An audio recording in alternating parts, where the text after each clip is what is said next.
All right, so I'm back. How dead do I sound on this fine Thursday? What is up, one and all? Welcome back to Midweek Muster. That's right, finals Thursday is upon us. Hopefully you're having a good Thursday, and hopefully you can improve it even more, because we've got some tippity top sets today. Some very big surprises and upsets. Didn't really expect this, but on Tuesday, there was one series I couldn't cover. I thought it might be that Voldy gets a few games, but I'd never expected this. He exceeded expectations. The kid takes down Louis MT 3-2 in quarterfinals. And now we're going to get to see him up against Anat's hand in the semi-finals. Now, the B set, Dimu set, I already saw one or two people moaning on the Discord about this. In an ideal world, we would have been able to cover it.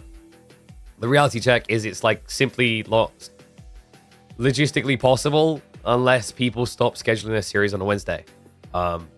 It does upset me because Dimu and B typically always deliver absolutely bangers of sets.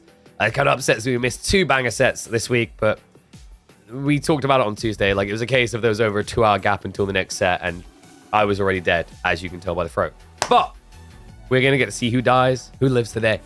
Opening up with Anat's hand versus Voldemar. By the way, we are back with Opera GX. They renewed. They believed in you guys. They were so impressed. They were like, yo, we want to come back and see if even more of you guys maybe sign up to try the Opera GX out. So, remember, when you see that pop up in chat, make sure you click the link, make sure you download, make sure you create an account. It does support the channel, and it's absolutely free for you guys to do.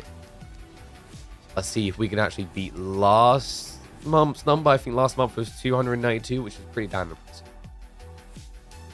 How many hours of casting today? Hard to say. Probably, I would guesstimate around 4 or 5. Also, that's right, I'm just full of news.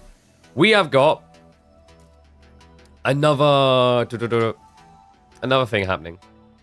Tomorrow, we're going to be having a show match. I'll be talking about that a little bit more towards the end of the format. I haven't really had a chance to formulate a beautiful way of explaining it all. But we are going to be having a show match featuring a brand new map with a brand new sponsor of the channel that's going to be allowing us to do about probably between 2 to 4 show matches a month for the next 3 months. It's going to be really cool to do. It's a nice way to bolster up Fridays, and it'll always be on the Fridays. Probably every other Friday is going to be the goal. I'm still dying. Thank you very much, Veteran Wolf. That makes me feel a little bit more alive. But you know what? Let's liven this all up. Let's get ready to go. Because the first set of the day is ready for you all. Oh.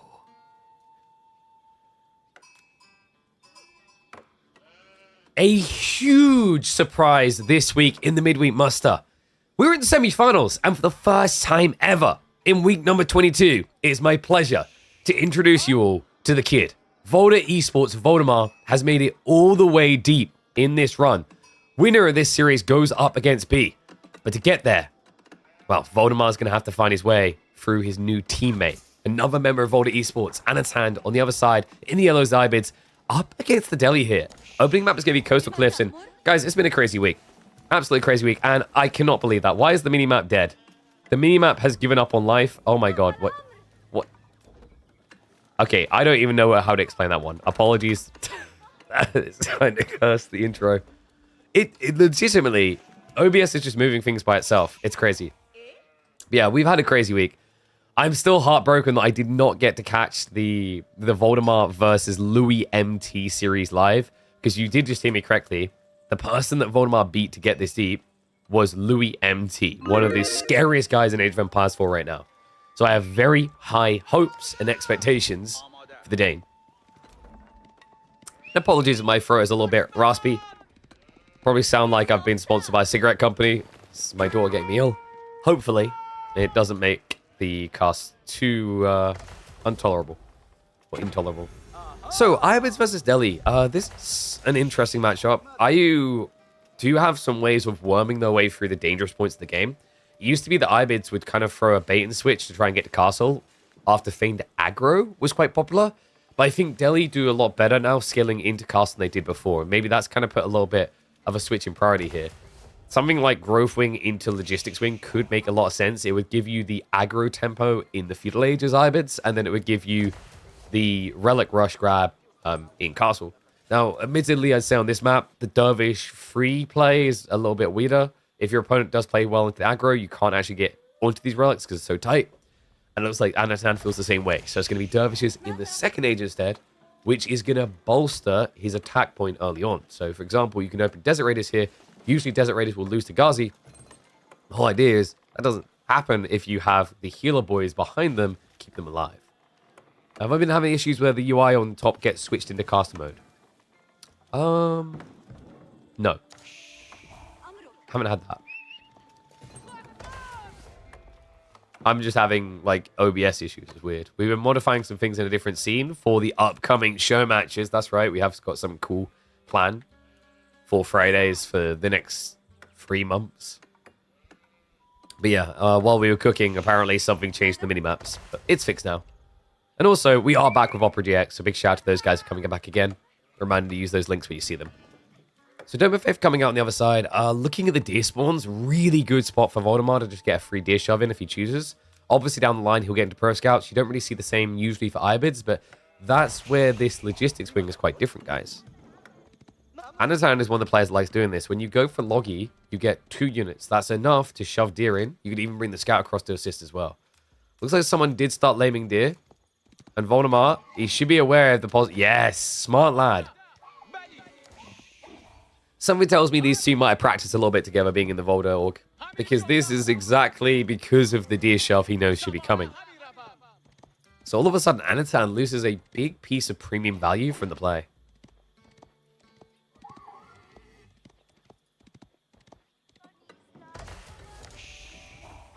Oh, we look 20 seconds out from live. Sorry, let me speed that up. Yeah, we did hop in like 20 seconds late, so perfect moment to actually catch up as he lames the deer. And that is pure sadness. Oh my. Well, you can't heal them back to life, so you're definitely not moving them. Oh, that is absolutely brutal. Anton's like, what do I do now? What do I do now? What's the play? Meanwhile, Voldemar immediately queues up the Pro Scout, so 4.5 minutes, probably more realistically like 3.5 minutes max away. The first Desert Raid is going to come out, so Anatan's first element of this strategy has been ruined. He does at least have the fallback plan of the Desert Raiders, which is always going to be there. You guys are talking about the Temple of Equality Mass Monks build. I think it's super situational. I think that builds, and maybe we do see Japanese later because it was drafted by Voldemar. But that particular build, I think, is most effective when you're playing on the new maps that have lower gold count. because then the gold gen of the Buddhist monks makes a lot of sense. Yeah, on classic 4K gold and above maps, doesn't really matter. So, stable drop coming in from Voldy. Pretty much exactly what you expect to see out the Delhi player. And Anat is going pretty hard into Desert Raiders, up to 3 now. So usually this is nice to then kind of insulate yourself with 1 or 2 horsemen. Problem is that build, I think, lost some volatility or some potency, shall we say, behind it. When we saw more players on the Delhi side reacting spears. But it could be good here, considering that Voldemar actually does go into the archers. Okay, there we go. I'm happy he done that. Yeah, so I think he thought about this and realized the horseman option was on the table. What Voldemar was thinking with archers here, by the way, guys, is it counters the Desert Raiders reasonably well, but it also gives you a way of killing the dervishes. So, had he gone for archer plus Ghazi, the problem you then have is horseman counters you.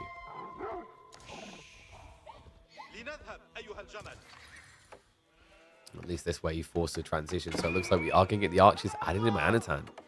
I like this. He's going for aggro. Desert Raider poke's going to start coming in. Scholars are there to at least counter that out.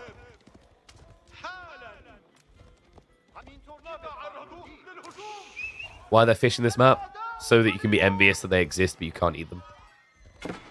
It's to make pescatarians cry, you know? So it looks like we are going to get lame of the deers on the other side, so no push in there for Voldy. What was the sheep haul? 17 to 13. Wow. Okay, yeah, so Voldemar can afford to be under this type of pressure. It's interesting as well with this matchup, guys, because what we basically have is 2 sides that can heal in the feudal.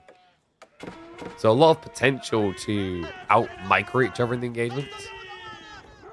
Does feel like it should be easier for the Ibis to a certain extent because Desert Raiders can run away. And, well, I thought the archer range might be about adding in archers, but now that he sees archers from his opponent, there's just going to be more Desert Raiders.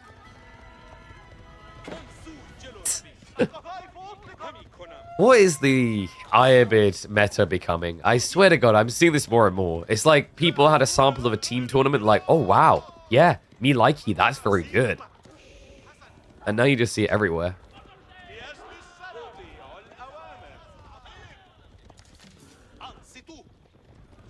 So Voldemar's goal is to scale the archer count high enough to just kill straight away. Which should be, I believe, 24. Yeah, 24 archers will insta-kill a Desert Raider. Meanwhile, Desert Raider count, like, how high does it have to be? If it ends up being, you need about 13 to... Sorry, actually 12. Yeah, 12 to insta-kill an archer. Now, the interesting part about that maths is the numbers are actually closer than you think, because every Desert Raider is going to be quite a bit more. They are over double the cost. So it's easier for the archer count to get high enough to kill than it is for the Desert Raider.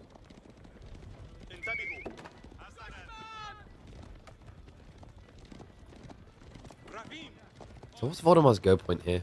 We mentioned the 24 archers. Is there any alternatives? Well, now that there's horsemen getting added in, he's going to need to layer quite a few spears. It would have been fine if his opponent stayed just Desert Raiders, but this is what I was waiting for from Anat. Like, the correct response is now to go archers.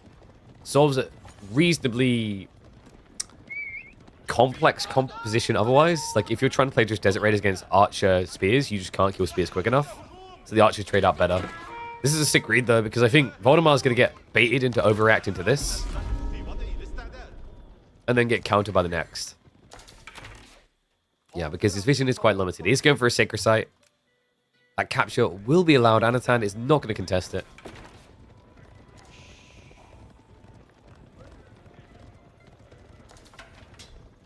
You guys ever find it weird that aesthetics is talking about, like, you know, the appeal of something? You know, how does it look? And then it has the word ass in it. Just fish for 4. So Anat's starting to save up a little here. But this is now forfeiting access to the second Sacred Site. Voldemar's blobbing for a go. I don't know, man. I've seen Iabez do this type of build, and this is going a lot longer than I'd say you usually feel comfortable with. He hasn't really raided anything. He got, what, 1 worker kill? Not too bad, but not extensive. For a Desert Raider horseman count this big, you're looking for more. So it feels like Anat is trying to trend towards the main engagement. But with so few archers, these spears are going to take a long time.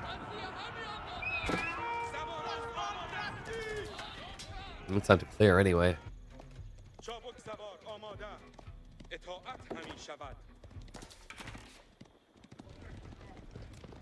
Riding out without scouts. Welcome to Desert Raider life. Yeah.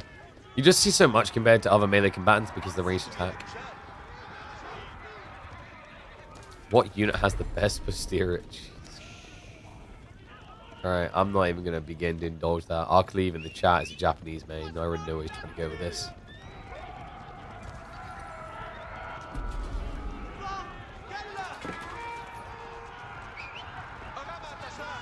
Okay, Anna. Oh, no, no, no, no. Oh, that's going to be both. What? 5 HP. Okay, that's huge. Keeping that alive is really important there. Wow, I cannot believe that. He got so lucky. That was crazy. Yeah, big slip up with the formation shuffle. Remember, it puts range units, religious units at the back. So when he turned around there with the dervish selected, pretty much just signed its own death release.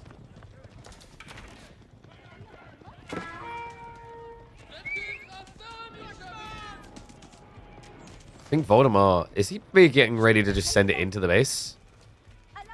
I mean, the thing about Desert Raiders, they're very good when you can kite, but when your opponent's in your base, you can't kite. There is a sneak out for the sacred site. Honestly, the best thing I think you could do right now is just, like, send it into the main. I think he's a bit paranoid about getting counter-raided, but if you just send spears back, archers in, the problem is, obviously, we have God Vision, he doesn't. It has a risk that he's not happy with. So instead, he's going to be pulled home. Outpost goes up in time. Some of the extra berry workers will have to run away.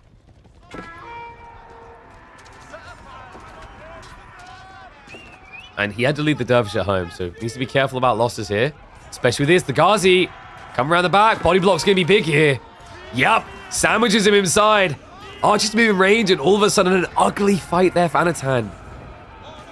-4 Desert Raiders. 5. Anapony. Woo. Yeah, and Anatan still with one hand in the cookie jar here. This may just be the kill point. Oh my god, Voldemar. What absolute menace this week. Takes out Louis, 3-2. And now in game 1 already has Anatan bent over a barrel. It's time to take off that belt and start dishing out the punishment. What Delhi do best in Feudal Age. Archers the poke in. Villagers, where the hell are they going? He's trying to bait him out of range of the TC. Ghazi now look at the contest. Spear count is good enough to deter the engagement, and the archers are chasing here. He needs to get rid of these spears before he can really engage. Instead, it's going to be an 8-click in. That has to be it. No way. No way. Anatan gets forced to turn around. This is the thing. Cavalry comp can be strong, but when you're stuck in your base, it is pathetically weak, as we just witnessed here. And we are indeed witnessing it. The kid has grown up. He's the big boy on the block now. Anatan with no real standing army anymore. Sacred Site timer ticking behind this. The villagers get found out on the berries. Reinforcements are going to cut them off. And I think it's just a matter of moment before we see Anno go for a GG. I mean, he seems reluctant because the archers are alone in the base, so he will get a push away here. But now the villagers can be cleaned up. No textiles either. Good micro from Voldemar. That's now going to be a 10+ eco lead. 2 Sacred Sites. Full map control. And map 1 to the Dane. Damn. All right, we're cooking. No way anyone saw that one coming. The 1-0 up for the Dane. Voldemar leading already in this set. Whew. Oh, this is a crazy week. I'm still so bummed out. I mean, like, the Demi B1 is unfortunate. I really am quite annoyed that that had to be played on a Wednesday. But I'm even more gutted that we didn't catch the Voldemar Louis set on Tuesday because it was too late. Oh.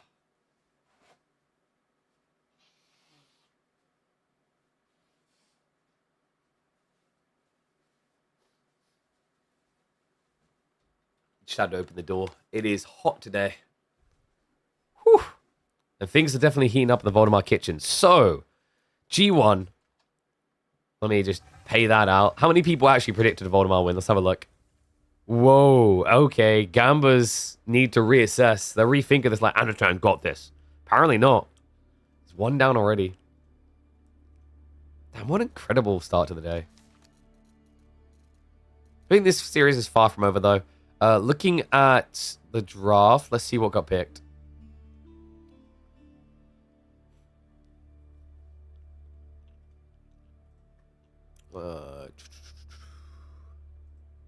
I think they haven't picked yet. Okay, so where could you take this if you're Anat? You've got Enlightened Horizon, Carmel. Oh, sorry, this got banned. You got Relic River Dry Arabia. With his draft? Does he have a good... He actually doesn't have a good Relic River Civ. At least not what I consider to be a traditional good Relic River Civ. Maybe like Jean could work there. Marlians was one people think about for a bit. But we got Shushi versus Order of the Dragon. What else did they pick? Because Cow's UI system doesn't show everything.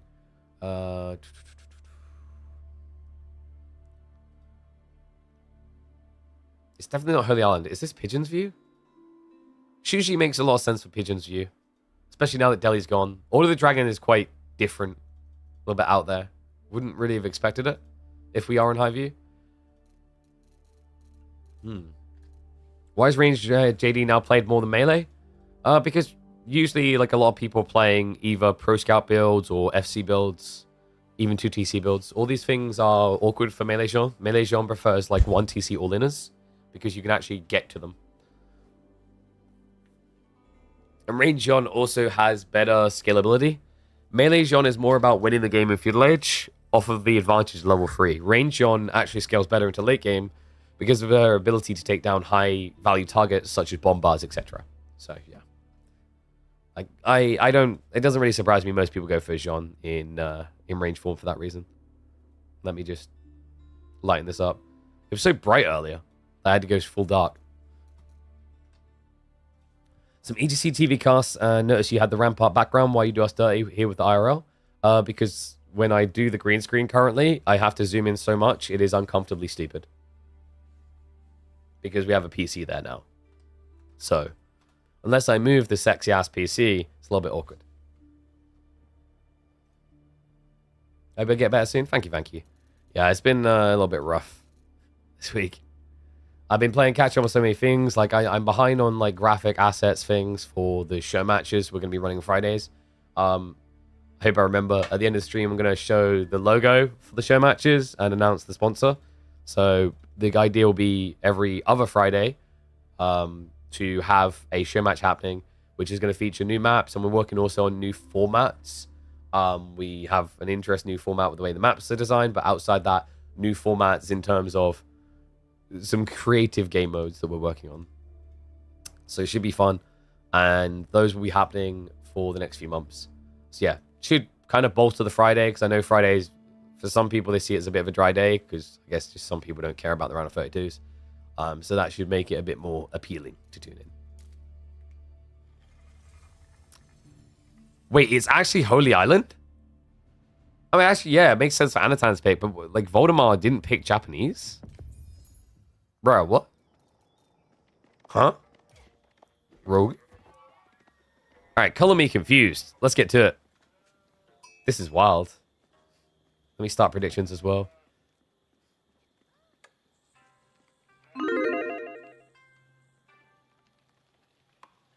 Just blend the PC with the castle in the background.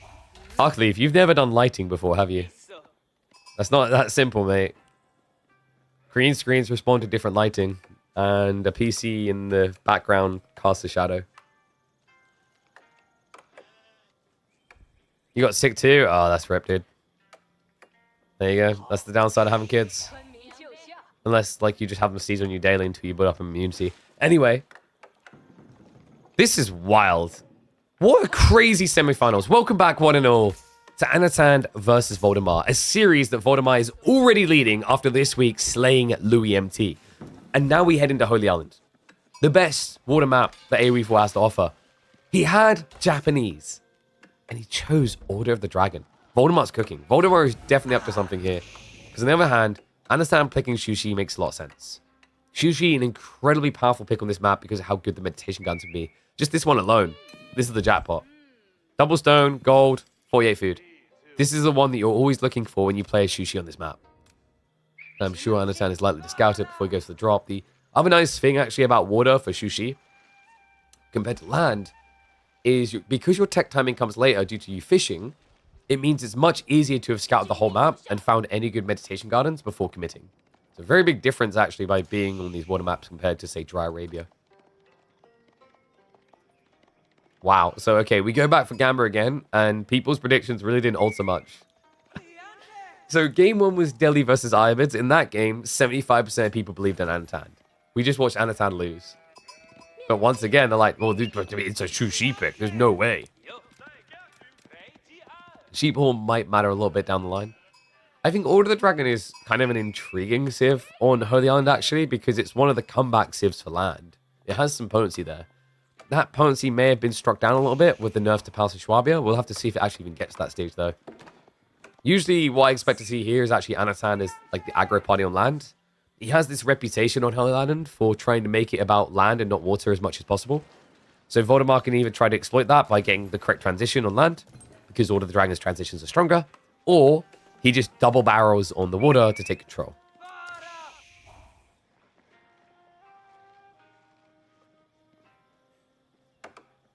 Oh, I just realized we're 50 seconds behind. We can catch up. Yeah. Boring part of the game missing. Yeah, I don't know. I still don't know. This is the thing. I've kind of been tempted to start recordings at 5 minutes in, but then people complain they can't see the build order. But I always think in that situation, like, if you really care about the build order, there's probably a different type of content that just goes over a specific build order, or like AoE 4 World, where you can check the build order in a game. That makes more sense. Mind work coming in. Now, that is interesting. So Voldemar's going to be land aggro. I mean, why else would you choose this over Arkan? Arkan just makes so much sense on a map like Holy Island to get that extra wood income. Is Voldemar going to be opening men at arms? That's quite dangerous against Shushi. Just hand cancel it. It's very hard to dive. The full tree line might compel him, though. But it's also very, very expensive.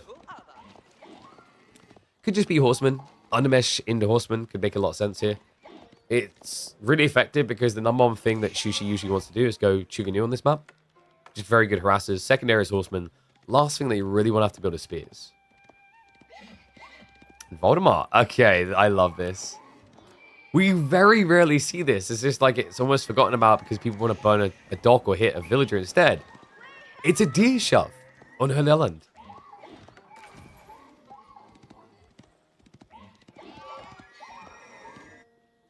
And wait, did he not? Why did he choose the... Huh. Interesting. I mean, it is the 8 stack of berries in both locations, but I'm a little bit surprised Voldemar, Anatan rather, chose this over the extra stone. So he basically traded 50 stone for probably about 35 wood. I guess maybe Anatan doesn't think he's going to need the hand cannon slits, or the arrow slits rather, on the water side. So if you don't need either of those things, then stone's worthless here. Pretty brazen to believe that.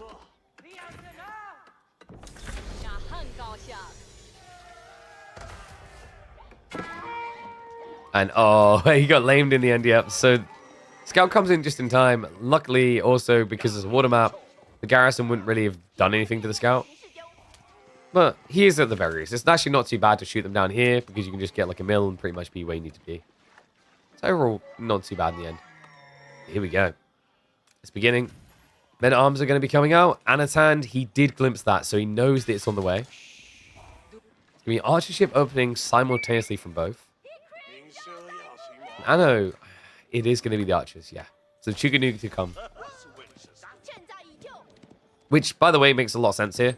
The reason why Chuganu is very good is, let's say you're a standard civ of archers, it would feel worse against this Minework build, because more of your damage would get mitigated by the men-at-arms and the early undermesh. So I guess Voldemar is trying to make this as little about water as possible. Archer ships can just scurry past each other. Voldemar has barely any fishing boats, though, folks. It's 5 fishing to 14.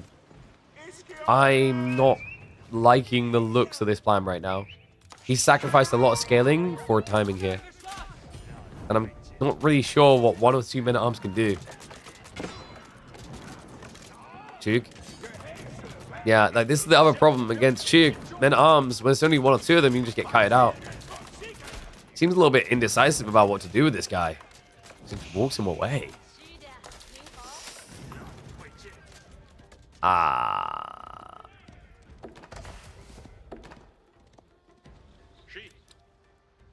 Don't say GG in chat. I can already see someone getting ready to type. It's very obvious. I know where your mind's at. It's definitely a little bit rough right now, but it's salvageable. Voldemar is transitioning even more on land, so we've got archers as well. He does not want to play water at all.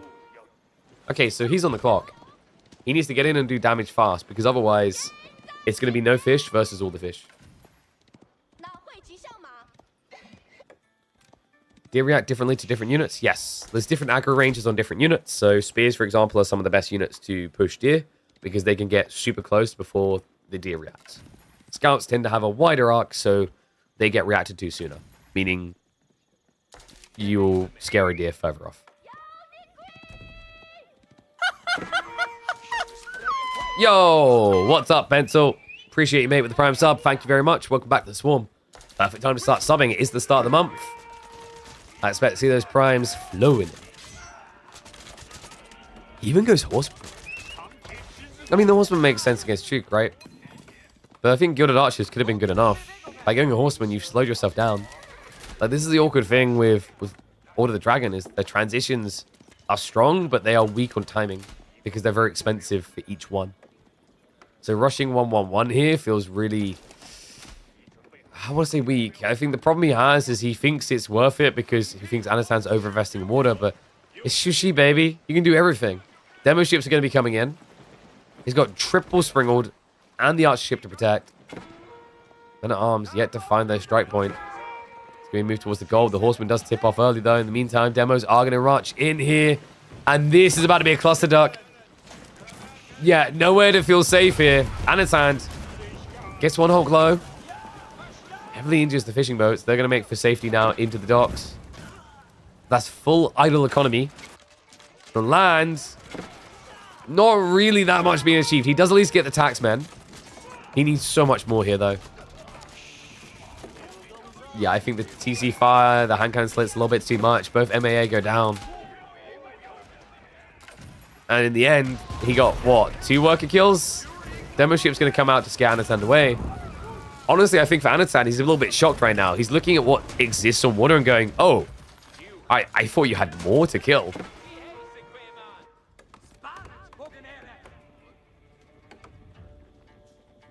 Okay, so now what do you do as Voldemar? Because your timing's kind of been missed here. He's going to try to play on Horsemen and Gilded Archers. Pony plus Gilded. All Gilded. Pony plus Archer. Yeah, I was about to say, I don't know if that's good enough on its own. Men at Arms coming in instead. I mean, the Men at Arms are actually good compared to the Horsemen just for absorbing a lot of blows, basically. That's their main goal. The problem with Horsemen here is I don't think he has the food economy to do Horsemen at mass. If he could just scale up to 10 ponies, it changes the outcome of the game entirely. Instead, after taking the defensive role, Anat is now ready to strike back. Duke into the tree line. Hit crossbows immediately with a double kill. Oof. 29 to 34 villages on land. Don't get me started on the fish.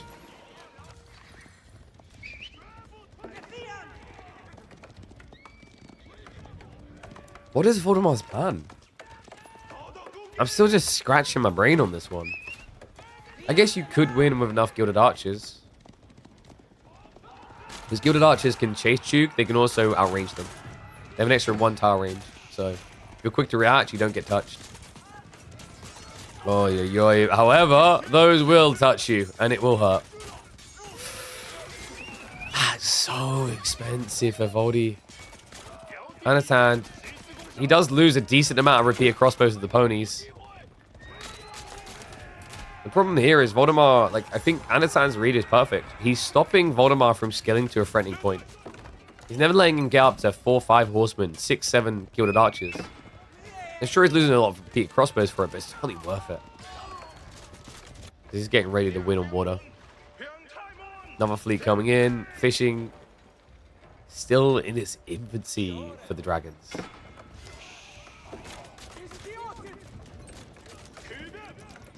Yeah, I don't know. This is like a strategy straight out of day 1 Order of the Dragon. Gilded Men at Arms, it's not that they can't work, it's that they need a really big catalysts. They need a lot of fishing, or they need deer with Pro Scouts, something like that. Because the problem is, as you're seeing here, the moment that you turn it into a transition, it's too much. You can't protect the Gilded Archers. You can't stop them from getting raided, and this game was too much for him. I don't want to say this was a total throwaway strat or throwaway civ, but it felt like Voldemar was punting for something super risky here. The reward just didn't pay off. Okay. So, 1-1 on the board. Bit of a funky one, really. That game fell over after the first raid, rather, just didn't do anything. Once he had not killed anything with the 2 men-at-arms, I was like, okay, it's pretty much done. And wow, look at that. Smart Nightbot letting you guys know how to get your hands on a free VPN, a browser designed for gaming, that can block ads, except the ones that I do, and also hide all those dirty tabs of you looking at John's feet by replacing them with innocent kittens. It must be Opera GX. Click on the link, download.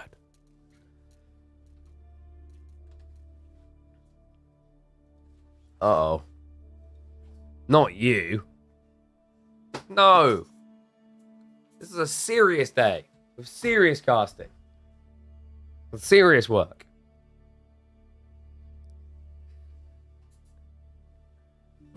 You just jump in my arms. Look at you. Where's that smile? You good smile? Yeah? Yeah? You got the Mickey Mouse one? Yeah? I figured Voldemar just lost the game. The kid needs some support. So I brought someone from his nursery group. Didn't we? Yes, we did. You're happy, baby? Yeah? Ooh, all the pretty lights. What? You gonna sit down there and be quiet? Yeah.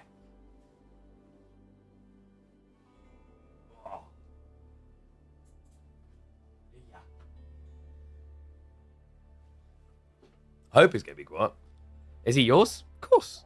I mean, no. We we were walking through the street the other day, and we're like, "That's a cute baby," and we just like punched the mum in the face, opened the straps, and then ran off with the kid. Just your standard stuff, really.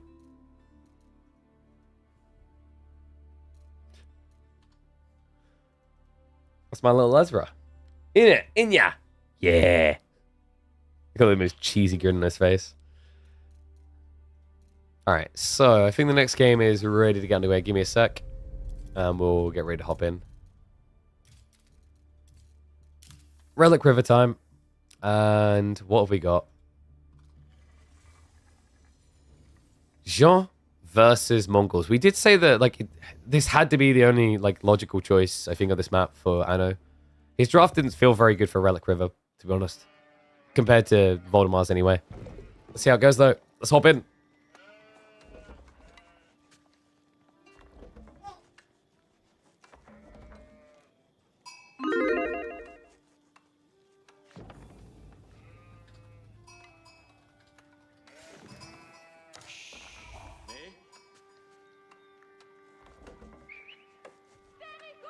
All right, here we go. God, I got a lot of child snatchers in my chat today, haven't I? Anyway. And in we go. One and all, welcome back to the semi-finals between Voldemar and Anat and Relic River.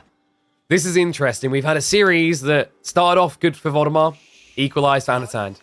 But guys, I think we're about to see Voldy in the lead again. I don't know. I think there's something about this map that just feels so good for Mongols. A lot of flexibility between aggro points, going for the fishing on the south side, or even things like Pro Scout seems to actually work surprisingly well for Mongols. I think just also with the way that Relic River spawns, there's usually a lot of good places to place your TC at the beginning. Now, I don't think Anatan is completely disarmed. Although I slightly favor Voldemar, I think Anatan has the best pick he had available. If you look at his draft, you can see. The other options just didn't feel great here against Mongols. Don't really want to be doing Malians. Ottomans would be a bit funky with the water play. So I think you had the correct read. Voldemar, look interesting actually. He chose aggro instead of choosing greed. Could have went for the fishing, really safe option it feels like. Instead, he's going to hunt for those gold veins. Wraps around the back. We are done with the 2x speed. Caught up to life. School cavalry is on the way. That outpost, that's... No, he has been seen, right? He saw him running in, so he's going to run back now to check on it. It's 5 on gold. This isn't exactly safe right now. But Anna's going to show respect. He backs up. Okay. So yeah, deletion on the mining camp. Just walk straight away. Sheep count's looking really good as well, by the way. He's at 13, so doesn't feel that pressure to rush react to this. A little bit surprised by that. I think he probably could have easily just harassed the outpost away. But the problem is when you walk in, they'll just walk away, keep cancelling. You get idled out. So he doesn't want to play that silly game. I don't know if you can hear my chat box son in the background, but apologies if so. Ezra has become quite talkative these days. He doesn't really say anything clear. He just waffles random stuff. Which is how I know he has a bright future as a commentator. And funnily enough, guys, Anatan seems to be the one sneaking out for the dock. Yeah, this is so smart. If it doesn't get seen. Voldemar, does he know? He's suspicious. So here's the play, right? Wait, no. Okay, this is greedy now. This is officially greedy. No! He walked straight into it. Okay, he might be able to get back to base in time. The spearmen are rotating. But it's going to be very difficult to get past the tree line without taking damage. So I think he's there delaying the deer instead. He did, however, block the play. That's crazy. So what I was about to say is I thought Anatan was being super crafty. Because when people check the river, look what Voldemar's doing. He was never going to check the south side. Probably not anyway. Most people don't. So what would be a sick play for Anatan is if he snuck all the way here and built the dock here. Because mathematically, it's not really any worse than building the dock up here. Either way, you're going to have a situation where there's very far away fish, rather. Okay, Anatan cooking. So I wondered how he was going to deal with the gold issue. He's going to be reclaiming it with the racks. No, please. Stop making me laugh. What the hell? What the actual hell?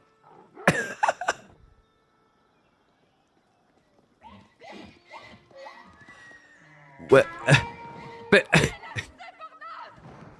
am I really seeing this in my video games? I'm not well. Please stop making me laugh. We have a deer heist. We have the most valuable Mongol outpost you could ask for. Blocks deer, berries, and gold. Oh my god. Well, it's a good thing for Anatan. Oh my god, he didn't... I mean, I felt like he got a good sheep haul. He only has 4 left. Alright, this is disastrous. He needs it out right now. Meanwhile, Jean, what the hell happened over here? He's almost dead. Like... Wait, oh, yeah, he got the ball. Okay, that makes sense. For a moment, I thought the Khan had somehow got him that low. I was like, this... Checking the maths in my brain. I can't figure this one out. Knight raiding in. Looks like Anatan actually did get a worker kill there. Well played. Okay, so Deerstone, Keshik, AK, he's going 1-1-1. Voldemar's just doing full comp. I guess the thought process here is your opponent doesn't have access to knights, so he might just play budget, which we're seeing Horseman plus Spear. But Horseman plus Spear is going to be a very quick way of getting access to the gold again. Especially if you leave with Jean, the outpost is going to attack her first since you'll heal. So you can very cleanly get the kill on this thing. And get paid for doing so in the form of XP.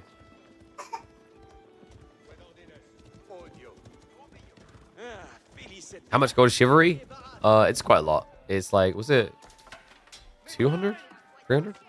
200, yeah. 200 gold, 100 wood. And here we go. Torch power time. Horsemen will be peeled off one by one. Baits the spearman out to kind of intercept some of the extra damage that will be coming there.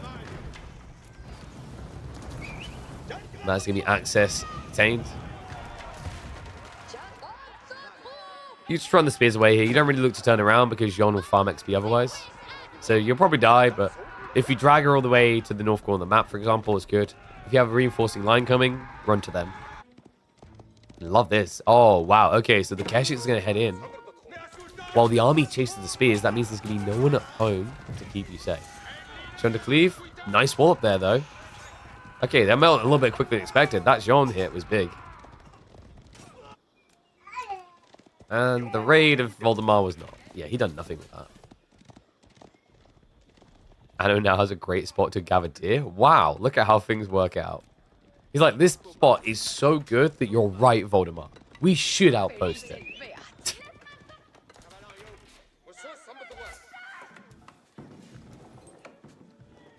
I know he's just making random coo noises, but I'm going to pretend my son just said dada. That'll drive Emma crazy. I heard a dada for a second. Question is, who's going to be crying for daddy in this one? I think Voldemar is done with the age. This is rough. His timing has kind of been whiffed. But usually these outpost rushes aren't meant to be about GGing the game. They're actually meant to be about delaying your opponent. So it's not the end of the world, because think about it. We're 9 minutes in the game, and Anat has 1 knight. That's not a good look for a Jean/French pick. So that decreases the risk that your opponent can dive you when you go for greed.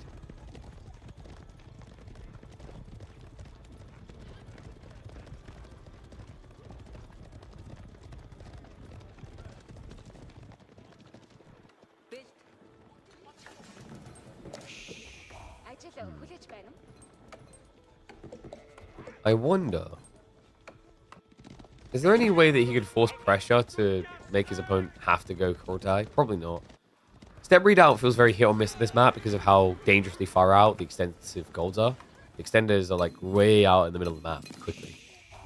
It's not like when you play Dry Arabia or High View and you get, you know, a gold to the left of your base, gold to the right, and a lot of safety.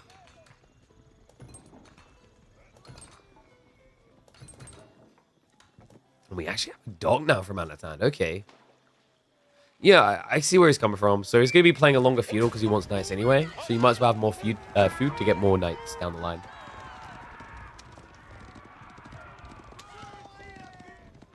Even the boar. Wow, Anat is getting very confident this stage. I think he knows it's an age up. And like we said, because he didn't have the knight count, he knows he can't do anything about it right now.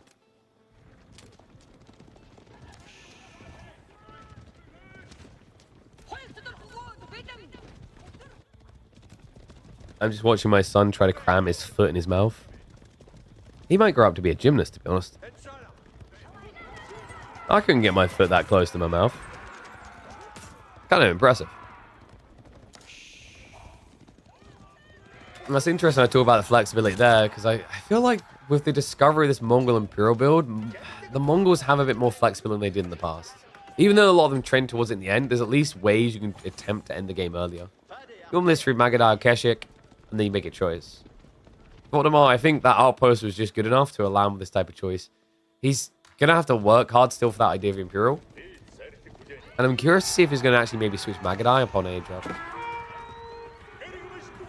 Always feels risky to do Magadai against Jean.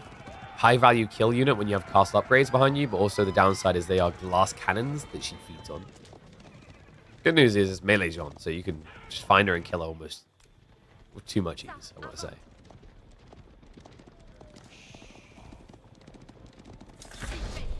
Alright, ones if you think Anatan's going to win this game, twos if you think Voldemar is. Where do your loyalties lie?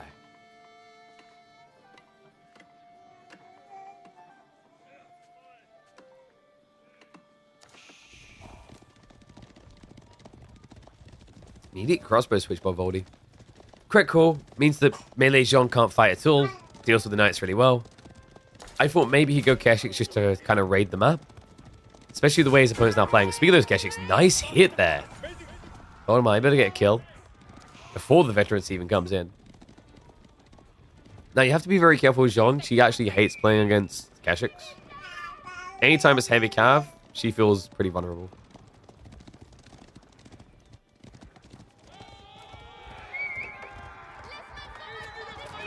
Action comes in, it's going to be a strike back. Nicely done by Anat. Yes, a nice now in position to be a little bit annoying. It's tricky to try and get these raids in on Mongols usually due to the deer stone. The extra movement speed makes it almost impossible. But there is someone missing. There was no wheelbarrow. Karen Ray coming through though. Keshix. She better club down 1 or 2 villagers here. Mora running out into the waiting arms. Oh my god. Voldemar, he gets extra value here. He needs to get out now, so he's going to feed John a little bit. I don't think that was an intended bait by Anat necessarily. I think he just believed Voldemar was going to leave. Calm with 12 XP as well. Nicely done there, Anat. Slowly scaling towards that level 3. Slowly trending towards Castle Age. Now, he doesn't have many knights. His food access is also a little... actually, he's fine on food. He's got fishing, right? I think you could justify Royal Institute here. It would make sense if you think your opponent's going in fast Imperial build, because then it gives you an all-in as well, whereas Guildhall is about delaying the game. Now, that's interesting. Voldemar, he's actually going raid bounty. I guess there's some raid targets here. The outpost on the mill, the dock as well. And wait, we actually have a prayer tent in the middle of the map. Oh, that's sick! There's a triple gold spawn on the south side. 3 relics down here. So this is really smart and efficient. Unfortunately, there is a knight on 18 HP here, which makes it a little bit annoying. And okay, so Anat doesn't think he can break in this early. I can see where he's coming from. Like, his opponent, if he'd gone Keshix, I think Royal Institute makes a lot of sense. But because his opponent's gone crossbows, it makes Mongols very hard to dive. And I think, are you kidding me? Oh my god, he selected Olamid. Not like this. Well, luckily for him, Voldemar doesn't even know. Oh, come on. Guys, you've got to start scouting the corner. I'm telling you, this is happening way too often. That crafty little relic in the corner. It's weird as well because this map has predictable relic spawns. It's always up and down the river. So if you've seen the rest of the river and can't see them, check. And also, by the way, there's always a tree line that spawns here. So for Voldemar, statistically, the probability of it being here versus here is very low.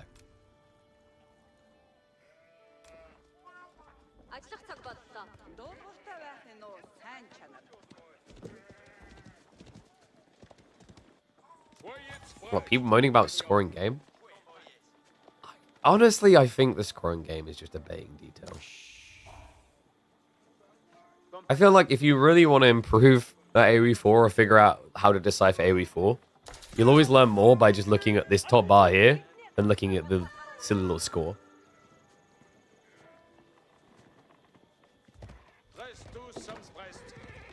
And I say that as someone who's cast thousands of hours of AoE 4, and I barely even look at score. I feel like the only time I've ever looked at score is when I'm like, oh, this guy's clearly built a lot of outposts. Look at his ridiculously high score.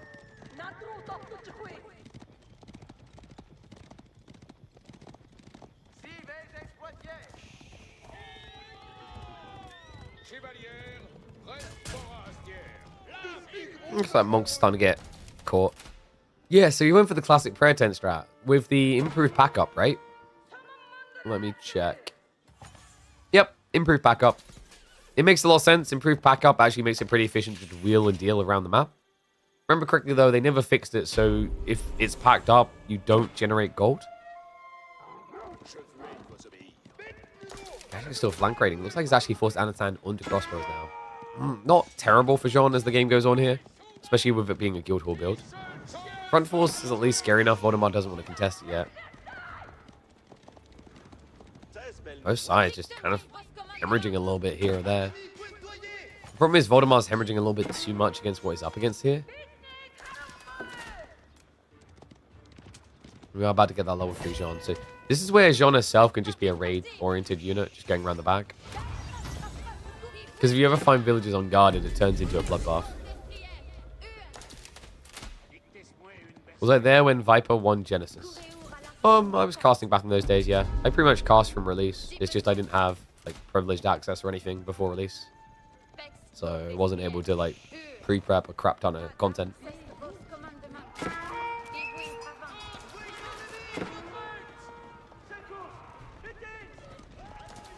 Like basically I've been casting AoE 4 as long as basically anyone.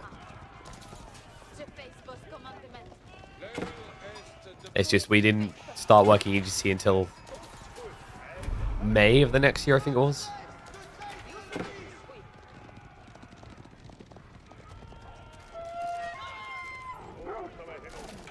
I like this from Anat with the archers. It's really good against what he's up against. Spears, crossbows. Really cost efficient. Needs to be a little bit careful with the arbitrary, which is slowing him down though. Actually, funnily enough, Anat doing spear archers is stronger than what Voldemar's doing right now. And he realizes it. He's now switching back to archers himself. John is going to start farming a little bit of XP here. Divine Restoration is being held. We have not got the Riders being summoned yet. That's interesting with Riders due to the crossbows. Hasn't used it though. Divine Restoration is going to get palmed. There's another cleave coming. There's a lot of damage. Anat, he's broke him. He can't snipe John quick enough here. She stays alive. She thrives in the blood of the Mongols. And Anat will not give him a chance. It's now 2-1 in this best of 5. Whew. Damn. Voldemar may have came out the door swinging, but it looks like Anat is going to make sure that door comes back and slaps him in the face for it. A 2-1 lead now for Anno.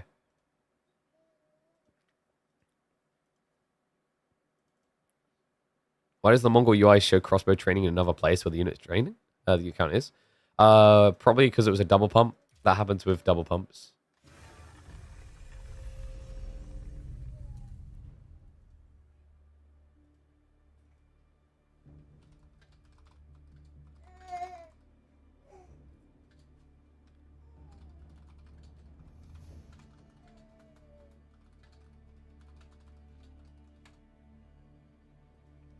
Alright.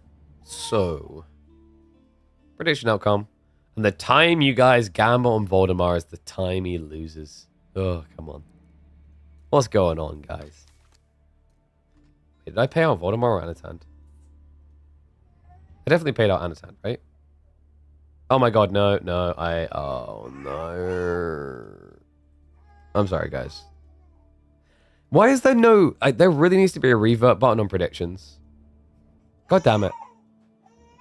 Sorry about that, guys. Baby crying kind of distracted me.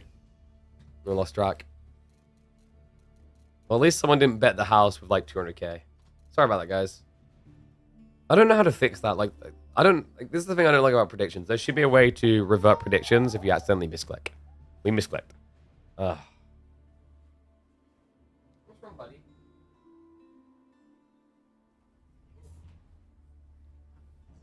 Were you distracting Daddy?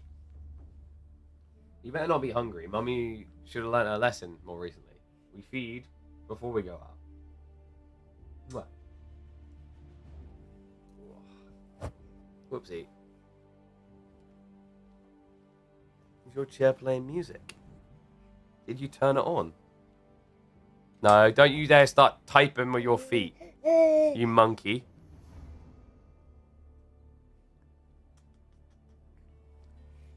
Wee. Say hello. Hello. Yeah.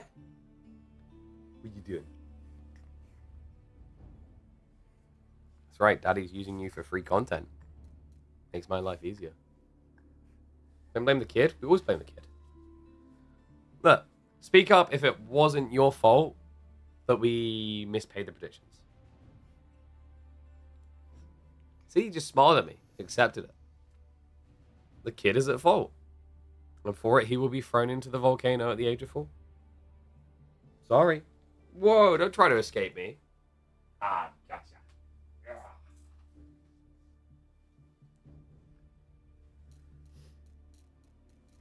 Alright. Whew. So, where are we going next? And what's up, Aaron Paul? Thank you for the bits, mate. Appreciate you. Thank you. Gotta be able to afford little Ezra some Gucci's. And they ain't cheap. So I appreciate it. So I think there's Dry Arabia and what was the other map?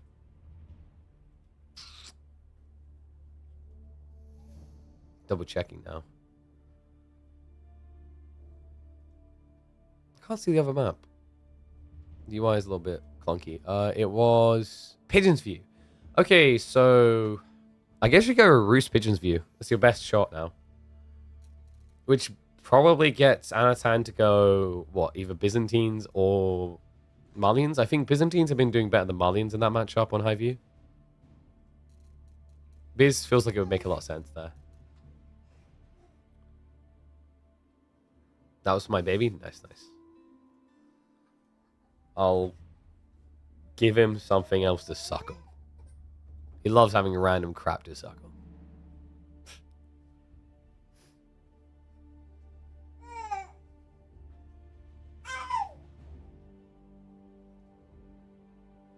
Bring it back on Japanese.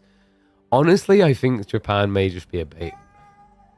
Maybe you like pick Japanese on high view because you won't see it coming, and then you get Rus against either Malians or Ottomans on Dry Arabia. That could be good. Shame Inline Horizon isn't in, but then again, like Anatan got Ottomans, so I don't think he would have wanted that anyway.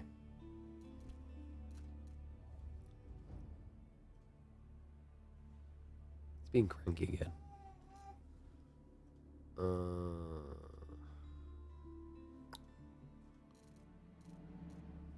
So I'm just checking if Emma's home. Because I think you're hungry.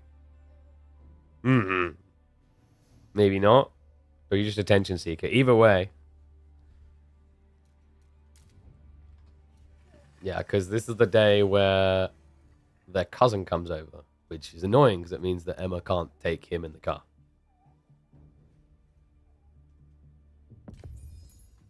Alright, looks like we are going to be going into... Is that Dry Arabia? Yeah, we got Dry Arabia Showdown. Yo, what's up, Bizzo SMG? Thank you much for the Prime sub, mate. Appreciate the support. And welcome to the swarm.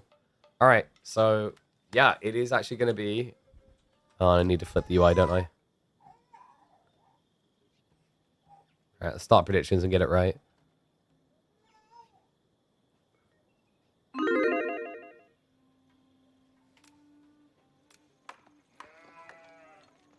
And we are back. And we got a little bit of a wacky one here. That's right. Voldemar, he had the Russian option, but he wants to reserve it. He's chosen Japanese. Nippon arise. For it is your time to shine.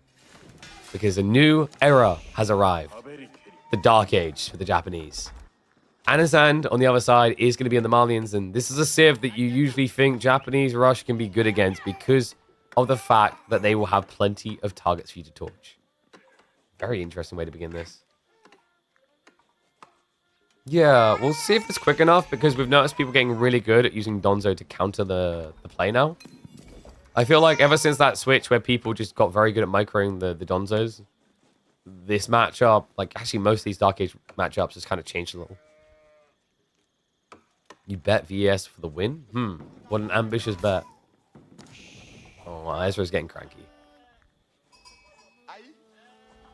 Problem with him is he's got so many teeth coming through. You don't know if it's the teeth. Fact he wants milk, or God knows what else. Buddhist Monk Rush incoming. I don't know if you go for a Buddhist Monk Rush here. We'll go for the 2x speed as he gets the spin coming out. So, Voldemar does see his target. He knows about the back gold. Right now, he's probably mumbling something about RNG because that's like the best spawn you can get against a Dark Age Rush. Also, he has Deer Split on the other side. So, also, gold options are nice and kind of diverse here. I think Anatan got a pretty good spawn for what he's up against. So first spears are at least going to be able to get some torch damage in.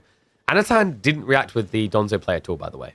You could tell he wasn't going to by the time he built the 5th house. Usually you can afford to build maybe 4 houses and then go Donzo.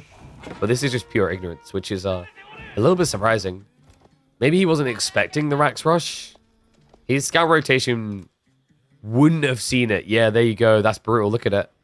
By the time he knew about this, it was already at his base. So instead he just has to accept it, go Mansa. Means Voldemar will get some torch damage in. Then again, his spears have been a little bit slow. Yeah, 3rd one now only arriving. 4th one actually chased after the enemy scout. So quite a heavy delay there. And what is up next, SR3? Thank you very much. Appreciate the support. Glad you enjoy the content. Even when my throat is dying. Okay, so that's going to be 1 house gone. Which also negates, is it 8 gold? Might have been 8. The house is only 25 wood. So we're a long way off this being worth the investment yet. The problem I'm seeing is, like, because Voldemar didn't blob more spears faster, he can't go for Pit Mine. It's just too chunky. It's 1600 HP.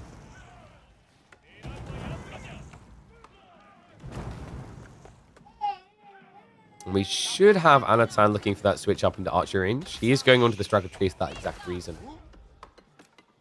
Any more Voldemar? We gotta be getting just Kura here. I don't think Coca's that good when you go Rax. Yeah, and he agrees. The problem with Coca, guys, is if you're going to go for a Rax, you've already given your opponent a reason to build archers, and should only get counted by archers. So you're pretty much just double downing on the unit that should be counted. It's like opening with a stables, and then like adding another stables, and then like adding another... Oh wait, that's what French does. Okay, better example.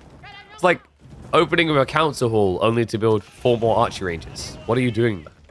Do you just want to lose the game quicker?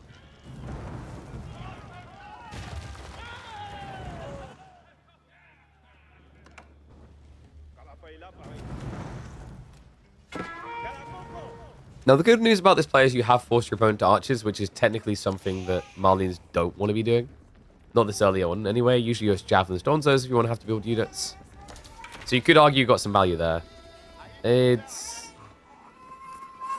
middling value at best, though.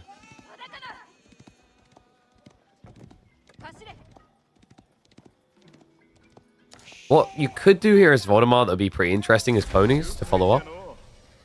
A rush into stables would give you the added pressure on a second wave. So horsemen clear the archers, and then you can go after the pit mines again. But I don't know, man. I'm 3 on gold this early. I don't think there's a one in which you do Yumi. It wouldn't really make much sense against Marlians. I'm trying to think of something other than just saying, let's go fast castle. But welcome to Japanese life where, honestly, I can't think of anything else. Like I said, technically the ponies is the one play that would make sense here. I'm not sure if Ezra's audible right now. He's getting a bit more cranky. Uh-oh.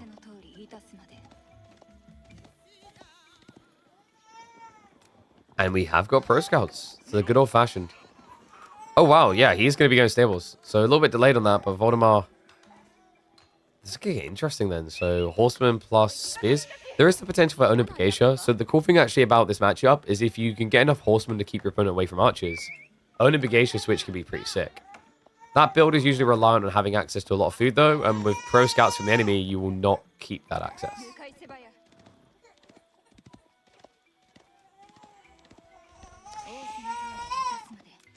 I know, Ez. Mummy needs to hurry up. And the finals is indeed hereafter. We always do finals for Midweek Musters on Thursdays.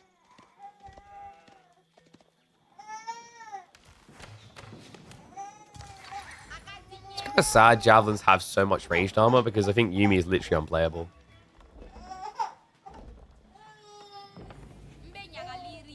Alright, I've got a guest caster. I'm being joined by the magnanimous Ezra. Yeah, he's getting really cranky. Hopefully this shuts him up a little bit. So second pit mine's going to be coming in. Anton feeling a little bit confident there isn't a counterattack coming. And he is actually going Yumi.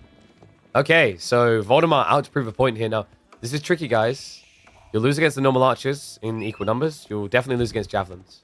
So your goal is to make sure you have enough horsemen that your opponent cannot possibly consider javelins. Otherwise, this is going to fall really flat. And Ezra is currently trying to pull the wires on my headset. This is going to go well. All right, one-handed observing with baby distraction. Great. The first horseman arrives. That could force Donzos. I think that's the intent out of Voldemar here. If he gets Anatan onto Donzos, the Yumi reveal will kill him. So really, like, preferably, you don't want to show the archers. You want to wait. There we go. Anatan does go into Donzos already.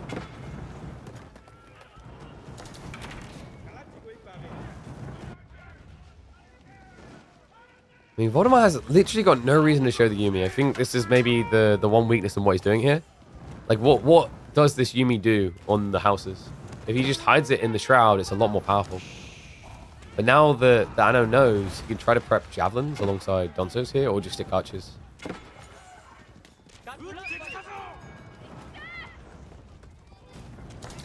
This could have been so good for Voldy. I mean, technically, he's still getting Donzos out of his opponent. Still don't have priority from Anat. Needs to do it because the Yumi already have it. He's at least going to lose the gold vein here. I think part of the problem for Anat right now is we have to remember he went pro scout, so he's going to be definitely delayed on whatever the transition is going to be. And Archers feels like the most cost efficient. Oh my god, I'm going to have to take my headset off. He literally will not leave the wire alone. This little terrorizer is just trying to basically yank the cords out. Wait, so that's a bit wild. Voldemar is actually building more spears though, so he should be fine against that. And we do have the Yumi Bannerman being queued up now. Okay, and behind this Voldemar, he did play forward onto the deer. Pro Scouts have been trying to yoink that away, but most of it, I think, it's just been getting hoovered up. More are back on the way now. Let's get some key info about how many spears are still going to be coming here. Still no javelins, but then again, it's a lot of spear and horsemen. So I kind of see where Anatan's coming from. Pardon you. There we go. I think maybe we solved Ezra's problem, which is Ramley. Great commentary, buddy. You really, like, you want to say anything else about the gameplay? No, don't grab the mic. Say it. Say into the mic. You going to speak? Speak? All right. Good caveman grunt. Thank you very much. Nah, this is looking sick right now for Voldemar. You have to -4 from Anatan's army. Like, the Warrior Scouts are not really participating here. Even if they did, they wouldn't do much.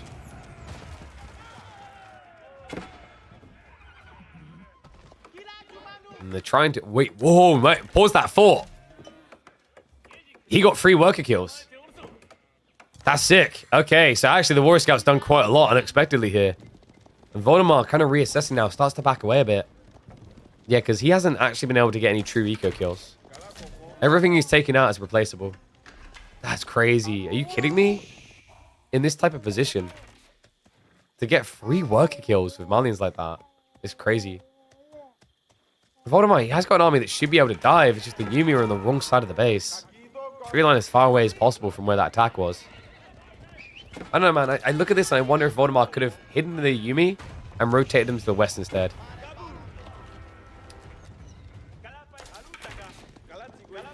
Bare minimum, it would have been interesting to see the difference if he didn't show them on the pit mine. Because remember, he wasn't given a reason to. His opponent was basically letting him have it at first. By the time Yumi arrived, Anatan had already forfeited it. Flash coming in now. Ponies, they're going to dive onto the villagers instead. They don't want the outpost going up for good reason. Can he get the villager kill in time? He does. Outpost is up. Some units are going to garrison aside. That should be enough to scare Voldemar away. So he strikes back. 3 worker kills apiece now. Military lead still does exist for Voldemar, just not as big as it once was. The Archer Bull is getting quite big for Anno, which worries me. Voldemar is now trending a losing comp, unless he can find a way back into ponies.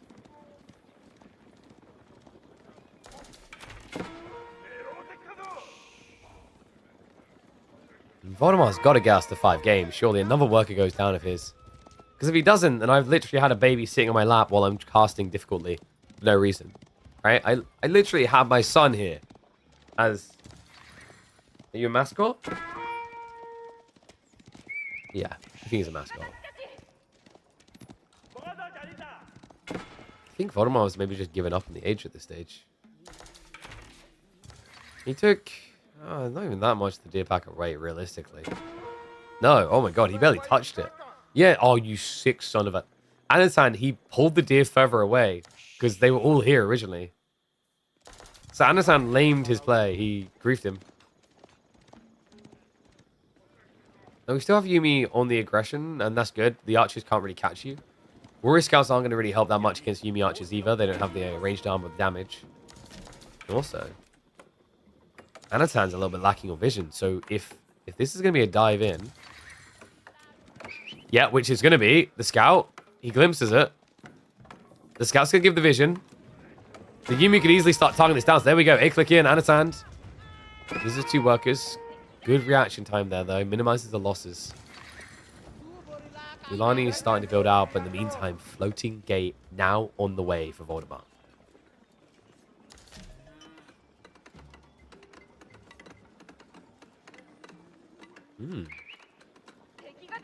So does he stick Yumi now is the question mark. Because the Javelin threat has been surpassed. You're not going to really see them in Castle Age. He's getting the Bannerman again, so definitely some desire towards this.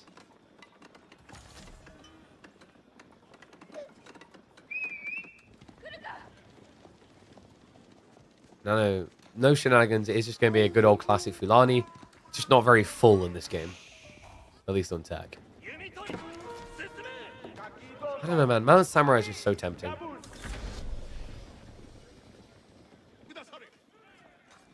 Feels too good to resist. Wait, what? He greeds it? Okay.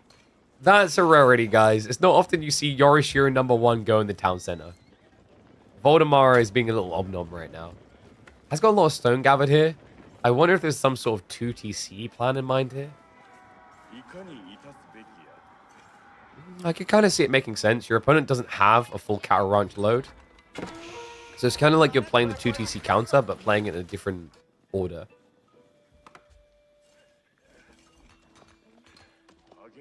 There's going to be Shinja Shrines as well. Yeah, Sofa Flood is going to be good for Anatan. This should give him the blocker to said relics. So for Voldemar, it's more about how do I aggress my opponent and keep pressure into his base. Yumi upgrade is about to come in. Veterancy on the archers. Finally, they can one-hit villages. 50 of them. They're not that bad. Chill. Being down in the base with move speed. Could be a problem, Anat. Heals the villagers away. He's got everyone hugging the gold right now. And Voldemar, I don't think he knows. Even if he did, though. Too much risk there. He knows Marlians, they get their veterancy quick. Makes him difficult to dive. So Mount Samurai now starting to be built into by Voldemar. He should be able to just start kind of flank raiding when his opponent splits off the gold. Yumi are going to go again. At this point, this is getting a little bit vexing. Like, where are they? How are they gathering 0 wood in this game? Dog, you have 2 ranches. You've got to get wood. This is ridiculous. 2 ranch, 0 wood gamer. Can't like cow that much. You at least have the surfer numbers starting to blob. Spinman count is interesting for Voldemar. Investing there, not often seen. The Onimusha like this as an answer to the sofa. And yeah, the Samurai was definitely a misclick. He was built like, what, about a minute ago? 2nd TC it is, guys. Yeah, Voldemar is trying to play a delayed 2TC scale strat against Marlians. Good news for him. Anatan hasn't got a clue what's happening. Right underneath his nose here with his sofa. He's getting right towards the gold as they always do. Voldemar a little bit slow on the reaction there. Maybe -1. Probably -2. Do we actually want to touch wood? Not like that. Is there going to be any wood gathering out of time? How, like, this... The problem with this build for him is it's actually deceptively weak right now. In that, from an economical standpoint. He's chosen all aggression. He wanted his sofa count to be threatening.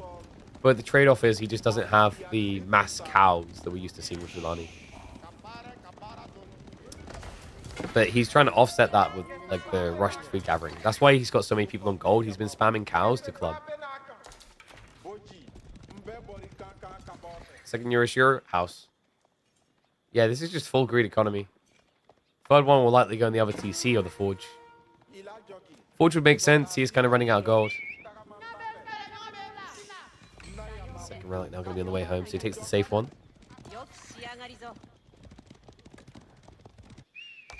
Mount Samurai Onimusha. They're wrapping around the back right now. Vision should be good to give any early warning. And I mean, I get what he's doing here. Voldemar was punting that Anatan would go for his corner gold. He didn't. He moved over to the pit mine instead. So raid won't find its target. However, there are woodworkers again. Does he know? Yeah, the scout just saw it. The boys and gals are going to start marching in. Anatan's not reacting yet. We'll start to pull away now, but already being found. No, Namusha could have kited to kill the sofa, but he's so bloodthirsty for those worker kills. It's paying off. That's now 6 worker lead. Army's on the move, though. Anat with a counterattack opportunity here. Meanwhile, while Voldemar attacks Anat, my son is attacking my collar. Thanks, Ez.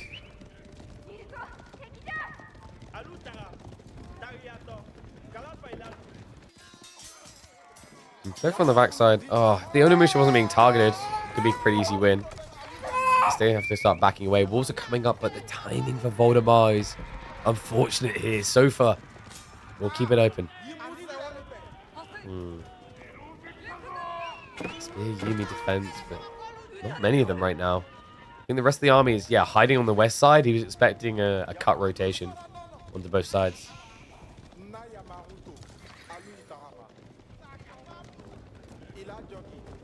Your grandpa already? No. Believe it or like... What? Ezra, are you like 20? Have you had kids yet? No? Why are you slacking? Chat still can't believe I got laid. Twice. New record. So Anatan's now going for relics. This has been a very long wait though. Looks like he will be able to secure 2. Yeah, the Shinto's attempt to get the hands on 1 is going to look a little bit depressing here. And it's time to get toxic. Poison arrows on the way. Okay. I don't... Like, poison arrows is not really that useful here. Your opponent has gone Spear Yumi, so everything should just die too quickly. It would have made sense if he stayed Mount Samurai, but whatever. When you've got mass archers, you might as well get the extra trickle. Ready to dive. He doesn't actually have the poison arrows yet. So Mount Samurai actually going to absorb quite a lot of blows here, but they're so fucked. Oh boy, that's a lot. Military mass is with Voldemar, but the Yumi numbers are deceitful. Meanwhile, Sofas are going to be stabbing at the back berries, just idling them out there, trying to prevent Voldemar from getting the food he needs to build a really big army here. We do have mangoes now coming in. Not many. And the problem is Sofas aren't going to care about them. There isn't any siege weapon you can use to deal with the Sofa threat. Kind of need more Namusha. A lot of them. However, losing them to the archers may make that a little bit problematic. And also, check this. Anat now went 2 TC. So he got wise to what was happening. Won't be outscaled now. Also, has he got ranches? Yep, ranches starting to fill up. So, game trending a bit better and better for Anat across the last 2 or 3 minutes. I think Voldemar needs to find a way to raid. Whole army is just in the base. A little bit too defensive here. I understand the necessity, but without any sort of flank rotations here, Anat's likely to just out-blob you.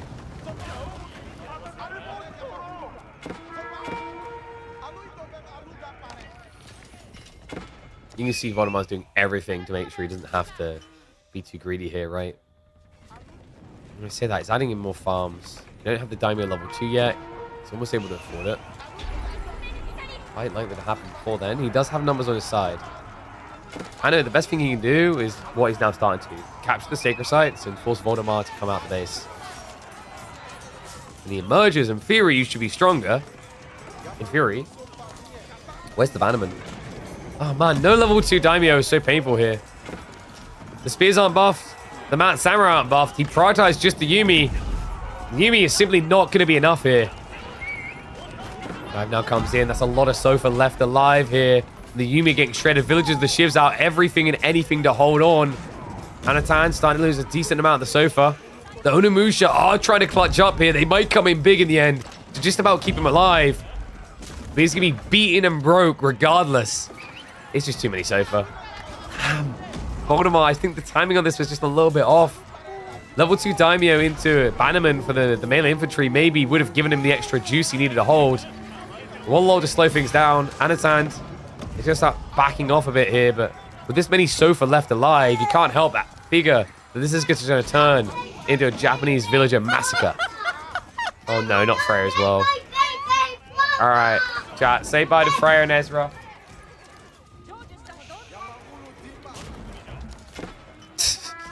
She literally came in to tell me I could not have her baby brother. That's love. I can tell you what these Sofa are about to do to villagers and mangoes alike is definitely not love. Baby, don't hurt me. They're going to hurt a lot. Voldemar's trying to blob spears and... Wait, did he never... He never got veterancy! Oh, no wonder they melted. GG gets called. And that is going to be an unfortunate demise for the Dane. 3-1 victory for Anat. Not able to get to that 5th game. Not able to upset for the 2nd time this week. That means we're going to get the good old-fashioned B versus Anat Grand Finals. Oof.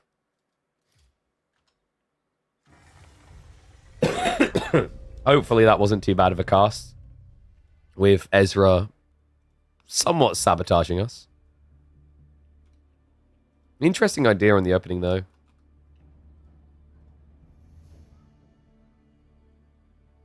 Okay, so Dry Arabia. Oh, is that one uploadable? Probably.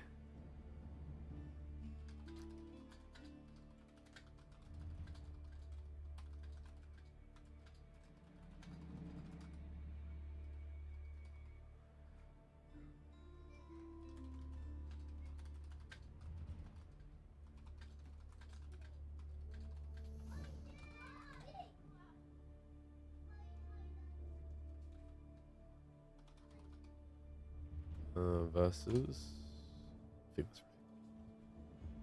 Okay, so... We're starting with 1 Bannerman be too much? I don't think so. I think it's like... I've talked about this before. The only issue is you can't have the Bannerman exist. Bannermans can't be allowed because if you can just open with 1 knight, it changes everything, I think. Freya, go play. Not coming in here. Daddy's working. Yeah, Riley's here. Hello, Riley. Go play, Riley.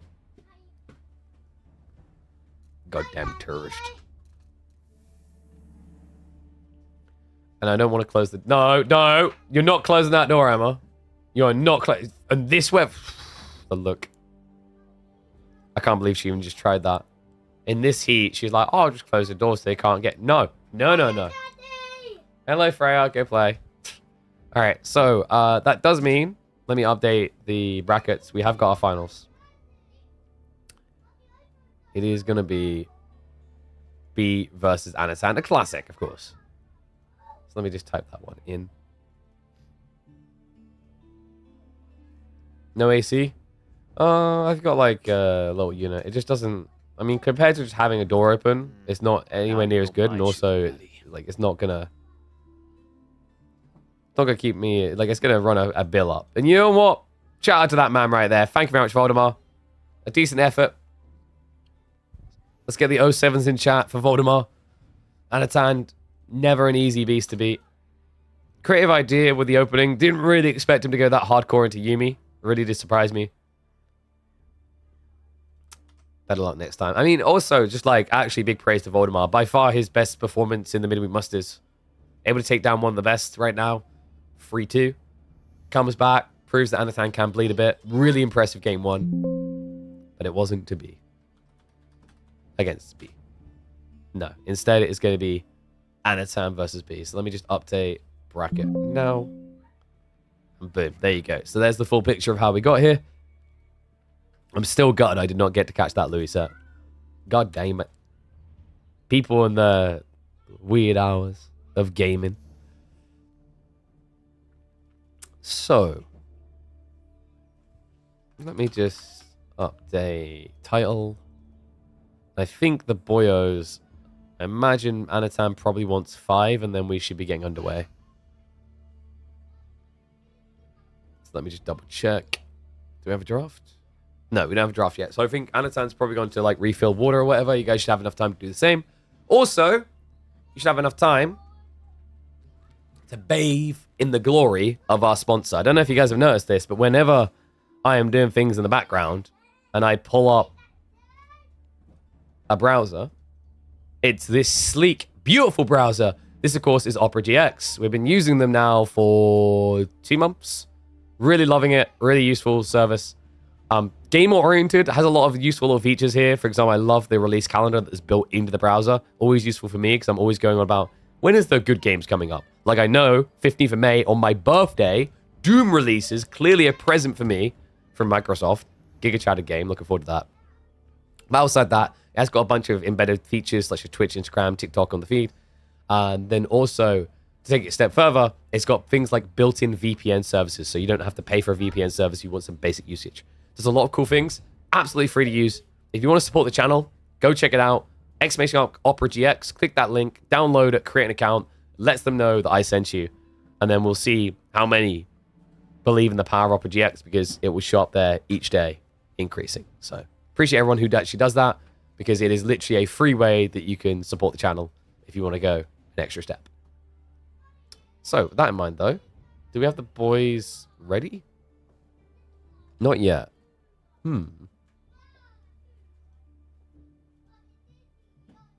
Okay, so just gone conf. We're going to get a draft in about 5 or 10 minutes.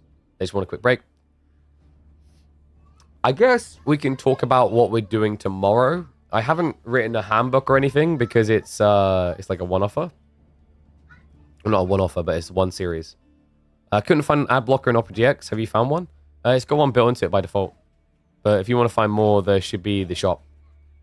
I'm trying to remember where it was now. I haven't felt a need to really add much to it. You got privacy protection stuff in there as well. But you should just be able to add extra, there you go, mods. You should go across the mods, and that should allow you to like add a bunch of extra things in. But anyway, God, I'm getting tired of literally Elon Musk on my feed all the time, by the way. Guy just falls and beds himself everywhere. Benefits of owning the platform. But yes, we're going to talk about what's coming up. So tomorrow, I've cooked up something special, guys. I'm going to look to get a little bit more detail written up, and I'll post on the Discord and on Reddit. But we are going to be having a show match tomorrow between B and Louis MT in the Hymns Cup. So the Hymns Cup is something we've now started to organize. It's going to be show matches happening on Fridays across the next few months. And they're going to feature some of the top players clashing for, usually I think it range between $50 and $100. In 1 sec, my microphone is being weird. It kind of annoys me that this mic arm does not actually like do a good job of staying up in the air where it should. I might have to ask Elgato for the gas-powered one. There we go. Yeah, so anyway, we're going to be doing some new show matches. Louis MT versus B will be the first one happening. This week, or this month rather, we're going to be talking about Hims' hair loss prevention and hair loss regrow products. So we'll talk more about those tomorrow. But to do with the theme, to fit with the theme, we've actually cooked up something pretty special. So for a start, this one is going to be referred to as, I think, what's the name we went with from the end? Sorry. Music from the thingy in the background. So we are going with Battle Against Baldness is what I decided to call it. And the map is... Should I just show you the map? It's probably easier if I just show you the map, isn't it? It just got approved on the store today. Shout out to Caillou for rushing this one into existence. This is the map we're going to be playing on. Meet Receding. So yeah, we created a brand spanking new map for this, which, I mean, one, it was theming for the show matches, but two, I actually think this could be a really cool map. So while we wait for the players to do their draft, we'll quickly show you the map that's going to be used tomorrow. Is the finals today? Yep, the finals is literally happening in a few minutes. That's why you got to stay tuned in the stream. So when I say these things, you hear them. But yeah, so I will show you guys. Receding is what it's called if you ever want to check it out yourself. Once again, really big shout out to Caillou for being so swift on the turnaround this thing. I came to him with this a few days ago, and he just ran with it. So, go revealed. Should have had Demi play first for this. Yeah. I don't know if Benny Boy would have wanted to play that close to the weekend. Some players weren't up for it. So, like, I originally had an idea of, like, Vortex versus Dimu. But I'd need both of them for it to really fit. And, like, Vortex wanted to practice. So, yeah. This is Receding. So, you start with a very close tree line. But quickly, it is going to recede and get away from your base. And then there's practically no other wood but to head north. Along this poor man's already starting to bald head. Map is going to feature points of interest. You've got some Forgotten Ruins here instead of relics just being there exactly. So just FC builds might not be absolute go-to. And then we also do have water, but there is zero fishing. It is more strategic and also just shaping. So yeah, pretty interesting map. We'll see how well it plays. Berries start in the base, a decent amount in fact. Wait, Caillou, do you want to double check that spawn? Those are weird. We've got one berry over here, then one here. All right, we might review that a little bit. That's a bit of a weird berry spawn by comparison. But for the most, the spawns look pretty balanced, pretty good. So yeah, this is an interesting map because we're starting to lean into Forgotten Ruins. It's not just 5 relics available straight away. So if you do an FC build, it's not just going to be you immediately picking everything up. You're going to have to secure some via Forgotten Ruins, which is very different. Yeah, that's going to be our map used for the Hymns Cup, for the opening version.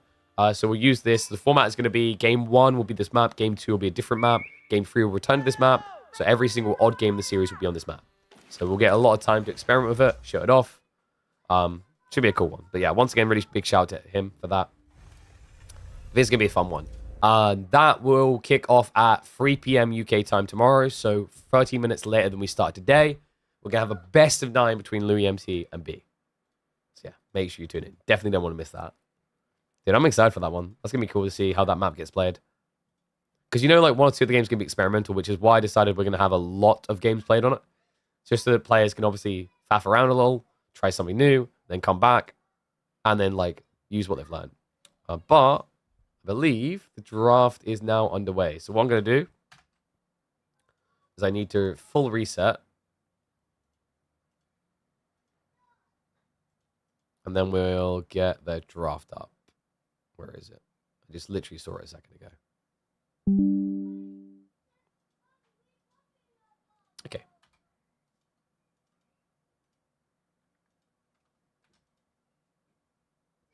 So live draft underway. We've got B on the left, Anat on the right.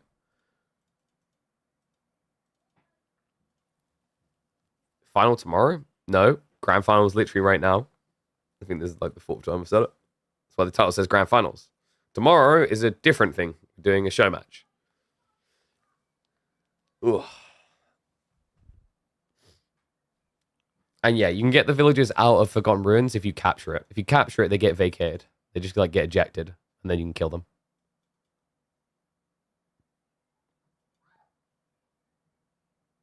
One sec, just checking something. First pick KT. Oh, let's put some music on as well. Wait, why did I accidentally close my game? I was like, why is there no background music?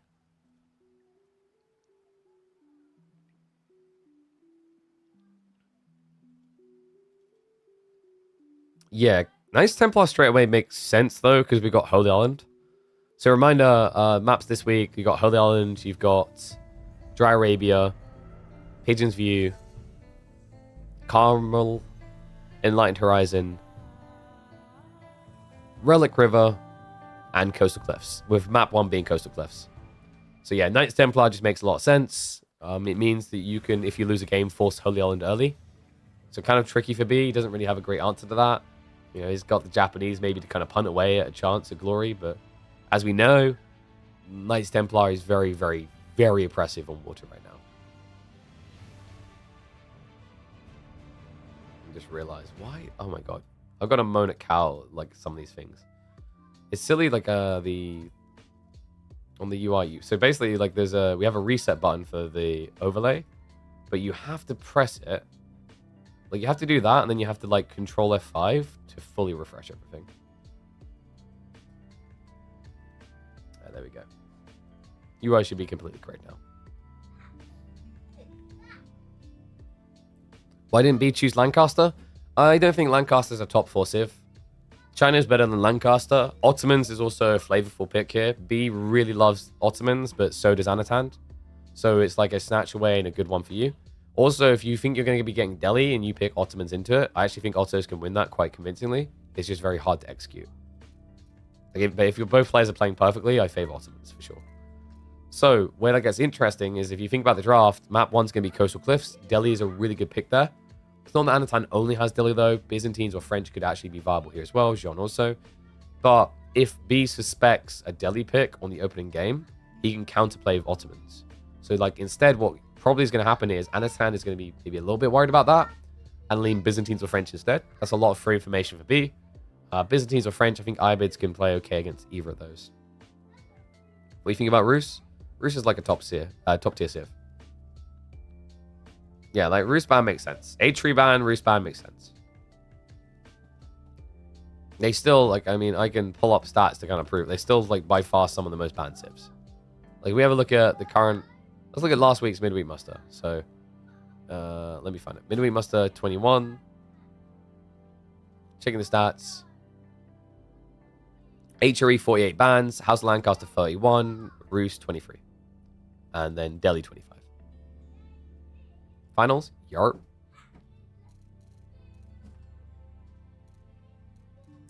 Why Malian ban? So Mali, I think, feel pretty good with this map pool as well. Like, there's some really good places for them to be used. So, like, I think some people really value them highly in Coastal, for example. I think Coastal Cliffs is, like, a decent map for them. That's the default opener. Also, B in particular plays, like, a really crafty Malian build.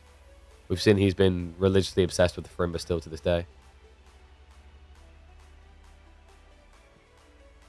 All the best wishes for your family, but I thought for a second this was a birth control product sponsorship. Wait, what?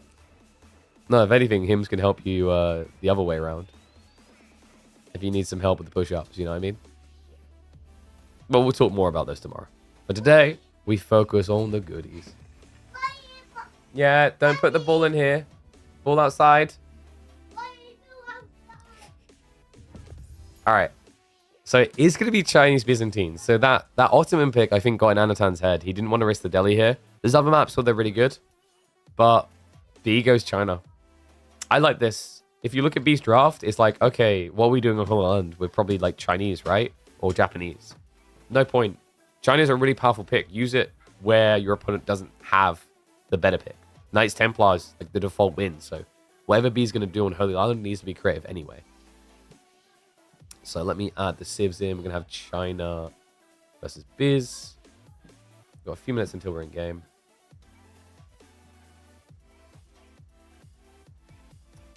What I'll do, guys, I'm going to run 3 minutes ads right now so that you don't have to worry about it when they've ran out. Okay? Oopsie. Wrong button.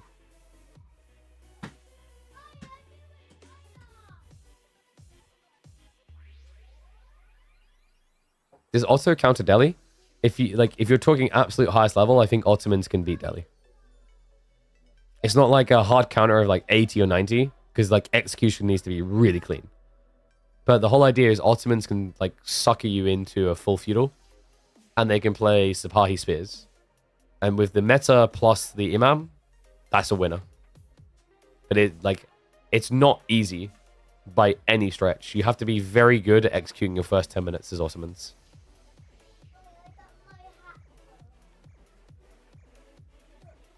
Will Shishi not be a permanent ban? Shishi makes it through plenty, I think, compared to some of the others. Like, HRE people are the ones that suffer the most. They never get to see it.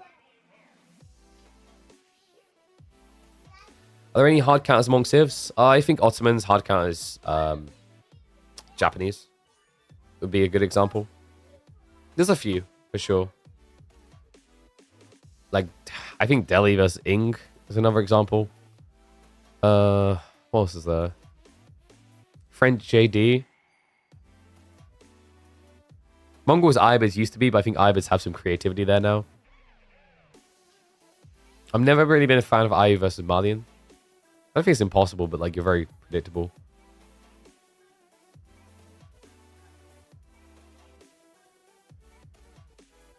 Rus hard counts everything. Oh yeah, dude, like like picking Rus versus Mongols. You pick Mongols, you're like, why did I do it? What was the point? Yeah, go play. You're not meant to be in here, Freya. Daddy's got to work, darling. Go have fun.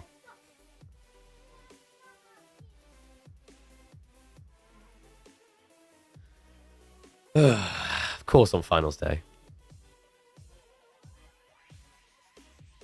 I was like, she won't come and bother me today. She's got her cousin to keep her busy. And then every 2 minutes, like, Daddy. I'm like, come on. Really?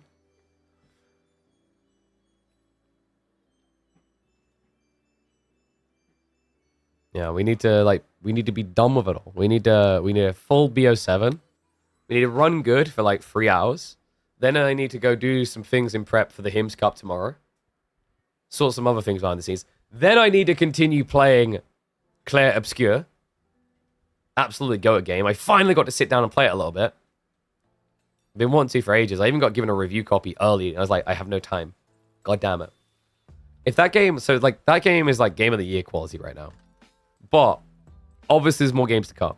But I genuinely would be surprised if any game beat Claire Obscure for soundtrack of the year. I think it's music. Nothing has come close so far. Even last year, nothing came close. What might come close this year, there's 2 things in my mind.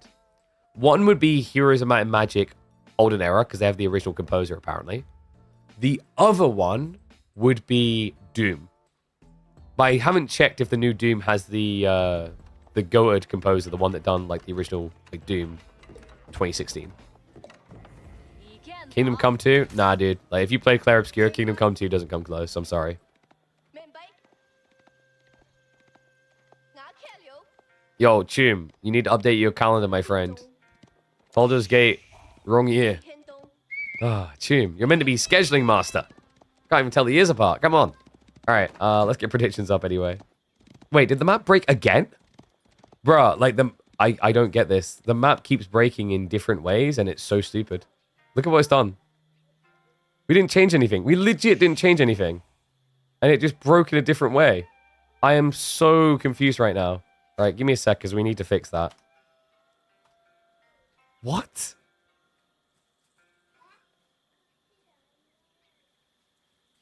That is so random.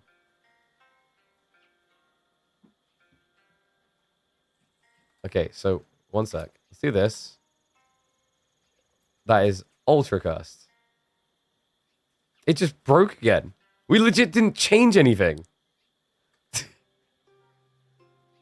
All right, whatever. I need to just update my UI so I don't need to use this because it's technically not needed. Well, I say that our mini map is bigger than you can actually get in game. The in-game sizes are actually smaller now. Oh wait, no, dude, I know what we done.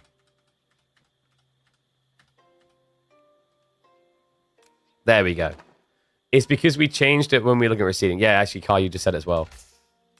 Lamau, we're good.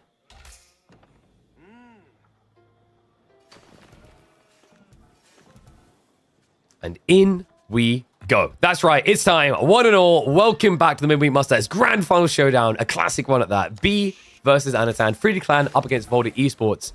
We kick off with Chinese versus Byzantines. Something else crazy happened, guys. Knights Templar got through the draft, and we have Holy Island this week. So B is going to have to get very creative because it was actually Anatan that got that pick as well as the Delhi. But quite possible that B got the upper hand on this opening game. Coastal Cliffs, Chinese versus Byzantines. This matchup used to be quite Byzantine favored. I think more recently China has been winning this. Definitely in the Pro Scouts meta. But could be desirable outside of that detail. We'll see how he wants to approach it. Because one thing I think that makes Byzantines kind of a bait pick here is the nerfs around stone. Your systems, specifically. The new optimal build seems to be the one where you go out onto stone and you start gathering early to build multiple systems. But you may be noticing something very different about this map. Coastal Cliffs doesn't give you a close stone. It's very far away. So not really a viable option compared to, say, a Dry Arabia. Now, I have seen a few players just try to alter this by going for a very classico, all-in type mercenary strat. But I don't know if the timing's really aligning against China. Just China, very deceitfully aggressive Civ. You always think they're about the eco until they start supervising for production.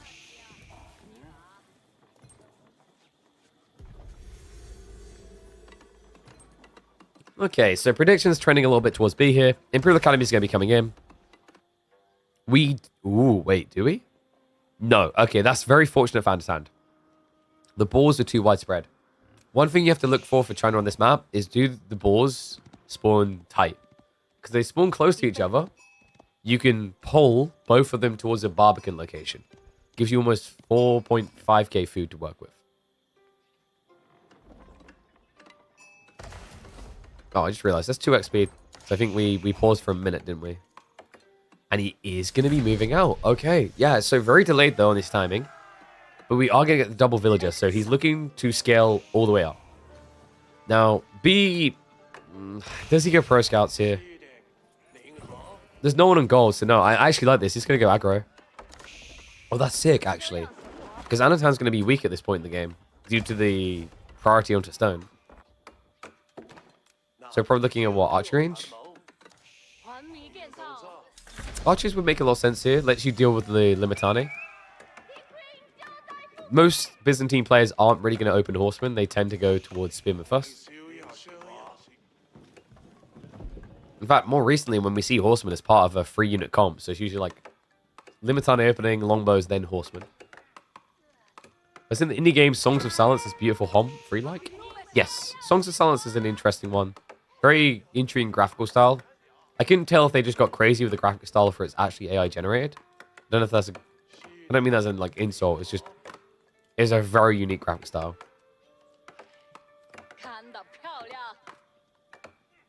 And we do have the Horseman beginning. Okay. Walls are going up. That's smart by Anat. Might benefit from a short wall here, but there's still a rotation around the back. Tree lines won't protect you there. We are getting the racks beginning. So, I think this is Pro Scouts. When you see Horsemen opening like this, it usually only feels good if you fill up Pro Scouts, because when do you ever want to just blob a million Horsemen against the Limitane? It's not a good feeling.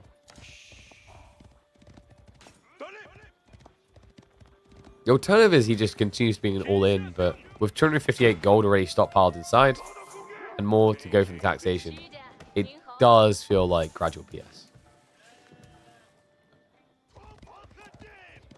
Meanwhile, Mercenary House is being dropped. Anat. Usually it's Javelins here. He goes Longbows. I like this. Okay. Yeah, this is cool now.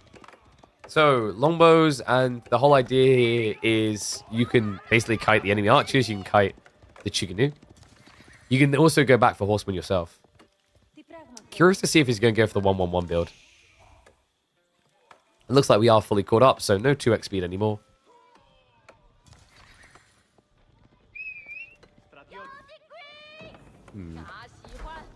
The deer stacks are pretty hard for Anat to block. His own are all located on one side of the base, which is good. Because in some ways what this means is like B will protect this area. It means he won't harass your stone. So you do get the system levels. One tricky one is we don't actually have the stone being buffed at all. So there's a lot of inefficiency around that. Normally, like compared to a standard map anyway, you'd have stone buffed on the second system alongside berries or tree.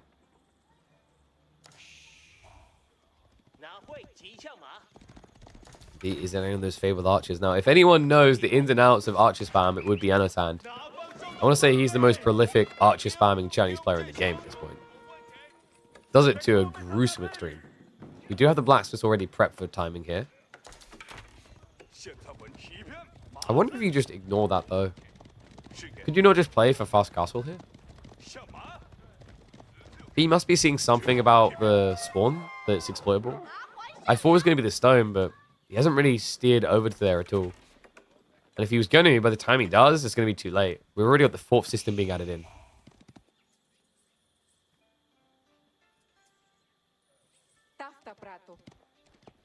Yeah, when I played Songs of Silence, the only thing I would say is I actually didn't complete the campaign now that I think about it. I found the combat system intriguing at first, but it maybe lacked diversity, lacked a complexity to it that was hidden. It didn't really compare to, say, Heroes of Might and Magic in that regard.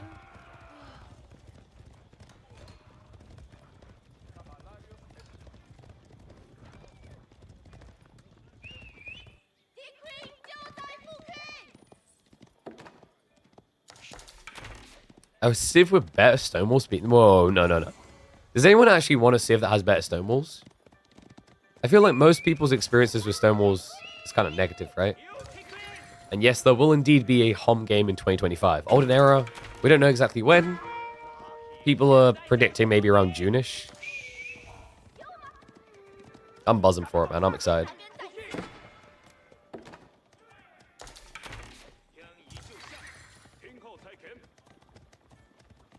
So we do have walls full from Anat on the west side. Yeah, I guess he's worried about an all-in. So what's Anatan's win condition here? Survive and go castle? I mean, B is flooding quite a lot of ponies. But you see what I mean about going longbows? Like, longbows always leads to horsemen added in as well. And to be honest, B's comp definitely justifies it. You have horsemen to count the archers, but then you have your own ponies to body block any attempt onto your longbows.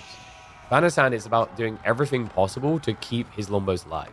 Because when you play feudal Byzantines, you live or die by your longbow count. Nobody's not going to move in, but B. Whoa, he steers straight for it. A-clicks betray him, though. The longbows go deeper. Oh, that's crazy. Actually, B. Is he getting enough of a trade out here? The Limitane are practically all gone. The horsemen are going to envelop now onto the longbows.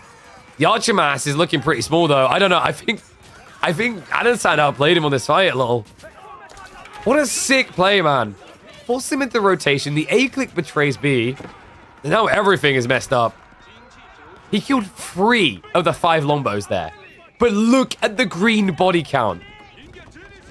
Sick fight. So elegantly executed by the Byzantines here. Anat now putting him in an extremely uncomfortable position. The second Pro Scout's deer stack going to get blocked. Would benefit from having some more Limitane coming in to deal with the horsemen. They have arrived. The longbows are about to get here. That's the tricky part, is getting them in fast enough compared to javelins. They're a lot slower. And what a sick timing. Anat also economically quite powerful now. System level up to 4, so that's going to be the 22% buffer. China's going to be a little bit better due to supervision, but the distance gap is not as big as you'd think here. Actually, arguably, China's not better with supervision. Because they get 20% more, but you are buffed by 22% on presumably your entire economy at this stage. The taxes are the thing that balances out a little bit. That's an extra tiny trickle.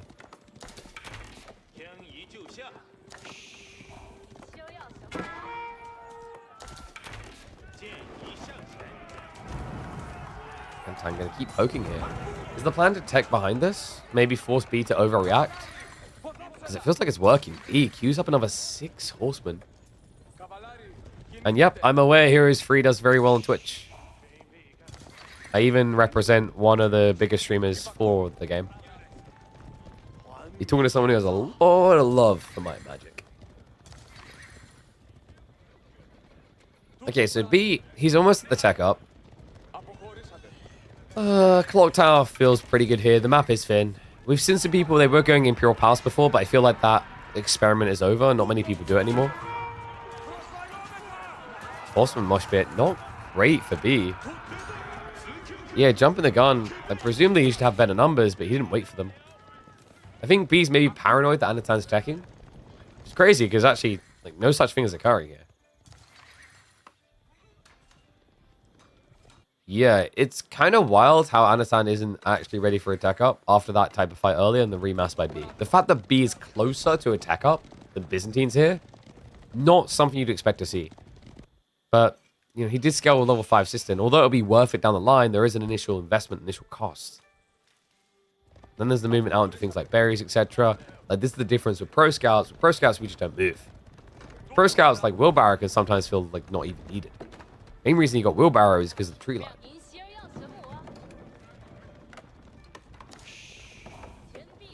Oh, tower it is.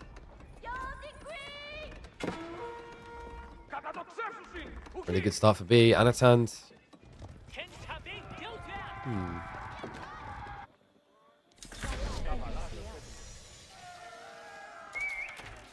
I wonder. Because one tricky thing now for Biz is you can't really play Lancer versus Cataphract. Like, scaling that is very difficult. And maybe you don't need to on such a thin map. I mean, he's got some walls up. If he continues that trend, you play flanks. But I think that's where B's choice to go for a reblob on Horseman was quite crafty. Where Knights wouldn't be able to burn for a palisade quick enough for a trade, Horseman will be able to because there's so many of them.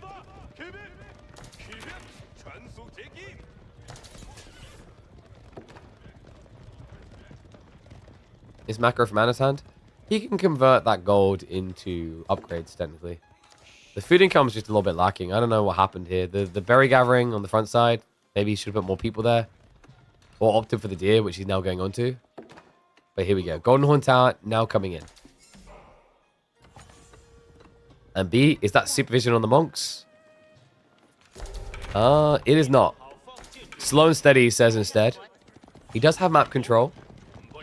Yeah, also with the veterancies being there, Anatan is not going to want to come out straight away. So really good opportunity here for B to just hoover up the majority of relics. In fact, almost every single one is in contested territory.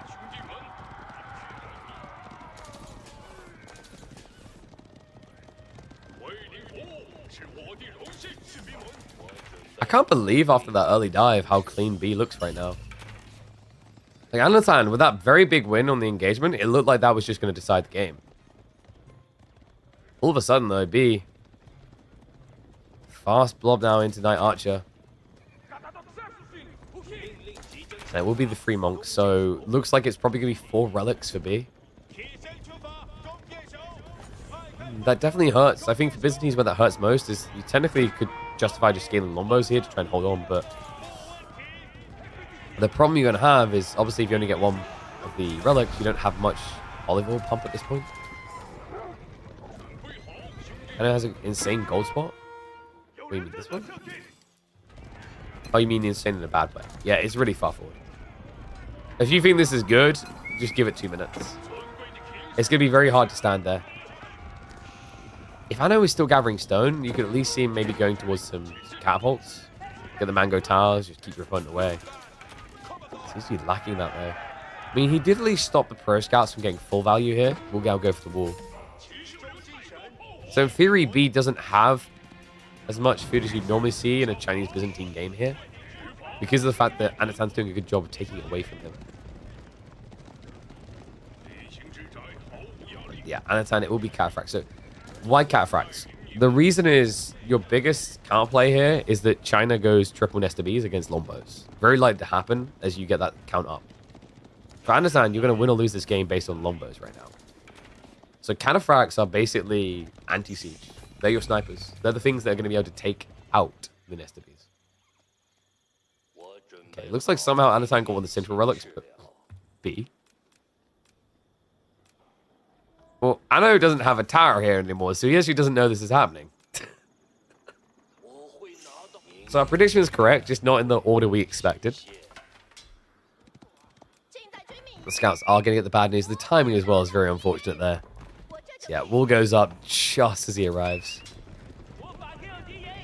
Alright, ones if you think B's going to win this, twos if you think Anatan's going to take it. We've got those Nesta Bs. And a pass guard switch. Mirrored by the Varangian.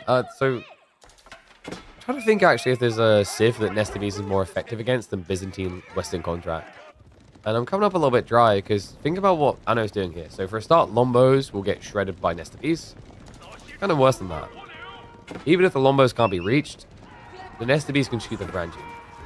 Now, normally that sounds bad because bonus damage, etc., etc. But the thing you have to keep in mind, guys, is although you miss out on a lot of bonus damage, Varangian also miss out on a lot of raw HP. They have 15 less HP than the standard men at arms. They're not that tanky.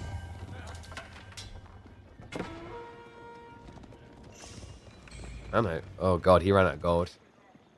Yeah, so this is the rush to the front. If B only knew right now, I mean, he only has 2 Nesta Bs, so he's not a critical mass yet. If Anno can actually hold on this fight coming up, really good shot at this because, of course, he'll have the double gold to go long. But if he has to retreat from this area, it's pretty much over.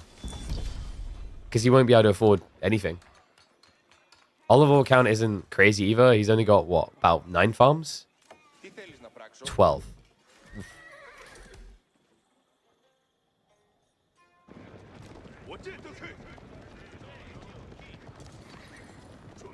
Nope, 7.5 tower range, longbow 7. I don't think it's that good for that reason. You have to think of it very differently. So we'll make a comparison to something else that can exist in this game, in this matchup. Hippodrome. Triumph. When you use Triumph, it actually doesn't feel that good. The potential feels high, though, so people have to respect it. Same with Nesta Bs. If you have half your army, close to half your army, or half your fighting value being in longbows, but I've only put 10% of my fighting value into Nesta Bs, but that keeps half of your army away from fighting, I've won. Because you can't fight. That's the point. It is the threat of their existence. It's the same reason when someone builds a lot of Springholds, you don't just build a lot of Springholds yourself, you add in a demo ship. Because now they have to play very differently.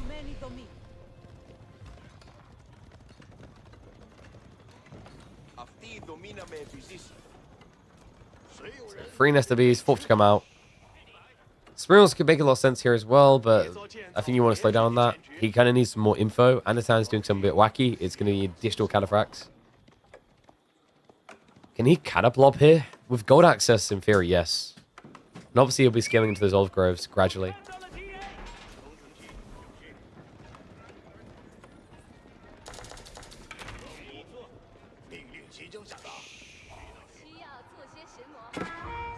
Oh, the other thing that's crazy about Lombo versus Nesta Bees is because their range is so close, when you run them away, Nesta Bees hide in the melee line. It's like an extra layer of protection, and that hurts to begin with. Good flurry for the knobs. Trample to the back line, but he over-tramples. Nesta Bees is still safe. They just turn around for Lombos now.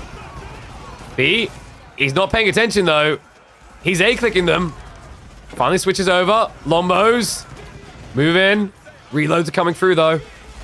The cataphracts, I mean, they're not getting their targets anymore, so LB's in trouble. More of the catas are going to now arrive. The B, I mean, this is so unlike him. That Nesta B micro wasn't there at all. Does still win the fight. And now in the retreat, should be able to clean up a lot. Yeah, extra flurries coming through. Worker kill count, not really changing too much here. Even though there's a repair force inside. There's a few cataphracts left over, so B needs to be careful with the chase. Honestly, Anatan, that was a lot cleaner than it ever should have been. Or should I say less messy than it should have been. If B had been clocking the movement on the Lombos straight away, he gets a Nesta Beast flurry out of 3 earlier. These guys are all dead before they do anything. He's still looking like a cleanup, though. He's going to have to slow down a little bit. He's switching crossbows because Anatan still has 1 ace up his sleeve, and that is the Cadders. And wait, whoa.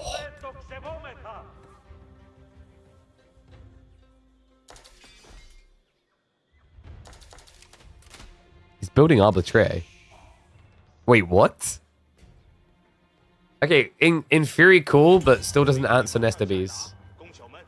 Now he's got Sipahi. I think that's actually from the Golden Horn Tower, though. Actually, Sipahi's pretty good here.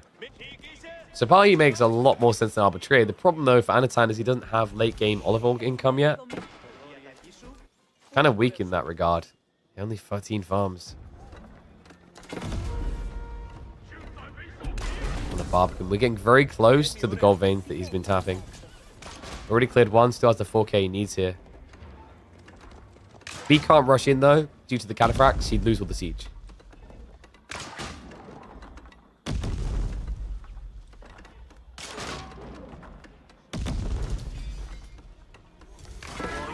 Do we have farms yet? No, no consideration. He's going to need to give it consideration soon, though, because he's running out of finite food. Wait, is he going to... That's crazy. He's going to sneak the ball? There's nothing sneaky about it, though, it seemed. Okay, that's smart. He's going to aggro it over to him and kill it at maximum range. Wait, no? Look, wait, we're just freaking out, I guess. Oh my! No way. No way. Are you kidding me? The cataphracts just found the jackpot. 15 villager kills. I cannot believe that. Was that a distraction all along? I don't know. That I think B distracted himself, if anything. B ahead, now in deep trouble here. And also the Nesta B's unguarded because of the panic. What's going on? 1 down. Could easily trample for the rest. Is he trying to force the fight instead? He is going to dive. We'll look to bypass now. Forces the villagers away. And all of a sudden, a 10-worker lead, but so much more for the Byzantines. That is wild. And he's still raiding. I mean, Adesanya may have just firmly parked himself in the driving seat with these rotations. Even more still to come. Textiles for what? Cataphracts do not care.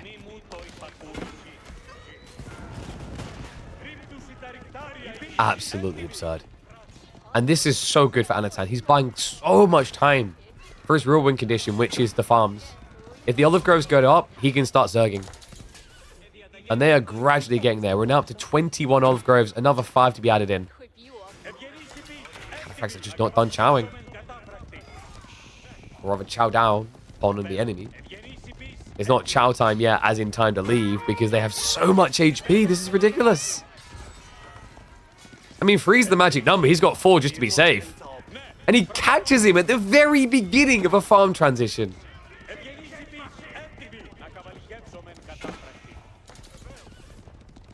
Incredible. Anat leaves the base with a 15 villager lead. I mean, this game was close to over as well. The walls just didn't protect B in the way he was assuming they would. And Anat made a very scary choice to double down on cataphracts.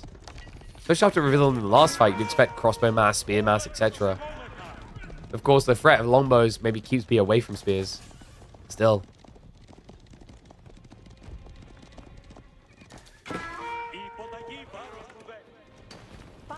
Now, after securing such a lead, Anat can take the risk to trek across the map. Isn't going to go for the central gold here. Doesn't want to risk an interception by the Nest of Bees. Yeah, can you imagine working this hard to build a villager lead and then just getting hit by 5 Nest of Bees on 32 villagers? Let's avoid that problem. And yeah, the reason I sound different today is because we are ill. Very ill. And yet we commit.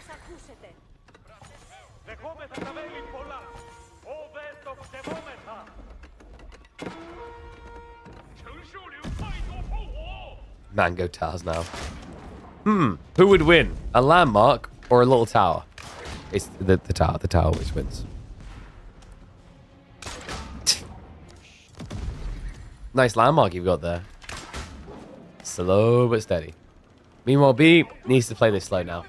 He's going to warm himself in. Farm transition underway. Has not gone to TC.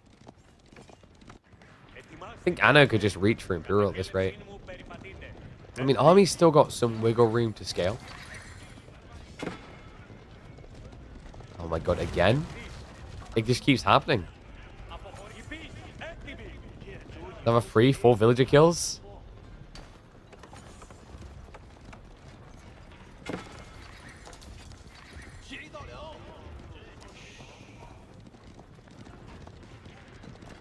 There's a lot of spy as well, by the way. It's an interesting unit because of the interaction alongside cataphracts. So you can start a fight with cataphracts, cataphracts and Sipahi rather, and the Sipahi will attack over the head of the cataphract as like a second line, and then you can just, if you see a golden opportunity, trample past, and they can take your place as a pretty solid frontliner. Same with just horseman Sipahi. You can come from the sides of cataphracts instead. This is pretty crazy. It's like one of the scariest cavalry comps I've seen. It's not often you see a 3-unit cavalry comp that looks this fierce. That's wild. Even as the Trapper's Eye, it's just a burn through and in quicker.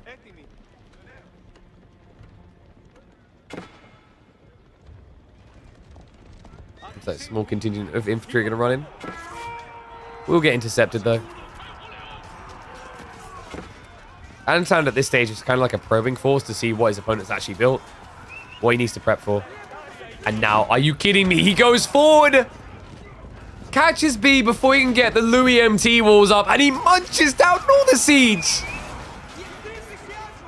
You have to keep an eye in the back of your head with Anat.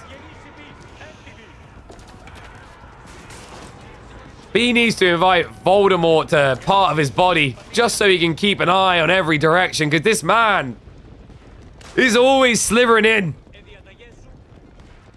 Incredible by Anat. Complete wipe of the siege. The biggest threat to him has now been removed. B has to waste a lot of time remaxing into the Nest of Bees again, while Anat now has the clear thumbs up to go Imperial H. The timing on that as well, just before this cheesy little wall section comes up. Walls that would have stopped the cataphracts from ever initiating that. But yeah, I think he's starting to feel the pressure. Mangonel placements is problematic here as well. Be that mango placement. Oh, yeah, he did force a repair. This looks so hard to hold. He only has 26 spears against 22 cataphracts. That's not enough. If you even show these Nest of Bees, they are going to die. He's teasing him. Ano's going to back up. He could have taken this fight, but the reality check is tech first. There's no negative from doing this. So, foreign engineering company in the way. That means he's going to get a bunch of booster seats for free on these units. So, Arbitrary, for example, will get the Gambeson's tech. There's a party I don't think get anything, weirdly enough. Yeah, what's these stats? Crossbow stirrups and Gambesons for free. Yeah, not 1, 2 techs.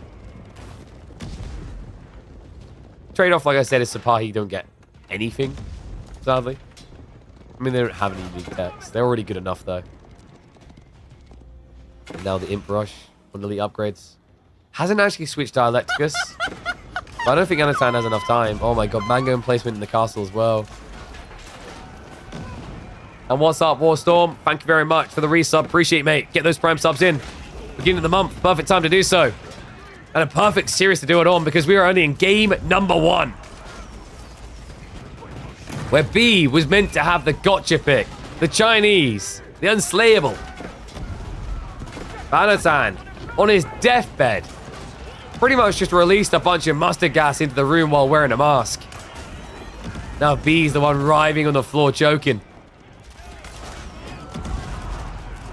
Arbitrary. They just got upgraded. Golden hats are in. That's it. This is not a fight anymore.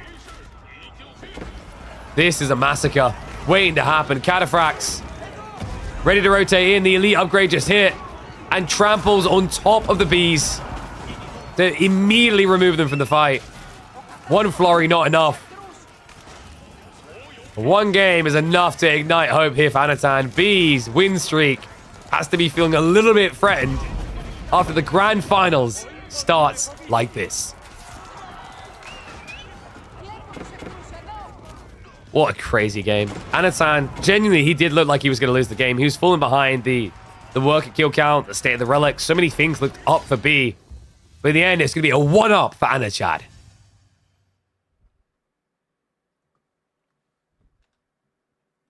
Damn. What a game. What a crazy game.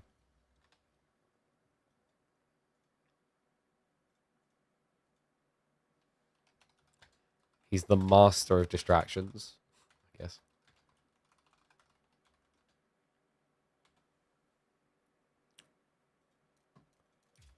Oof. So, mark it up on the board. Anatan on the right with the win. Let me pay out as well.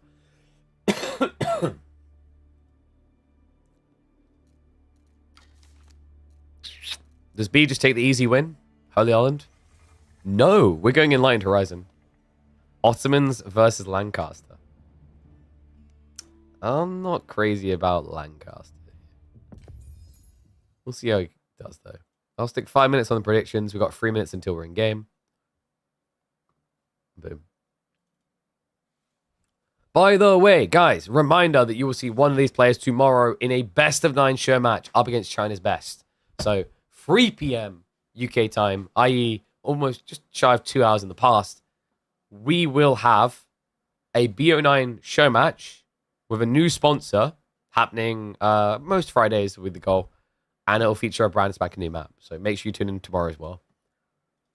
Outside of that, while I've got you, and while you've got 2.5 minutes, sign up to Opera GX, exclamation Opera GX, click on that link, download it, create an account. It's a great way to support the channel. It helps us get some more money out of the sponsorship and maybe get them to come back for a 3rd time. That's right. They actually came back and renewed to support again. It's absolutely free to do. Wholly recommend checking it out. Let me know about your experiences with it. You can optimize it to use less RAM, less CPU than other browsers. You have a lot of gamified features in there. There's even a release calendar for all upcoming games, which I absolutely love. So yeah, loads of cool little features there. But I'm going to run 2 minutes of ads now, so you guys don't have to worry about them. I'm also going to make a shake because I'm hungry.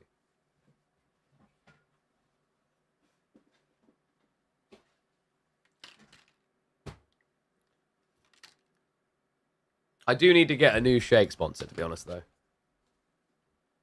Big Sag. No shake sponsor for KP.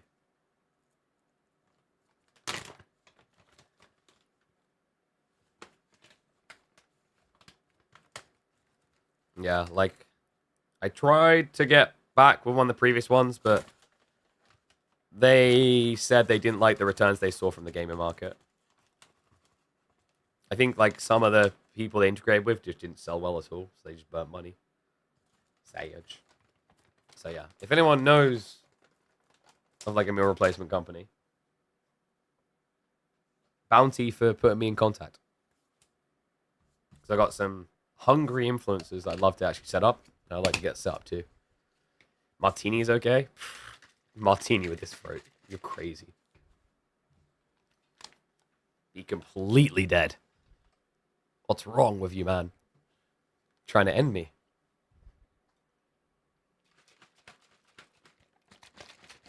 Use HelloFresh. That's not a meal replacement, though. It's not like milkshakes.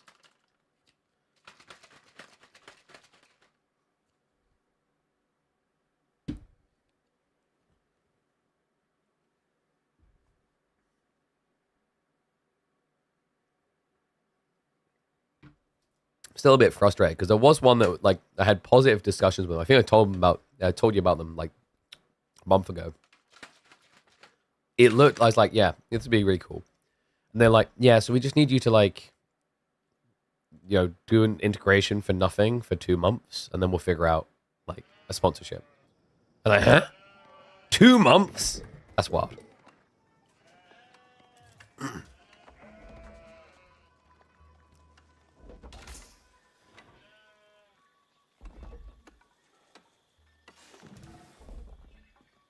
I'm going to say something that will shock you. Ottomans might be the most contested pick of this grand finals. One and all, welcome back to the channel for another GF showdown between B and Anat. Anat leading after an epic comeback in game number 1. Worth watching back. We now head into Enlightened Horizon, where Anna is going to enlighten us on how Lancaster can dominate this matchup. Ottomans have looked like a king on Enlightened Horizon, one of the best maps for them, with one of the best players manning them. Lancaster, yeah, they're Lancaster. They do what they do pretty much everywhere. Usually, we've been seeing a lot of play into the House of Lancaster's defensive format, which is Lancaster Castle Manors. I wonder if we'll see that here, because another interesting detail about this matchup is the players.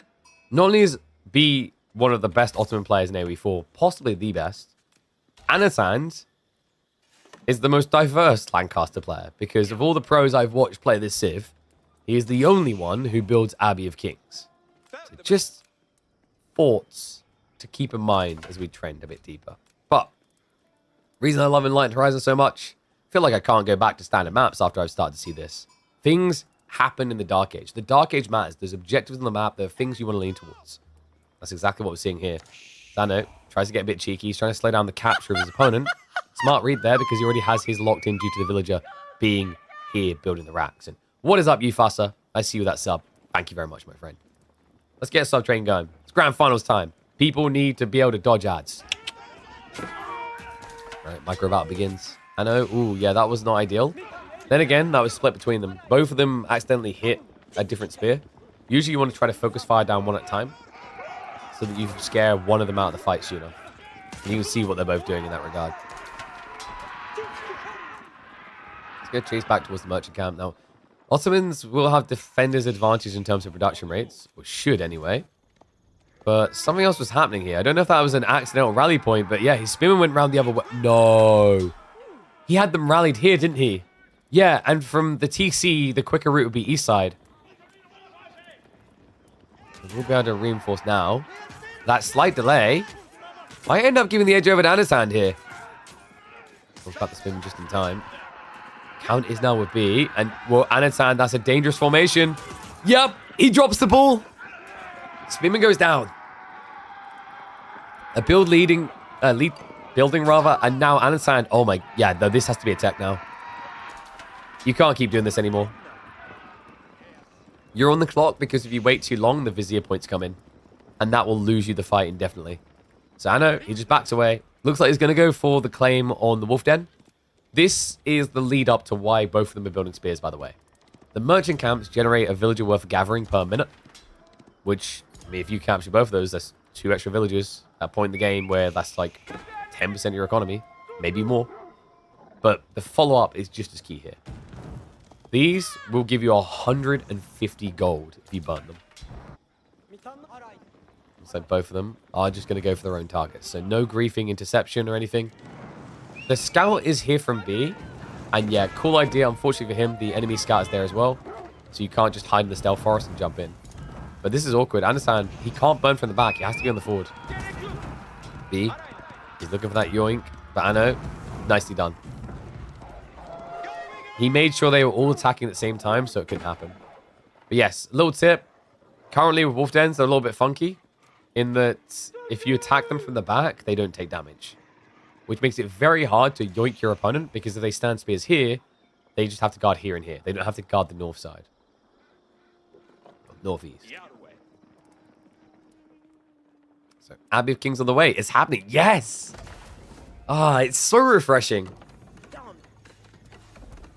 I feel like when Lancaster gets picked in competitive right now, the only time I smile is when Anat is the one playing them. This is why. This is cool.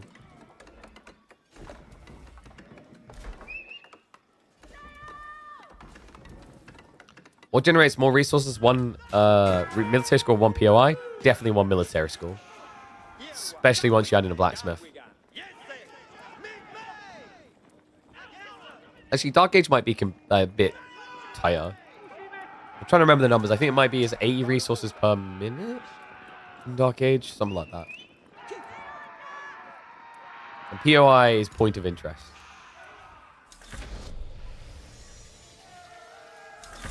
So, let the Lords rise. Move over Lancaster Castle. It's time for a new build. Anat here to save all of our pub games, or potentially doom them in a different form. It's a brazen approach. I mean, he's got a lot of spears already, so he'll be able to bolster them up.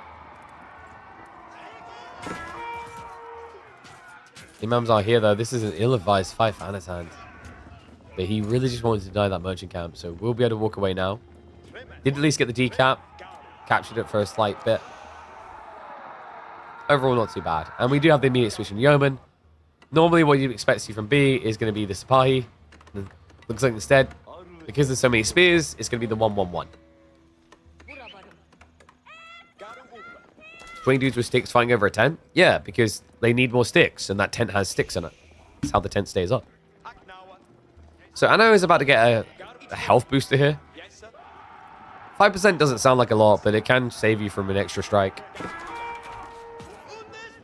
Yeah, because if you get to Lord Lancaster 2, that's where it gets very interesting. Because Spearmen do 8 damage. So you'd hit into this target that has 90 health up to 88, right? So if you can get your hands on a second Lord Lancaster, you'll have enough health to take an extra hit. Problem is, this is just wild with the Imams here. I'm shocked he's doing it. But he has still got the Lord of Lancaster, and that guy feels unkillable. Yeah, it scares him away. Actually works out really well here. Even gets the Sipahi kill. Okay, that's huge. That is actually huge from Anat. This boy's cooking. And guys, you couldn't do this with the Lancaster Castle build. The manners would lose you this timing. You'd be defending, B be the one attacking you. Right now, the Imams just aren't able to carry this. There is a wear and tear logic. Like over time, Anat is going to get drained on these health bars and never replenished. So he needs to be careful of that. Or, you know, we could just take a break and go back home and heal.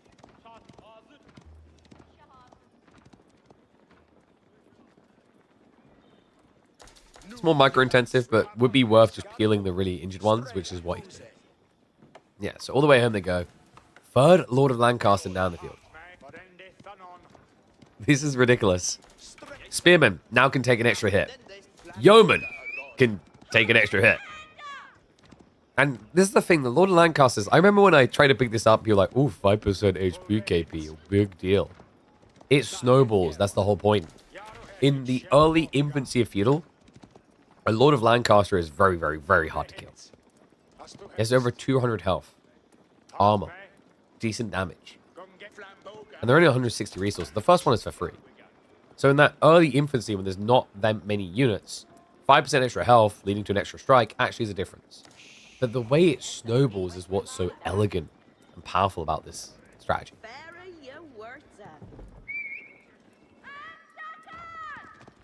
I know, I'm a bit surprised he backed all the way off, mind you. Is he maybe fearing blacksmith timings? I think he saw the undermesh maybe and thought, uh-oh, I'm going to be behind on tech. So it gives a lot of breathing room here. What would be sick for Anat actually is recruiting the Ronins. Ronins with the Lord of Lancaster buff is kind of crazy.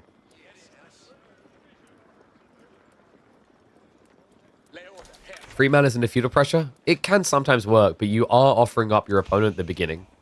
At the highest level, the beginning can quickly become the end.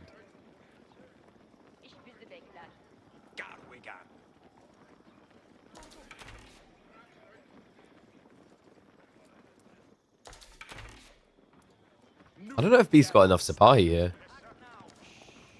Yeah, his army looks a little bit weak where it matters. So that is going to be merchant camp given over. He does at least have the meta plus the imam. If you can keep the imam alive, great. The problem is, guys, there's 15 yeomen. Good luck keeping the imam alive. Yeah, because they are going to do 75 damage on a round of attacks. Now, he's mitigating 2 damage, which is a big deal. Even then, if Anatan just gets Steeled Arrow, which he now has, it should just be 2 strikes, imam dead. And the problem with imams compared to dervishes is they just don't... They're not self-sufficient. If you only have one of them, they can't heal themselves. They instantly become a liability from then on. This is cool, though. Anatan, if he fights around these choke points, the Lord of Lancasters are going to be perfect. It's like your perfect fight points are here, here, here. There's a big gap in the middle you're a little bit worried about. Because these guys just aren't going to drop dead quickly.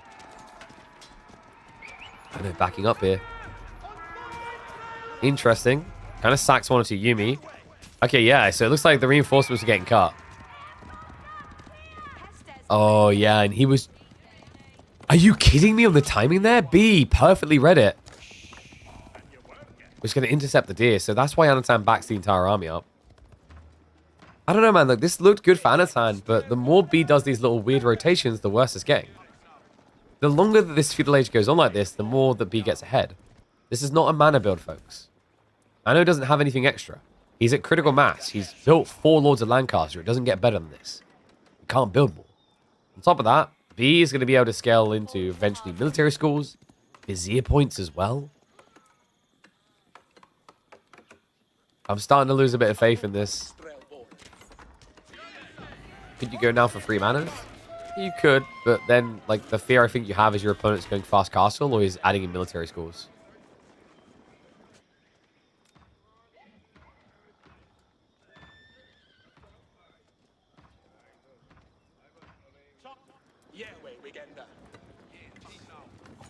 Feels like Anno's looking for a go time still.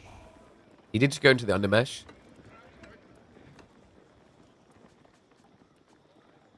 My worry is you can't attack because of what those Sipahi just revealed. Anatan, despite having fast-moving archers, has a very slow comp. And B has a very threatening pony. Especially against English Lancaster. Because of the villagers not using shivs. These shivs probably don't want to fight Sipahi, but at least you could do some damage. But with range damage, you do practically nothing against this unit. It takes you something like 70 to 80 bow shots to kill one.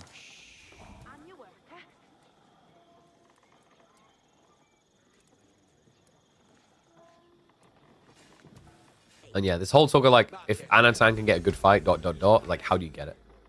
So instead, it's going to be a tech up. White Tower coming in. Smart choice. Actually, a really smart choice. If he went for the King's College, he dies. Because B's reaction to this is going to have to be poke. When he hears a tech up, he's going to want to do some damage. Wait. But B's timing. Does he know? You have to be getting a bit suspicious. Why has Anatan not come out? It's only 10 villages, so if B's quick, he could stop this. Anna's about to get the bad news. Army reveals. X marks the spot where you're about to die here. The White Tower is seen. And the villagers are in poor location. Down to 5, just building it up. The villagers do not get buffed by the Lords of Lancaster either. They are not chunky at all. And there's a party. You have a free pass to the backside. White Tower needs to be going up here. The archers are going to start diving in for the villagers. And the spearmen are just stuck against the unit they don't do any damage against. Sapai, get in. Villager count down to 6. Make it 0. They're all dead. He gets all of them. Wait, 1 left. 1 tap. 1 hope. No. He gets blocked at 99%. It's a down castle. He commits the rest in, but at this point, it's just complete the tech up to look cool. 46 to 27 villagers. An absolute bloodbath. You might as well paint them red instead of yellow. At least then we could hide the damage done. Anna goes for the full Gary, but it doesn't matter. This is over. B with the succinct timing. A second later. And oh, how different the game might have been. But B never skips a beat when you stick him on the Ottomans. Oh my God.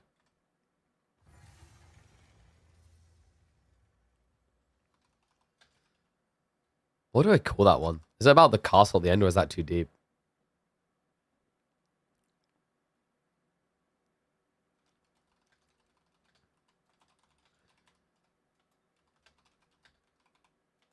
The closest White Tower rush you'll ever see? Maybe. I'll let Soft figure that one out. That was crazy. I cannot believe that. What a crazy series this has already proven to be. These boys deliver. I've said it before, like these two, it's so entertaining, the back and forth, the way that they play. So Ottomans versus Lancaster. Left side win. Yo, what is up, Hacken? Thank you very much for the sub, mate. Welcome back to the Swarm. 17 months. What a legend. Thank you, thank you. Hope you're having a good day. Why Ottomans good on that map? I don't quite get it. The spearmen play. If you look at the history of Ottomans, Ottomans have always looked good on maps where you can force spearmen interactions. So another map used to be Canal for that reason. For a start, their Raxes are cheaper. But the other thing is the Vizier points. Building more units in Dark Age is better. If you can keep Dark Age going, you get the Imam point and you have AoE heal. Now on that map, there's a lot of value outside the base, so Dark Age becomes more obligated. There are double merchant camps worth a villager each. There is the Wolf Dens worth 150 gold at bomb burn. That's 300 gold in total. That's a lot to play for in the first 5-6 minutes of the game. And Ottomans play very well in that type of environment. Alright, let me get the next game up. Let's see where they're taking us.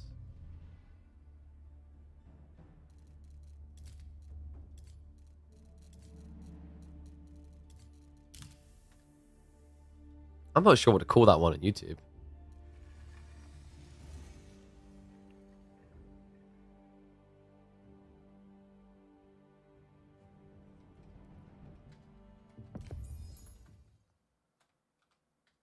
A Shakespearean White Tower Castle. I don't know. That's probably too like twisted on words. A Shakespearean White Tower Castle.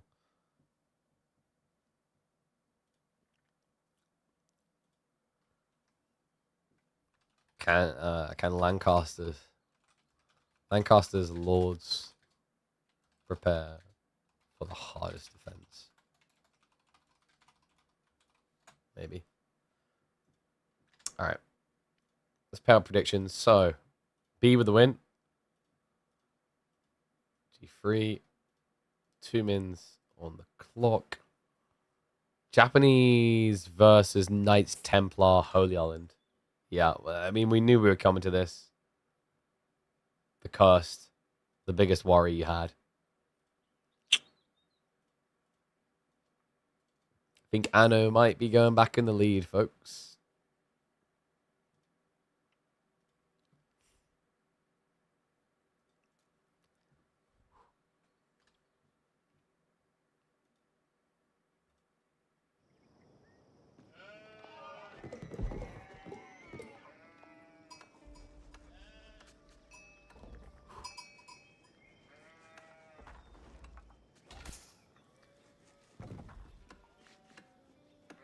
One and all, B is about to attempt to answer the unthinkable.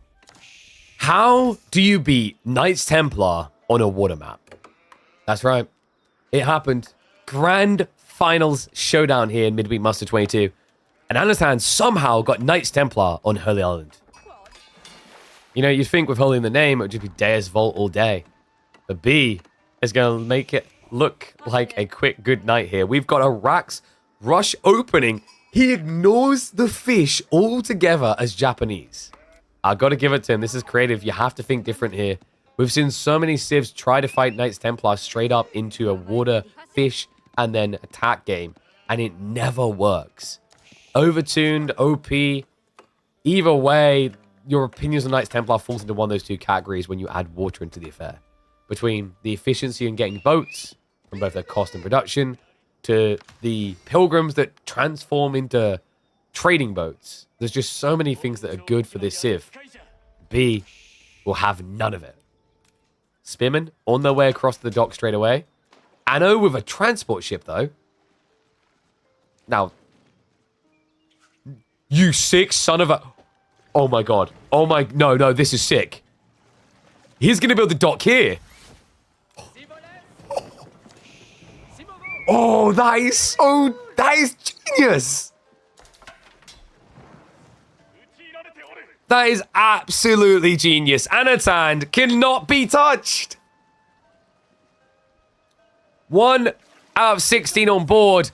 But if Anat hopped on board, his brain's so big it would take up the other 14 slots. Yeah, 1 slot for him, 14 for the brain. This is ridiculous. Anat, what a slick move. And the Dark Age Rush is now absolutely worthless for B. This is incredible. This is freaking incredible. So B's now like, what do? What do I do? I know, correct idea. He rushes 10 onto gold. It's the only play left. And he times it perfectly. The taste of sadness in this game for B must feel unbearable. So Anat, perfect amount of gold required now for an age up. Fishing boats are going to be built. This is the thing, right? Like, you're like, why even build the dock? Well, he needs to build the transport ship. But in the meantime, before it dies, it's going to build more fishing boats. Now, there is, in theory, 1 weak point still for Anat. That would be the tree line. But by the time it's a weak point, he'd be too deep into the trees anyway. He even gets the walls up to be safe. This might easily be the quickest game in the series.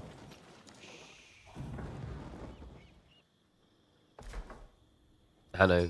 Yeah, that's... Wait. Has he not... He hasn't built the dock yet. Is he going to come back to repair? He actually might come back to repair instead. There's a spot, I'm pretty sure, here for a dock. That should be placeable. He had gaps in his wood, right? That's why... Yeah. He ran out of straggler trees. So, he's fixing that now. And there we go. Dock now down. The time is going to be nice, actually. Like, by the time B burns the dock, the other one's now going to be up. This is crazy.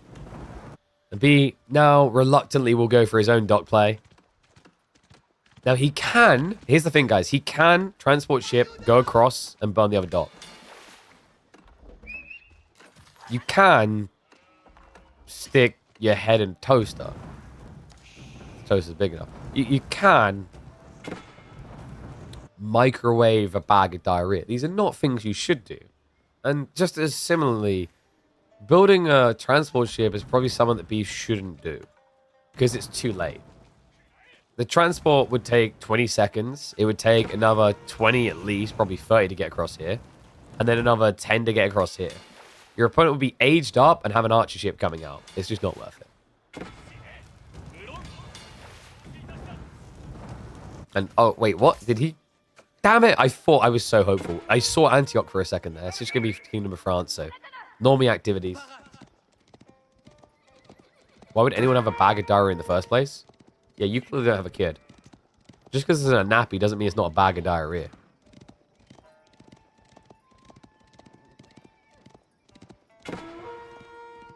Yeah, like, you know, you can technically, like, stick one of those little portable heaters near a bath of water to keep you, like, warmer and save on heating bill of, like, the cost of water. But once again, not advised. Please don't do that, for the love of God. We have 4 more villages. Wait, well, what? This is for gold. Oh my God, this is just ridiculous. This is actually ridiculous. It's for the gold. Anat is playing migration right now. I mean, this is dangerous. Your opponent does have docks. Problem is, right now, B doesn't have an age up. And if Anno rushes an outpost first, I think he's relatively safe here. Okay, so he's going for the mining camp. You can send the transport ship forward to scout for you. It's definitely worth doing here. It might be he just wants to keep the transport here because if a boat showed up, he could, like, just hop in and walk away. Coker on the way. Archer ship coming as well. Yep, that Coker's going to be great for sabotaging the dock. It's going to be great for sabotaging the dock. Are you really a ninja if you can't even swim? I mean, I'm just saying. I played Red Alert 2. Navy SEALs figured it out, okay? And they can blow up buildings. Transport the ninjas? All right, you're talking pretty pricey right there.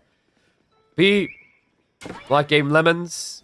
So he's going to squeeze all of it out of the yellow colored things. Pilgrims are at least getting blocked. Anat has got archers in the way, but that's where the crafted little outpost placement is quite nice to be.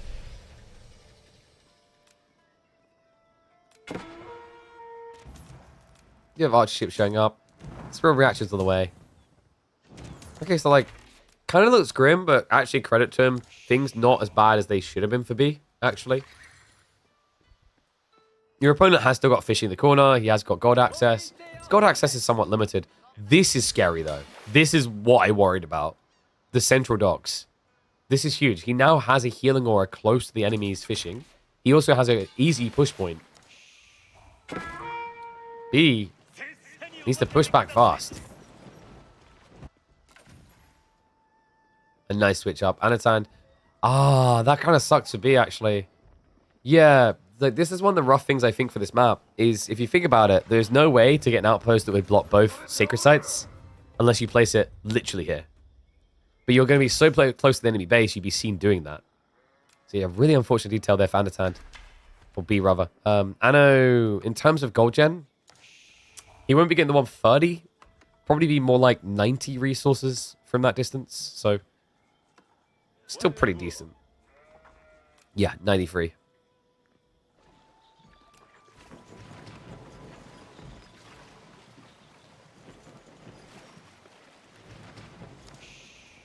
This is hard.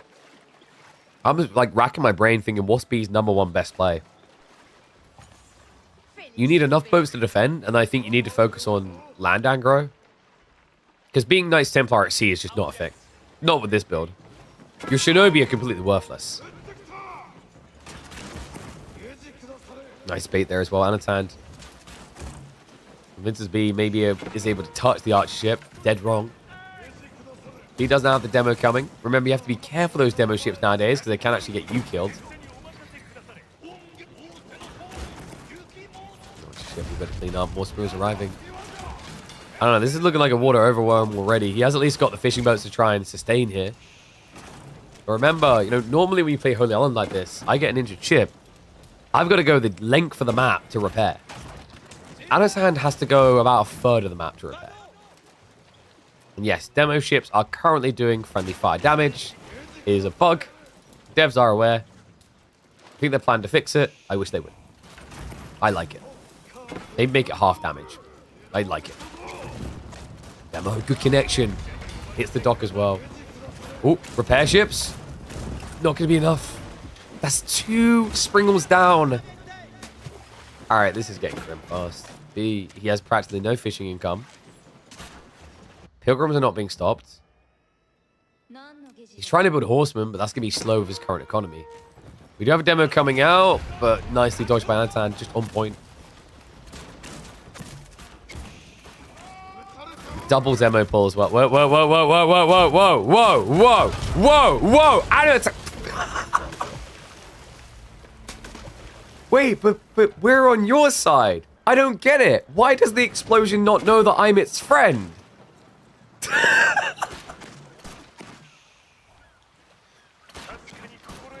Anna's like, guys, chill. Maths is hard.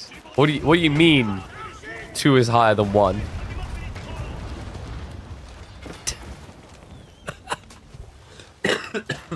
The crazy part is it doesn't feel like it matters that he killed 2 of his own boats. Oh god, that was great. Please tell me. Like, someone should clip that and stick that on Reddit. That is what I'm talking about, guys. These are the moments I need to start seeing you guys clip. I want to start doing a weekly summary series, but I need your guys' help. When you see something epic, funny, or whatever it is, clip it and drop it on the Discord. Drop it on Reddit. Immortalize moments like that.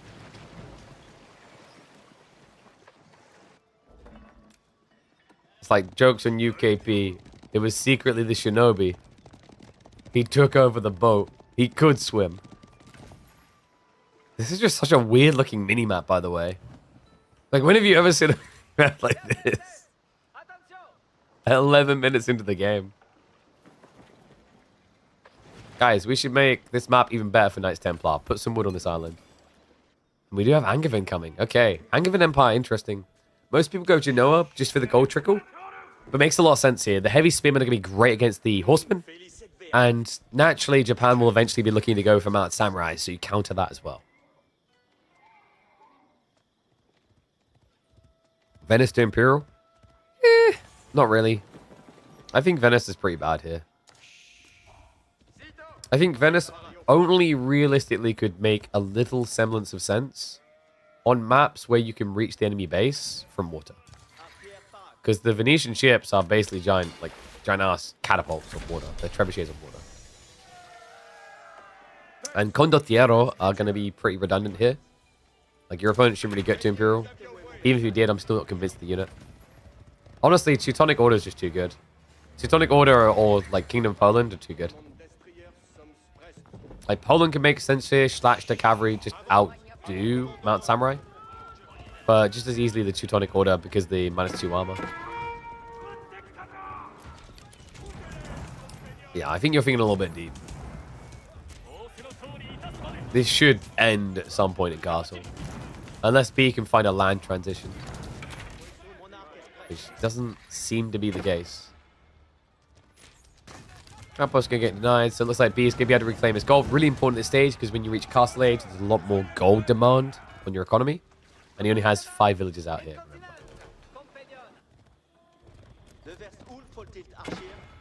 So now you can think about things like Templar Brothers, for example.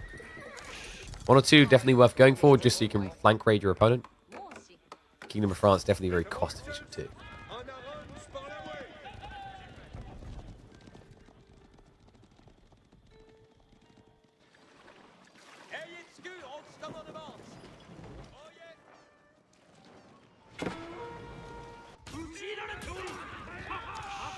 So he has at least cut off the pilgrims.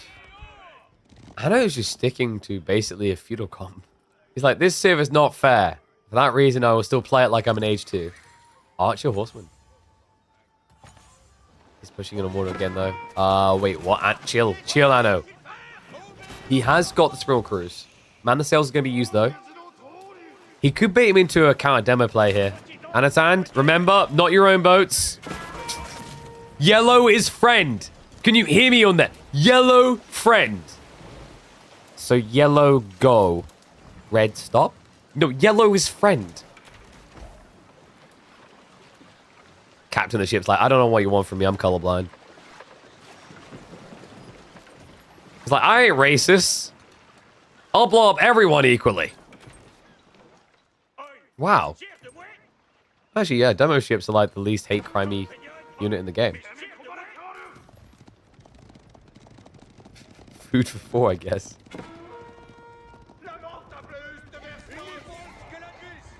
Actually, that's not true. They always want to kill both. Archer Mass did actually step up, but there's a Vet Horseman. And the spear count may not be high enough to actually hold here. The archers are at risk of being grabbed, but with Microbanatan just basically hiding in the center. Splits a few horsemen off to the left side just to absorb the blows. We'll end up losing the Archer Mass. The Uma Bannerman are actually doing work here. With the buff damage, it's actually looking a lot tighter, a lot closer, and instead it's actually going to be B, who comes out victorious from the melee mosh pit. Wow, what a sick fight there from B. I needed one as well, because he was at risk of just getting dove after that. Anat has now chosen to opt for Templar Brothers. Maybe that would have been better to have gone to sooner. It's crazy, actually, like, this Horseman Archer focus, what was his thought here? Probably to be budgeted, so that he could push on land and be safe on water. I mean, the crazy thing, though, is, like, B has contested him both on water and land. Simultaneously from behind.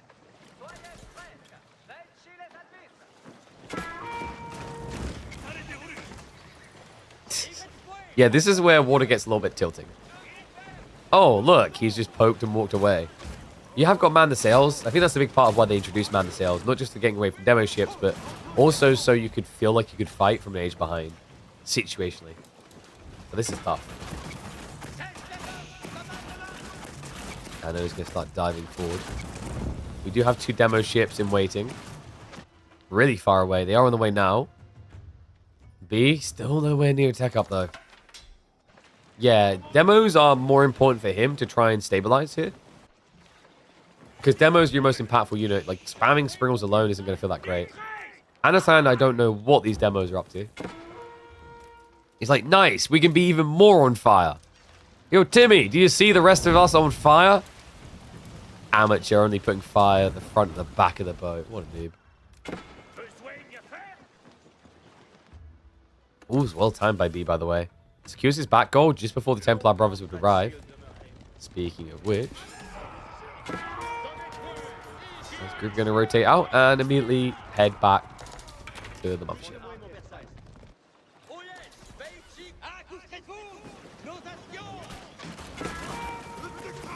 He has got his own demos now. I still can't escape this feeling that Anatan's going to blow up some more of his boats. And by his, I mean his own. Wouldn't be the first time this game.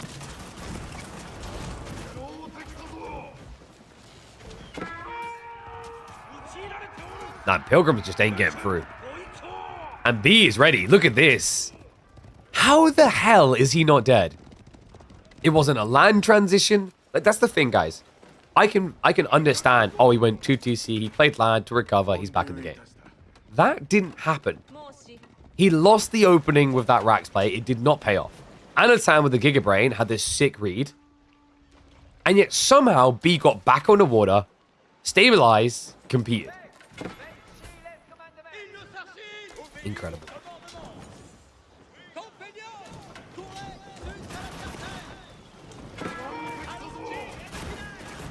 Does Anatan sense what's happened here? You got to be wondering, right? At this stage, you're like, he's not really attacking me on land or at sea. He's up to something. Anatan, there it is. He gets confirmation. This is go point. He needs it. B. Yorishiro drop would accelerate upgrades on things like Horsemen or Spearmen. Spiral Crews and the Armored Hulls are both on the way for him. There's going to be dive into the base, B. Where's the gold at? He prioritized it on water. He thought that was where the assault was coming. Brothers are in. Angevin spears as well. And now we get the back rotation. Horsemen dive in. Is this time going to be enough melee units to protect? Spears getting bogged down on the Angevin spears. We look to switch over now. The Templar Brothers. I don't know if there's going to be much left to answer them right now. Waterside. It is going to be the approach. The demo ships looking to get in, and B, quick on the reaction, does dodge the bullet. But on land, he has been absolutely butchered. That has to be it. Anatan now can just drive it home. Heads towards the tree line. Water doesn't matter anymore. B will at least turn that into a stalemate, but the land looks like it should be a rout. Yeah, villagers get found as well by the heavy spearmen with the 5 ranged armor. The TC's just not saving them. And with the arrival of the brothers, the archers as well, there's just nowhere to go. 15 idle villages, down 12 economy. The only upside being the fleet, but that's not going to last much longer either. The 4 docks becoming problematic for B. And Holy Island will once again rule supreme for Knights Templar, but crazy to think how close this was to B being able to cinch something against the unbeatable Water Sieve of AoE 4. I mean, he's at least diving deep, but this is the thing I was worried about. The demo backstab. Yeah, just watch it all sink. Starts with friendly fire, but ends with pain. B. Full fleet delete. Nothing left in the kitchen to cook up for the master chef on the Japanese. Damn. That was... How was that not just a complete wash? I mean, props to him, man. That was impressive all the same. Yes, an L, but the way it was an L is unimpressed. So Anat with the expected win there. But B, so close to playing major upsetter.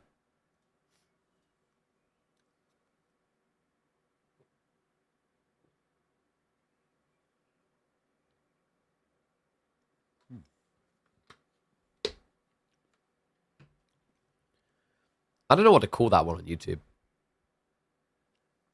Yo, Soft, I need ideas. Something to do with the migration strat.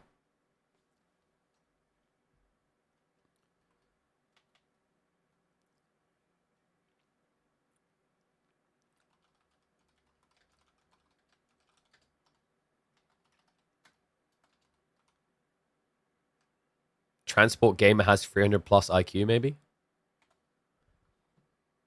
Is this Elite Classic free? No, this is the Midweek Masters. Dodo, we run our own weekly formats here. Every single week. Monday, Tuesday, Thursday, Friday. This is the place to be, as I tell people. Catch some of the top players clashing on the weekdays. Really just don't get that anywhere else. I mean, you can go watch like someone queue ladder, but I always say ladder's nowhere near the same as this. So hard to go back to ladder casts after this type of thing. Because when you add in the tournament drafting, all those details, it evolves it so much. So, Relic River next.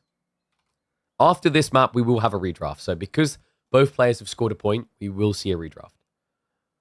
I mean, Iabids against Jean. This can be a decent matchup for IU, actually. With the river as well, I think maybe you sneak a dock early. So let me start predictions. I'll put 5 minutes on them. And I'm going to run 2 minutes of ads. By the way, reminder, exclamation Opera GX. Download it. Install it. Let me know what you think of it. Have you got any testaments in chat? I know some of you would have gotten it in the previous month, but they've partnered with us for a second month because they were bloody impressed. So let me know what you think of it. I think it's really cool. I've been enjoying it. Those are small quirky features you just don't think about. They're handy. And also, if you haven't got like a $4,500 PC like we do, some of the things like RAM and CPU limiters will be really helpful for you.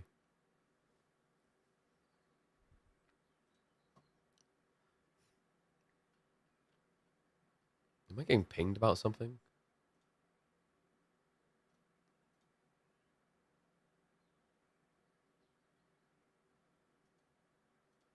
Okay. No, I think we're good. Yo, what is up, M7? How's it going, my friend? Hope you're having a good day. Appreciate the sub, and welcome back to the Swarm. Whew. Ugh. What do you think, guys? We're getting a 7-game series. And yes, Same, this is Grand Finals.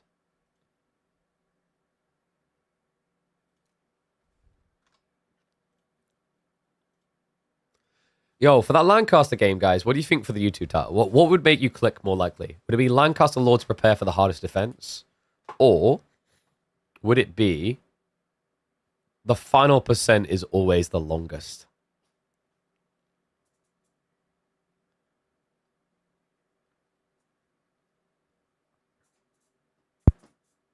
It's probably the final percent is always the longest, right?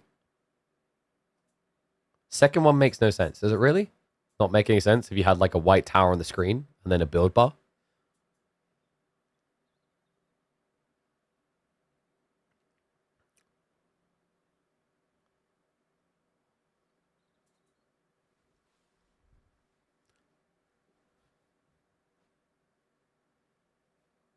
We're protesting the 1%. I'm just giving it context. See if it makes sense with that context. I don't know. I'm not sure.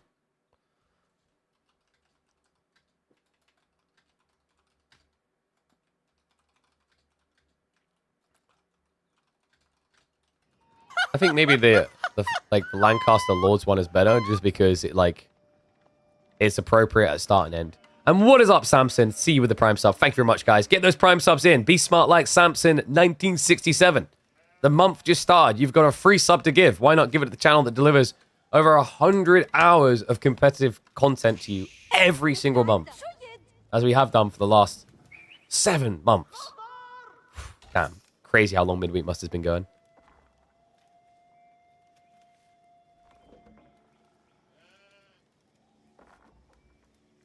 It's hard to link 1% to a building progress bar. Is it if you have like a giant ass progress bar on the screen? I don't know. AV4 can feel, I feel I've talked about this before, AV4 is difficult to embody the in-game elements well in YouTube thumbnails, I find, compared to like other games. Oh, we need to do that, don't we? And then we need to flip scores.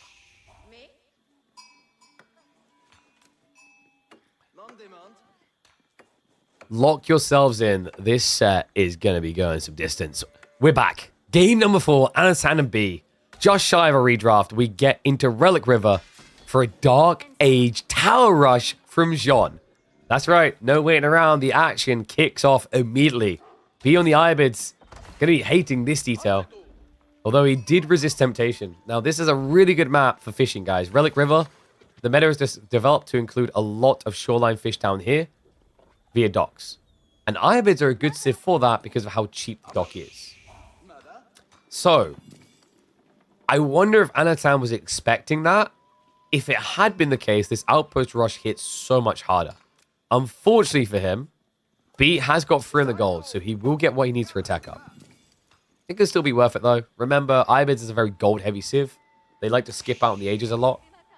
And, well, if you think about the civs in the game that hate fast castle builds, Jean rates amongst the highest. We've seen so many games where Jean's plan gets ruined because it was FC.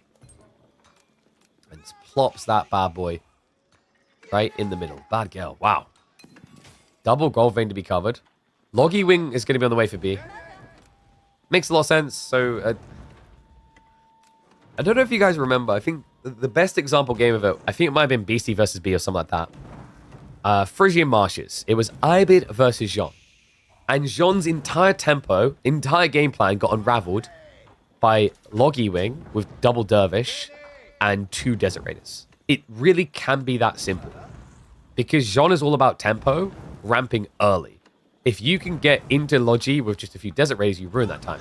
That's why I like Anatan's odds a bit better here with the Spear beginning. Because that is a true counter that can pierce through the healing rate.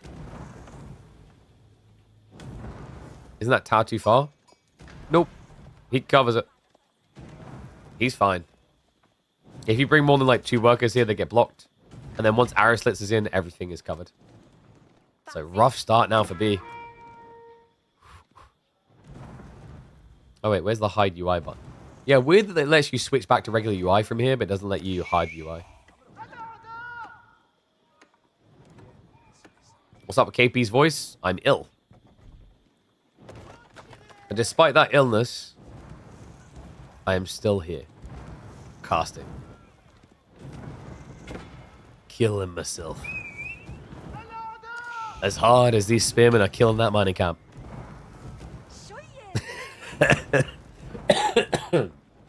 And Jean is going to gather some gold. Guys, this is the Giga Brain strat. Ibids are going to lose this game because they'll be missing 10 gold from this vein.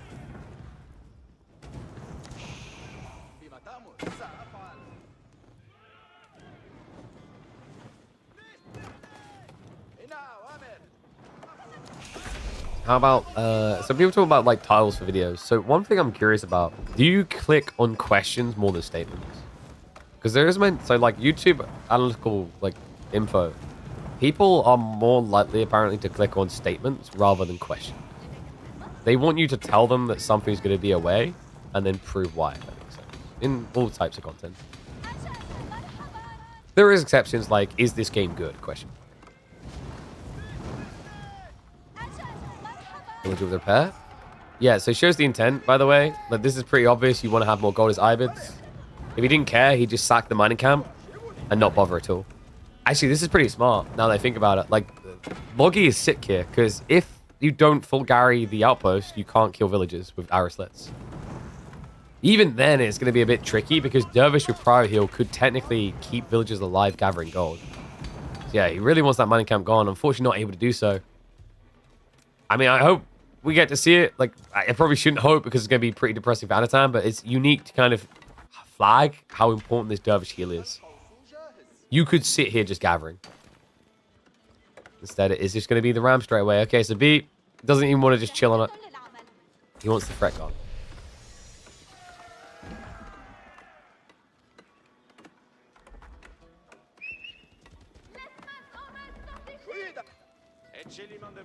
That's the thing. So, like, on the YouTube discussion, so, like, good YouTube videos pose a question and then, well, they might pose a statement, rather, and then across the video, they dive deeper into the whys. You know when you've, like, someone's been like, this is why China's economy is going to fail by 2030. Like, well, that's a bold statement to make.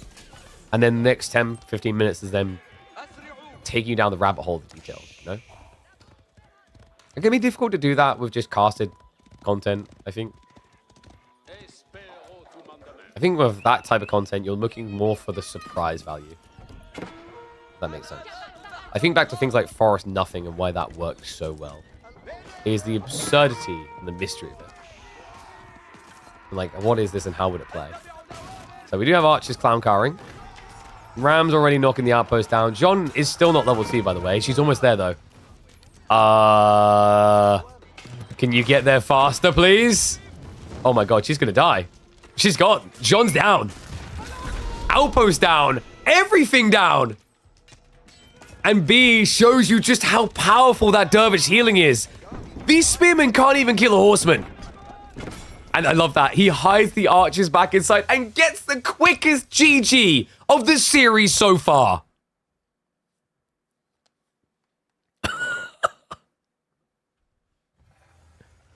What a civ. What a unit.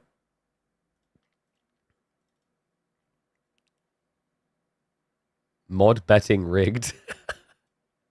So B with the win. Speed running it in that game. Oh my god. See, like that one, this is the problem as well. I don't know if people really care for short videos. Especially with AoE4's pace. That the first 2 or 3 minutes is calming, and then, but like that one was like, I don't know, that one's interesting. Like, see, so here's an example of statement. Tell me, try to tell me feudal healing isn't OP. And that also gets the betas in, you know, the ones like, actually KP, and they roll out the scroll. Statistically, let me explain to you why. It is balanced. Click on my video when it showed up in your feed.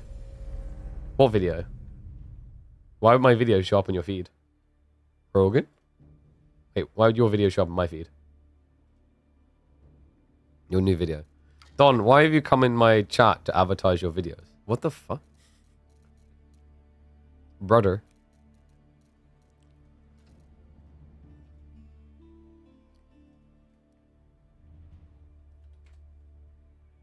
If this ain't something wholly unique, then you are literally at this point just a twit, like one of those Twitch bots.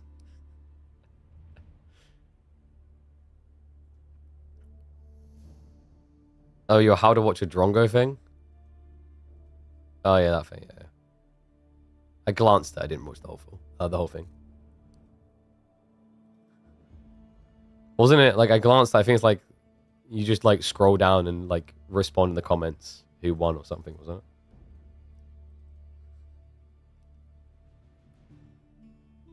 All right, we have a redraft, by the way. Did I get the entirety of it, or did I miss something? Be honest. So, let's do redraft.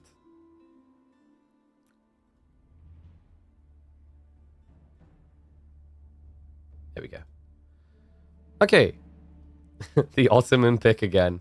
Only this time, it's in the hands of Anat.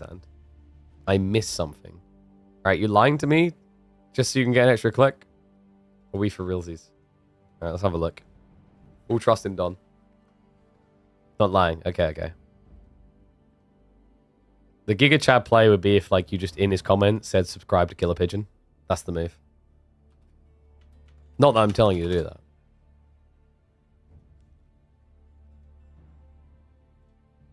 Sense on. Yeah, we don't need like volume. Right, Don's back. Oh yeah. Are you talking this at all? Probably not. Oh. No. Now bring it up. Can you see we won the game? I won, obviously. Oh, can you guys not see it? Because the chat, right? One of my guest games lately. Yep. Hey, for worlds. So you're just showing your rank off now.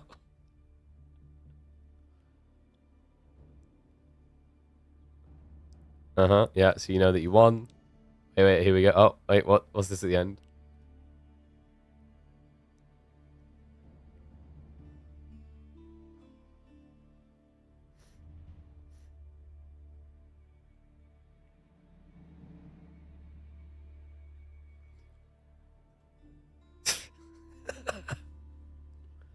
Whoa. Dawn leaking Discord DMs? Jesus, that's done. Mate, you're done. You're gone. You're out of here. That's illegal. How do you skip over it? Well, like, I saw it pop up on Reddit, and I saw the star, and I was like, oh, it's just Dawn like showing that you like go down. I thought you just spent 2 minutes commenting in the comments. So I was like, oh yeah, I've got other stuff to do in my day. Got to organize my influences for upcoming campaigns. Got to organize our own tournaments. Got to do new tournaments. Got to stream. I'm a busy guy. Wait, I skipped the AoE4 world part that mattered? Wait, did I?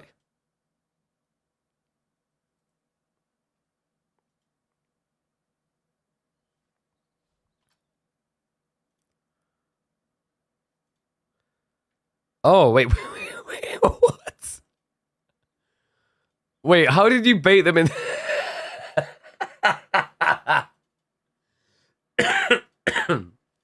How did you bait them into linking your account to the... Oh, for God's sake. Who the hell have you been like? Alright, thank you for letting me know I missed that. It's not you. Like, someone's just assuming really badly then? Oh, that's brilliant. Okay, thank you. I'm sorry, I would have missed that. Sorry, I was trying to keep the show moving because we literally got to get ready for game because I haven't even entered the extra details. Okay, so Marlian versus Biz. This could be a very long game. I think on average, this matchup on Highview is like the longest average. It's ridiculous.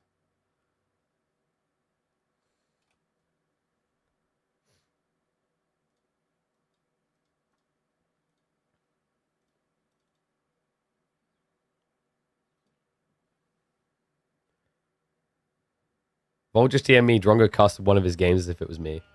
Oh, wait. Oh, wait, so that wasn't... I thought you baited them into doing it wrong. So legit actually wasn't you. Okay, dude. Yes, keep doing that. Oh, that makes it even better. Thank you for the full context. Sorry, I'm ill and, like, it's been a long day. Well played, Don. Well played. Oh, that's brilliant.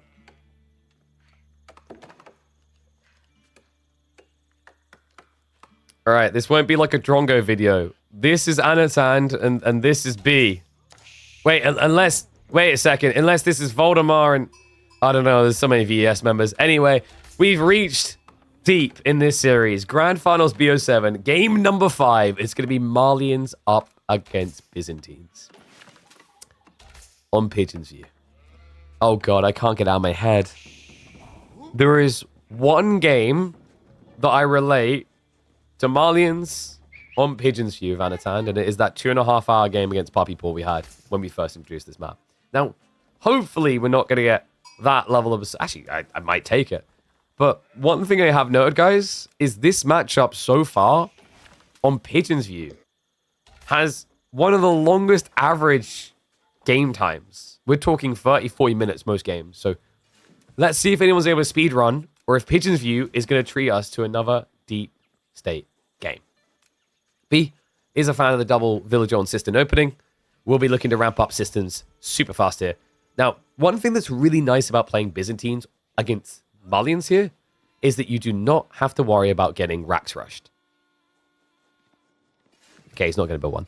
Yeah, because the thing is, for Malians, Donzos are way too expensive to racks rush. Because if you racks rush, you don't really get a clean timing on your outpost follow-up. I'm trying to think if there's a worse civ to try and outpost rush with, just because of the cost of it. I think Malians is probably the highest, because also there's the conflicting interest in doing pit mine.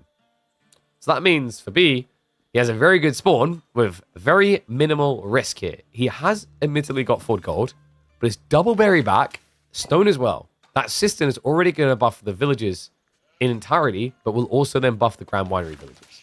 It's a really, really nice start here. The only thing he's missing out on is the 2 gold workers, but you don't really need that much gold. Not yet, anyway. That's coming on the other side. How was the predictions, by the way? 67% for B. Okay. Freeze in chat if you pretty much gambled on B, because you can say Byzantines. Double deer. Oh. Okay, someone that got lame, though, that's smart by Anat. You need to do this, actually, just because there's a risk B will shove the deer in. He's one of those players. One of those filthy deer-shoving players. Don't be surprised if you see a racks opening with 2 Limitane, and then the deer pushed into the base, because it counterplays what Anatan wants to do. Malians in this matchup are still about 80% of the time, at least, doing pro scouts. And you have the ability to remove almost 50% of the deer in the first few minutes.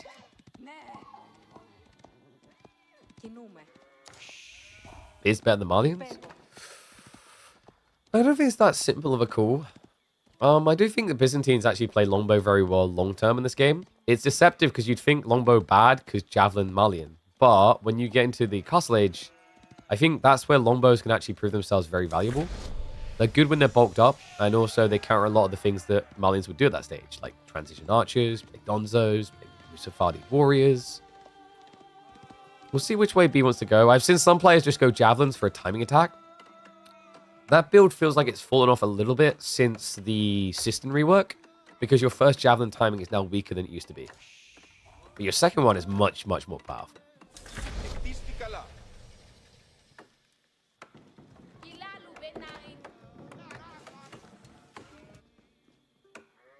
Anomalians? Is that the best we can do?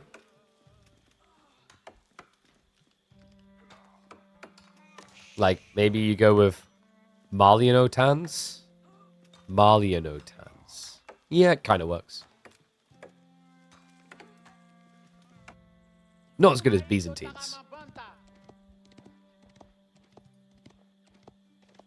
Trying to think if there's any that's better than that we have. Like Dimu Lancers, but that's not the full civ.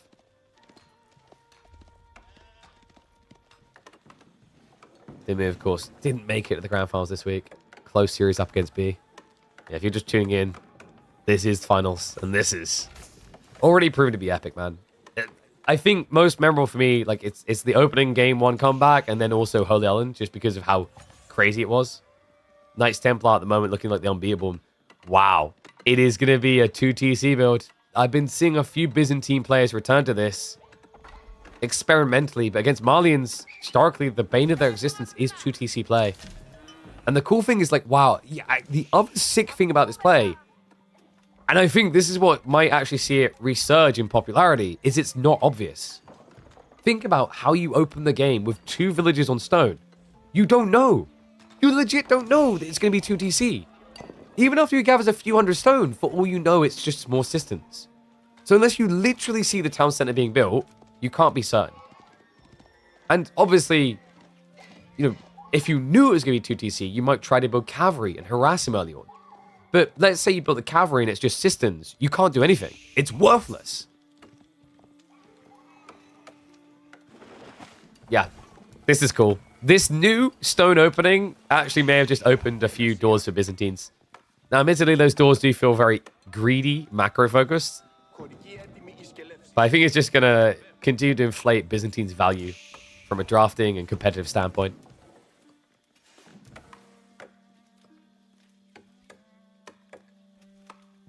Meanwhile, Anat, he didn't go pro scout. So I like that. He resisted temptation. He did lame the deer. Most of them got shoved close to the TC, though. He probably not going to be rushing that unless he wants to go for some sort of cattle build. Instead, it's going to be a focus on the olive oil. Not to mention there's extra assistance coming in. Yeah, like in theory, this build is actually more potently effective than most Civs 2 TC. Because of the system buff on top of it. Like, system buff really comes into its own in the mid-game because percentile scaling. If I have more villagers, the percentage is better. So if you have 2 TC, you actually reach that threshold where it's worth so much quicker. System discounts a buff. Oh yeah, like I've been over this. The only thing it nerfed is their initial merc timing. So Byzantine's first 6 minutes is weaker, technically. After that, it's just better. Okay, so we have got racks. Likely we're looking at Javelin Limitane here with this type of build. He could actually go back for Horseman. So you play Limitane, Longbow, Horseman. But the reason why I'm expecting Javs is the Camels play really well as a counter to Sofas and Castles. Whereas Landsknecht are a little bit weirder. They can be nice against Musafadi. The reality check is you don't really need them against Musafadi. You have Lombos for that. There you go. It's going to be the Silk Road. And that gives him diversity. His opponent doesn't go Javelins. He now has Javelins to counterplay. And then the Camels to deal with the Sofa Flood. The Sofa Flood is statistically the most likely here with a fast castle build. You just have so much food to work with.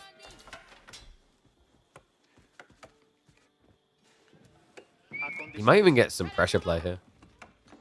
One thing to keep in mind is actually blacksmith play high value for Biz here. A single Kira Siphon can do a lot of damage to these pit mine formations because little tip for those trying to better their Byzantine play. Certain civs have overlap issues with their structures that allow the flamethrower to do more damage than intended. So it's not uncommon if you get the angles right with Kira Siphons to hit a pit mine and 2 houses with the flamethrower at the same time. And I'm not talking about the trickle of damage, I'm talking straight up burning them all for full damage. Seen it multiple times. It's a strategy best leveraged against houses clumped together and farms.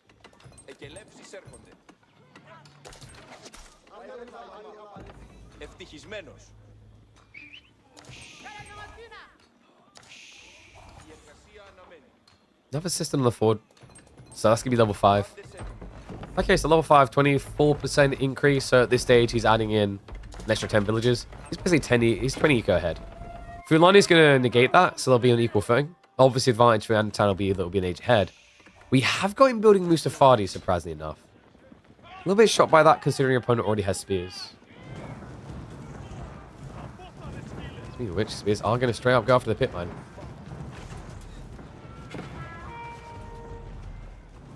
Anno not really capable of defending this yet. Limitane count should be good enough to break the pit mine before he'll mount a defense. Javelins are going to be creeping in here. He does see the double racks play. Sees a triple on the back. So, yeah, he knows it's full Musafadi, which is definitely a different way of going here. I guess Anat is going for scale to burn the TC. But you're technically building a unit that can be counted in the second age. If B transitions archers now, you can hold. You could just straight up keep going Limitane, though. Hitman already gone. House is now being targeted. Not a bad idea here, considering it is a Musafadi flood. So population matters a lot. Lack of housing is gonna hurt him. Can't see everything, so it looks like the creep play by Anat is not gonna go unnoticed. Just everything looking on point right now. The target obvious. There we go. Walls are going to be on the way up. Now, keep in mind, he also does have Presidium to make the TC incredibly difficult to kill. Outpost as well, actually. Musafadi definitely creeping. So Limazane are being left to their own devices here. They're going to start backing up, though. I mean, the Arrow Slit's Presidium play would be pretty sick. He hasn't toggled it just yet. Musafadi aren't exactly the quickest villager killers either. Yeah, he also didn't get melee 1. So it's not a 5-hit kill. It's a 6. More than that now with the textiles. There we go. Stat defenses. I mean, I don't really know what I was expecting with this. Maybe if he went unseen. But B's reaction is perfect. Wall already up on the east side. These walls are so obnoxious. Anatan's advantage is mobility. He's not able to use it here, though. Jav now arriving. Enough of them to scare him away. Anatan, the upside he does have is relic play. He has all of them now. Downside is going to be raw economy pull. B is draining his safe resources quickly with this 5-system 2TC build. But in terms of raw economy power, right now, he's sitting at what? Like 26% on top of 60. So he's sitting on about that 14 extra villages. Yeah, so 74 eco. This is better than Fulani. You can see it in the numbers as well. The reason why Antan is competing is the pit mines and the Mansa. But the other thing you have to keep in mind is like olive oil isn't equated into the calculations. If you just look at this top bar, you have to look here as well. So Golden Horn Tower in the way, which with level 5 System pumps out mercs absurdly quick. We even have villagers with shivs out. And a move on to the deer. Okay, is Anatan just doing a 1-unit only challenge right now? This is an interesting detail. We do have the local knowledge on the way. So an extra, was it 25 health if I remember correctly in a fight? As long as you don't die straight away, which if you're in a fight with mass melee, you're not going to die straight away. Usually it's range units that insta-kill you.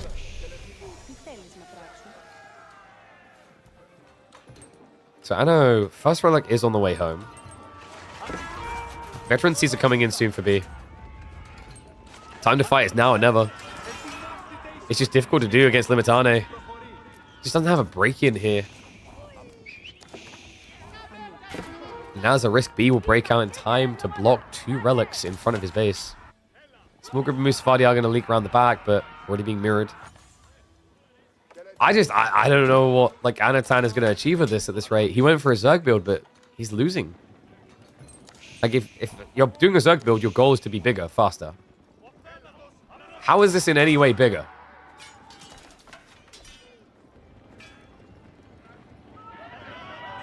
And yes, Golden Horn Tower does work with the systems. So you can see here, it takes him about a minute 20, I think it is. Maybe 24, I think, for javelins. It's quite quick.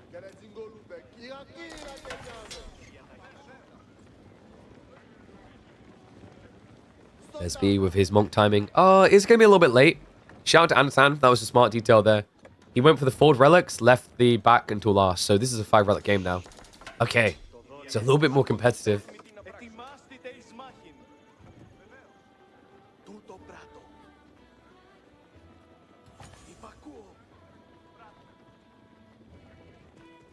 TC as well. Honestly, Anatan's build looks like it would have made sense for Farimba if he went 2TC opening. Obviously, that changes a lot of things, like Byzantines can be the aggressor there. But just imagine this game if these were Farimba Musafadi. Mansa Musafadi would have 4 melee armor right now. Means Limitane would do no damage, and a long fight wouldn't hurt you as much. Looks like Anno is going to be going for the Warrior Scout switch. So it doesn't even try to mirror javelins, which I think is fair at this stage. Your opponent has a huge lead there. The goal as well, by going mass scouts plus Musafadi, fully leverages the Fulani and also keeps you mobile. The worry is if B ever gets to a stage where he's protected, his all-in is going to be a lot more scary.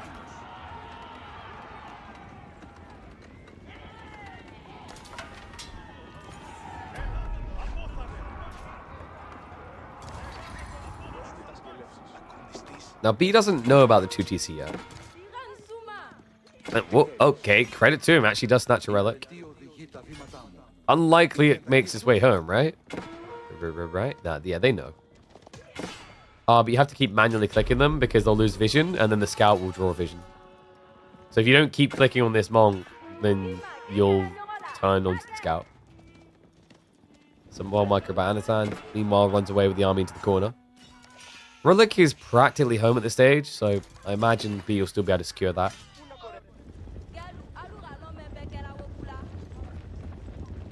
And we do now have Sofa. Yeah, I thought he would go Sofa a little bit sooner, but I guess maybe the javelins in his mind was a bigger threat at first. Maybe not so much now. Musafadi are starting to be a little bit of a nuisance. They're showing up for the farms.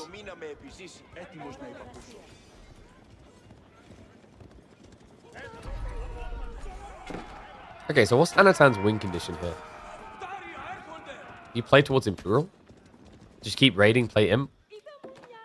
You could possibly all in, because one big problem for B is, like, what do you have in this corner every time? Oh, wait, you're playing Byzantines. There's one thing you have. Liquid gold.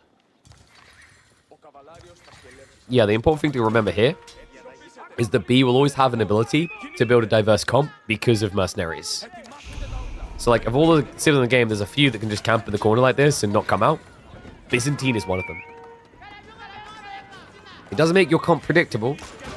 Against civs like Malians, it doesn't necessarily make you weak. The monk is drunk. Hello, Mr. Monk. Oops. Yeah, that relic would have been a good thing to have, huh? Mangonel placements are going to prove quite toxic here, but Sacred Sight's now locked in for Anatan. Being aggro, though. Has he even considered, I don't know, range units? God, this is so annoying. To have to fight into this feels so annoying. Every time you approach, you just lose. That's what I meant by Anatan has to play raid. Scout Saga look to sneak in. I should draw some eyes, some attention. Does Anno maybe look for the tech now? It's scary. It's so scary because when you check his vision, he has a lot of info on his side of the map, but what he's not getting is info on what B is doing. So if all he knows, B is getting ready to send it into his base. So if he goes for Imp and there's a dive coming, he's dead. And you know what? It's good he has that type of discipline because we can see B is getting ready to attack. Horseman queued up.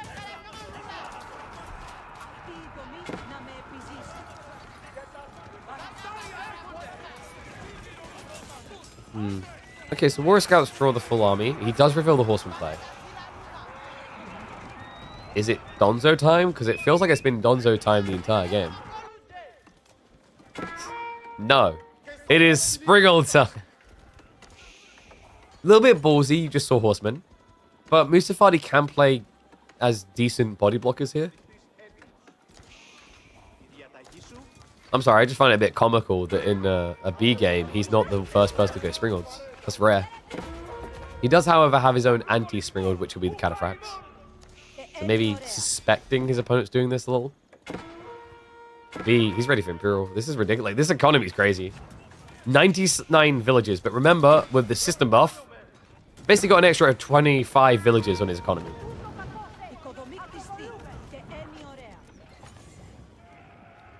I know, still playing catch-up compared to it. Filani makes it close, but like in terms of population, the problem is like you haven't got an overflow, so you won't be aiming for Imperial yet. Meanwhile, B, he'll be there in a minute.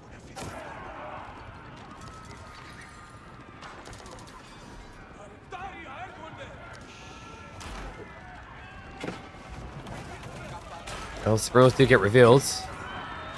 He's actually going to force the fight. So wait, does B think that Anatan is teching? Because he's totally not. Yeah, this feels a little bit ill-advised. B maybe realizing what really happened here. Because, like, the math doesn't add up. This many so far, there's no way that there should be a tech happening. Especially with Spirals now. B turns for the fight. I mean, this is just awkward. The Javelins are dead weight. They don't really counter anything here. And spreading thin. That's good news if you don't want to die to Springles. So you at least aren't losing 3 or 4 units at a time. B, he's just got too much flood though. Like, this is the power of Conscriptio. He's just able to pump out so many units. Limitano takes 6 seconds to arrive. It's just a Zerg. Mass System is the truest Zergy form. Don't care how Musafadi you go as Marlians, you just can't mirror it. Full retreat pattern now. It's going to be a flood and an overwhelm here. I mean, he just made it look so trivial. Well, let me just build 2-2C mass farms and just keep mashing the produce button until I get a carpal tunnel. It's super effective, though. Yeah, we mentioned the spearmen, the horsemen themselves also only take 8 seconds to produce. Ridiculously powerful. Mercs and camels, they come out every 27 seconds. And camels is the only reason that Anatan didn't die. They weren't there. Imagine that debuff on your premium cav. And this, by the way, is why you choose Javo over Lombos in this matchup. If it goes beyond feudal, you'll just feel so much better for it.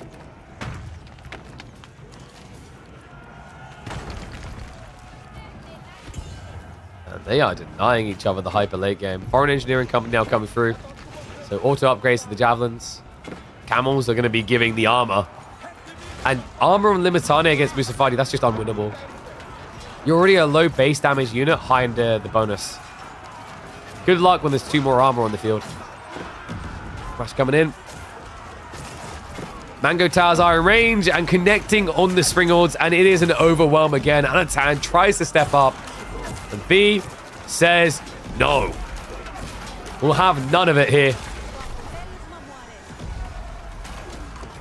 But what he will have is his finger on the trigger, ready to slam dunk another midweek muster win, because if he wins one more, he will be the irrefutable champion of midweek muster. Oh, he is cooking. That production speed is wild.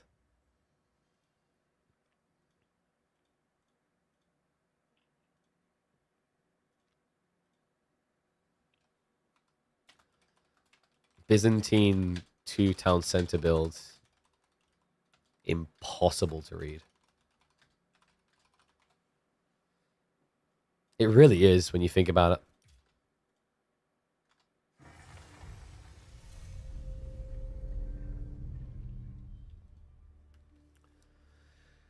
Okay, so where does Mr. Anoton take us next? Order Dragon China, Dry Arabia. BO5 or BO7? BO7. Part of me wants them to be BO9s, but you know, I try to be reasonable.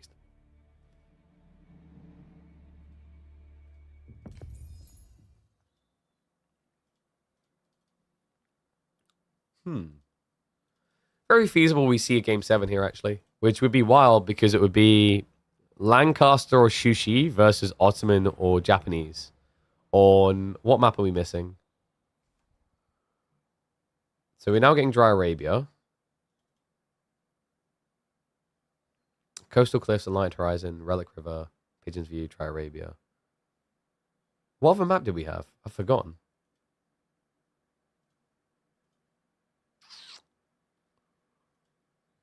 I can't for the life of me remember.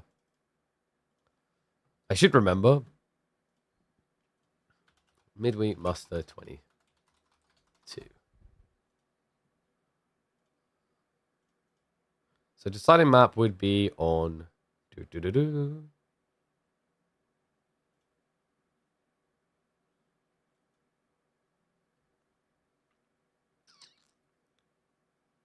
Carmel. I totally forgot. Yeah, Carmel will be the deciding map. So... Buddhist monks versus Shushi, probably. I think maybe instead you just play like standard Japanese instead of Buddhists there. Could Ottoman beat Shushi? There is an all-in window of Sapahi, I think. Especially on a map that gold-starved. I'll have to see if we get there, though. He can't surprise us like he did the other week with the reveal of the Gilded Crossbowman attack speed. That has been buffed. That's been nerfed, rather. We use a tuning pack to fix the crossbow speeds, so don't think that you're just going to see the mass crossbows that have been breaking your pub games. Gamba, please? No. I'm going to make you wait.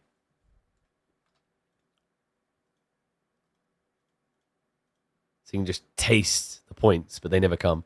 I'm also going to run 1.5 minute ads now, and I'll give you 2 minutes on Gamba, okay? By the way, if you haven't already, subscribe.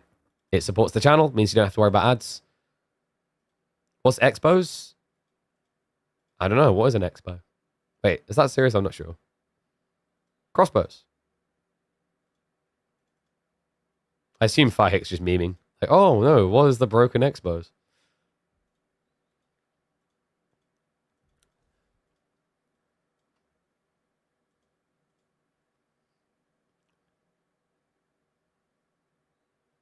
You're interested in pub stomping expos?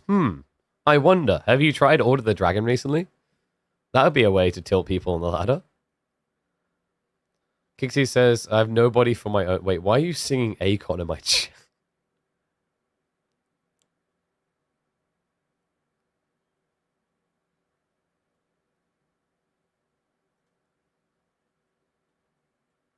YouTuber here, I don't like the second one. Interesting.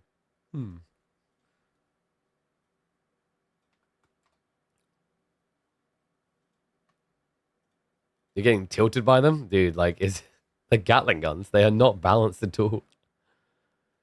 I was hoping they'd have a hot fix out quicker to deal with that, to be honest with you.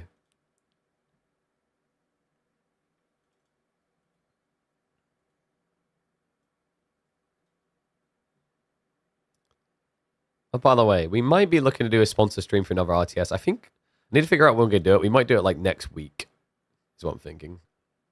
That might be cool. But we'll talk more about that closer to. Reminder, we've got an epic show match tomorrow as well, so make sure you're tuning in for that as well. Telling you, wait, you didn't know they were bugged? Yeah, like, if you look at a Gilded Crossbowman, their attack speed is 1.25, which is not intended. They are Gatling guns.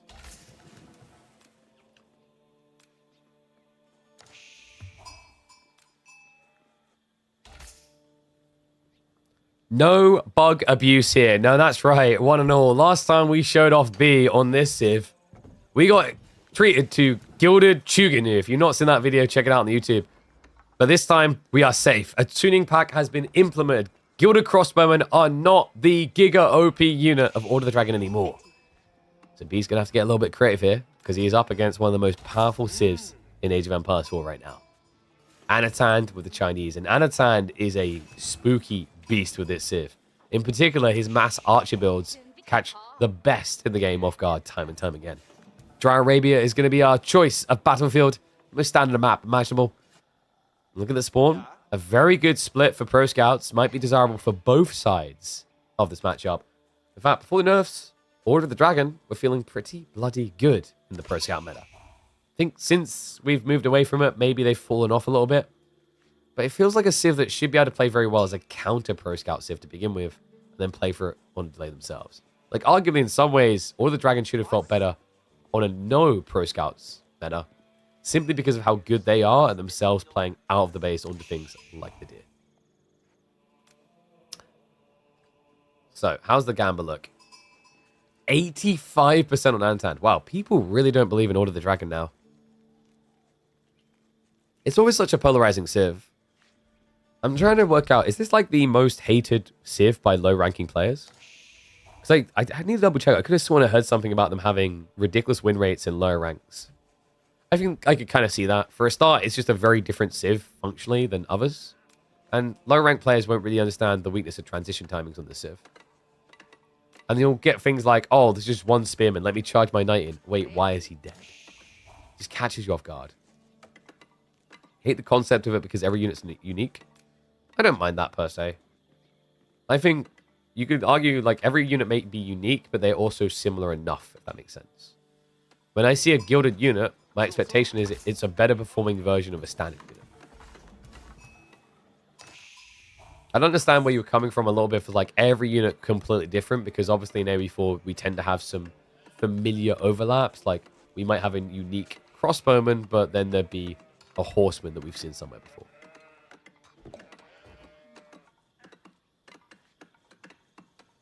Guild Academy coming in. So nothing unorthodox here. And a time of 2 on gold. 84 in the middle. I think we are getting a gradual pro scouts here, just not absolutely rushed. B has only got 2 on gold. Doesn't really feel like Proscat's Rush is his target. Maybe Wheelbarrow here would make a lot more sense. OTD is great in low elos because of low APM. True. You have to press the produce buttons twice as much with others. And the whole point of, like, it's harder to read. I feel like you can say that about many things, though. Like, for example, if you're a low-ranking player and you encounter China or Shushi, is that not hard to read? Because most of your experiences will be French and English. Or if you see an IBID player, you know, like, I don't know. I think, genuinely, for most low-ranking players, if it's a Civ that doesn't spam standard knights or, like, some form of archers, it's probably going to be a bit confusing, considering the majority of players will play French or English.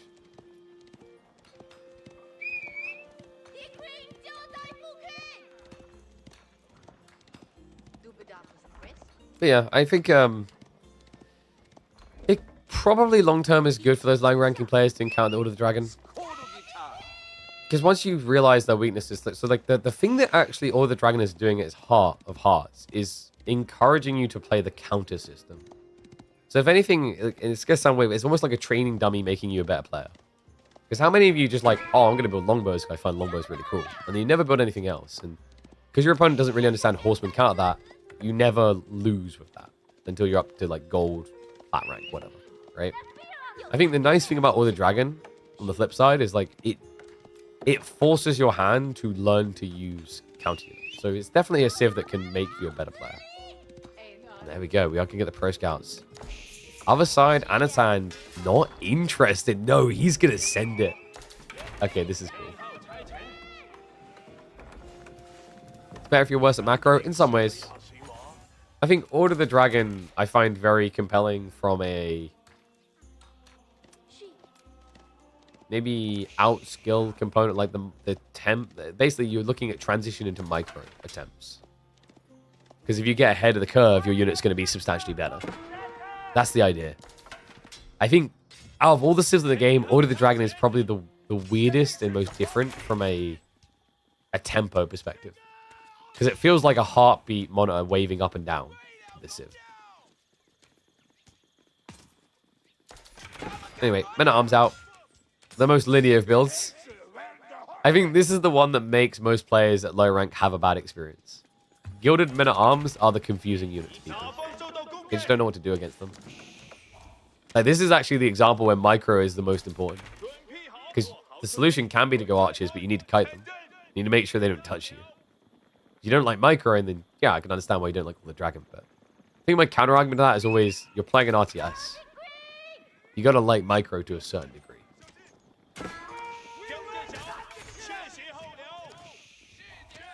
Men-at-Arms arrives. Already a lot of damage coming in, though. Yeah, wait, B, he never rushed the blacksmith. No undermesh. This is at least covering him, though. It's creating a distraction, so his opponent can't get deer, he can. My worry is Steel Arrows coming in fast, guys. It's 30 seconds out. Anno maybe slipped up a little bit, grouping the archers together like this. You know, there's something I learned very early on in my RTS days when I tried to be a Tau main on Dawn of War. If you want to cheese opponents, the easiest thing you can do is build 2 groups of Fire Warriors. What the hell do you mean, KP? 2 groups, split in different directions. Aggro one, kite with it, shoot with the other. It means you're always doing some damage and taking none in return. Instead, though, Anat doesn't need that when you've got such a big technology lead. This is ridiculous. He's doing half damage to these Men-at-Arms, which doesn't sound like a lot, but these guys are meant to be taking an absolute tickling. Instead, they're getting wheeled down, grinded down. We have got a Horseman switch, as well as Gilded Archers coming, but Anat's already aware of that.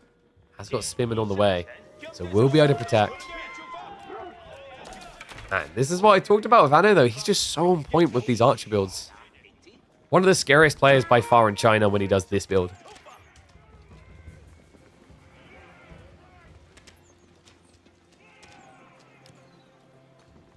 He has at least got a wide spread to go for the deer, which could be a good thing.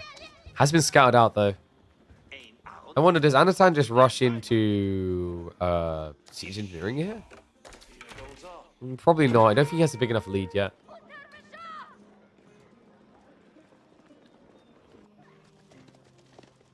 that's going to be a little bit of a nuisance. So it's forcing a little bit of a drop and run. I think maybe you could park your scouts on the left side to harass, but then you primarily sit here to stop the easier deer. And then you just work to starve B out. He's out of sheep. So he can't really afford much downtime in terms of getting his hands on the deer. He also has a Ford Berry. Like, realistically, when you look at this map spawn, Anatan's play to just go mass archers was very smart here. B just has a huge starvation issue. Looks like we are getting a gradual play, maybe. Yeah, Pro Scouts is now there. So he's going to snatch from the enemy side.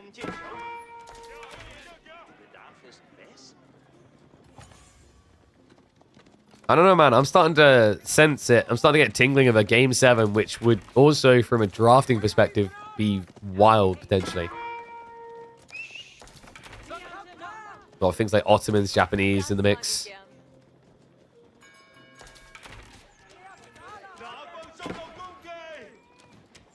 Gilded Archers.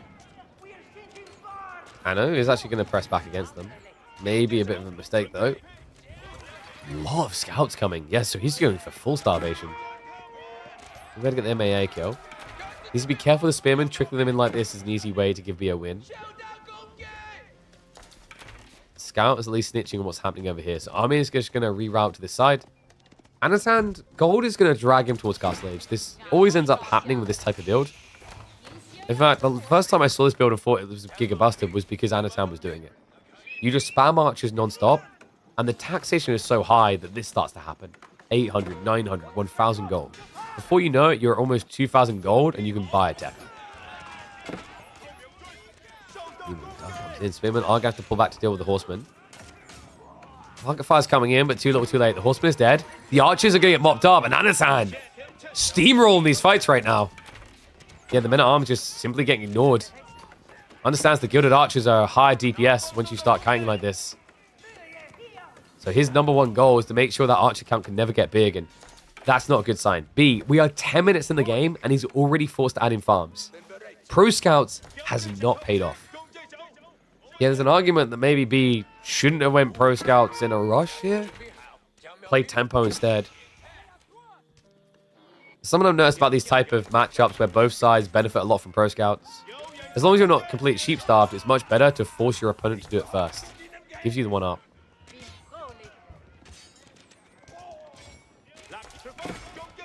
This is crazy. Look at Anna's macro. Still substantial military force, but really not that far away from castle.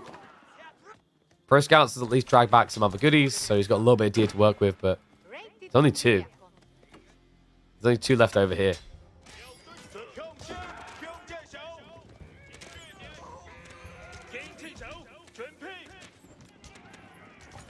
Please, I have a family. Oh. No one cares. Shh, shh, shh, shh, shh. Your family will love you more when we turn you into a family hedgehog.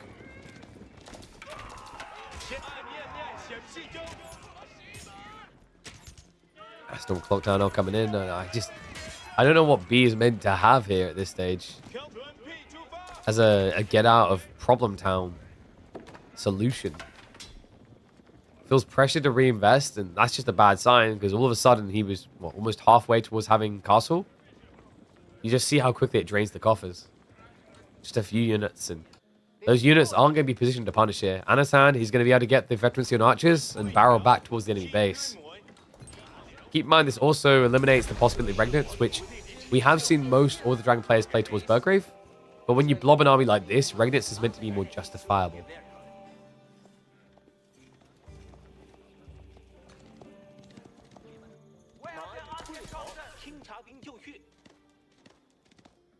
I actually love how frequently we're getting 6-7 game series in the finals of Midweek Musters, actually. Blessed be. I remember we had a week or two where it's 4-0, and we even had like 1 week where we, on the 4-0, could not have a semi-finals. I was like, well, this is depressing. We've been live for 2 hours. Not ideal.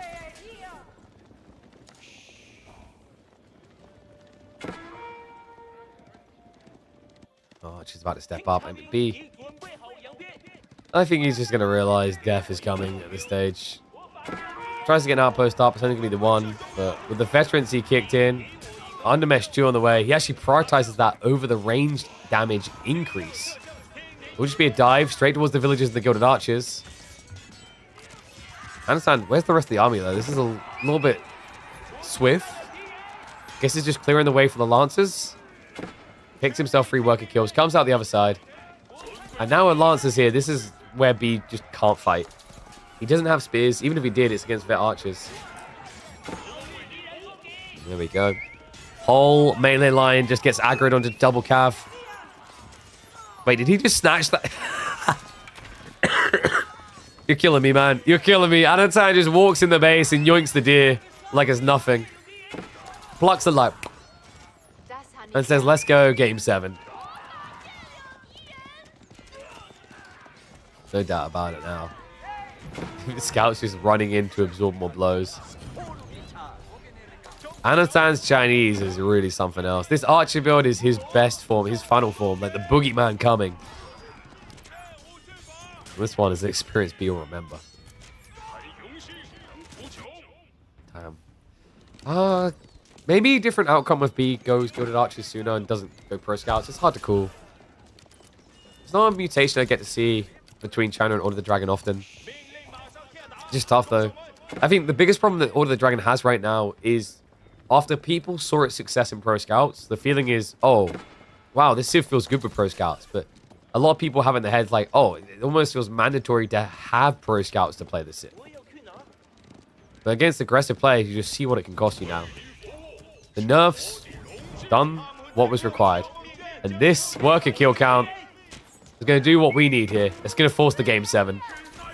He doesn't even realize. And by the time he does, there's only one thing left to do. GG, we're going all the way. Whew. Oh, we are partying hard in this series, huh? Anat with a strike back. Game 7 guaranteed. Final map is going to be Carmel. Does he tempt fate with the Ottomans? Japan seems the most obvious here. House of Lancaster can be a bit funky, actually, because you're pretty gold heavy as you go castle. You can't really do hobilars, knights, etc. No. He's not going to tempt it. It's going to be Shushi. Shushi versus Japanese. Final game of the series.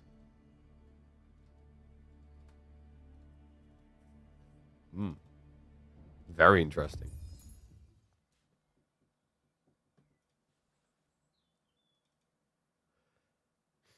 I feel like whenever you tune in Order of the Dragon's losing, it's because they're always losing. It's not some special voodoo power you have. I very, very rarely see them win these days. It is truly sadness.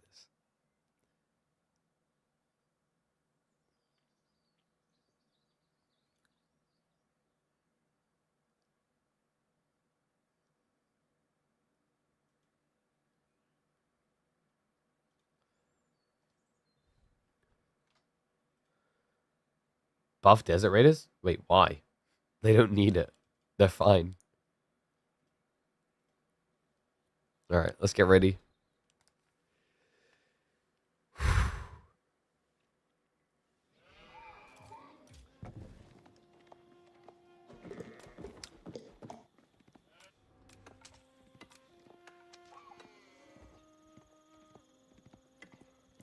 One and all, you came into this game expecting Buddhist monks. It's possible it'll happen. It's possible we won't even get that deep because Anat in the deciding game of this grand finals is going for the Dark Age rush with the Japanese. On the other side, B, in the green, we'll be playing with Shushi. And he has gone for a loose mill here. Berries, gold, a lot on one screen. I mean, possibility to hit here. This is interesting, though. I wonder, is this going to be for aggro or is this going to be for greed?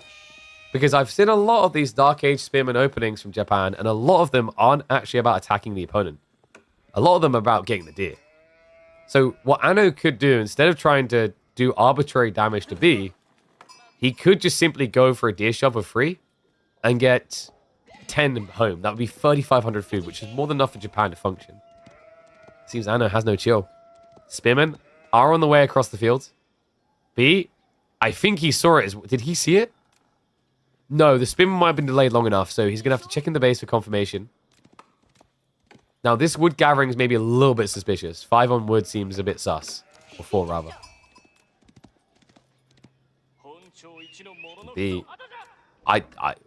No, he's reacting with... Really? He's actually reacting with racks himself. He also, weirdly enough, deleted them. Wait, no, he cancelled mining camp. I was about to say. Yeah, so that's interesting. B was going to go for the tech up. Saw the play early enough that he cancels the mining camp. We've got a spear off. And the villager came as well, so this could get awkward for Anat fast. With supervision, B would have the easy solution. Even without it, actually. Yeah, because Anat, he stopped at 3.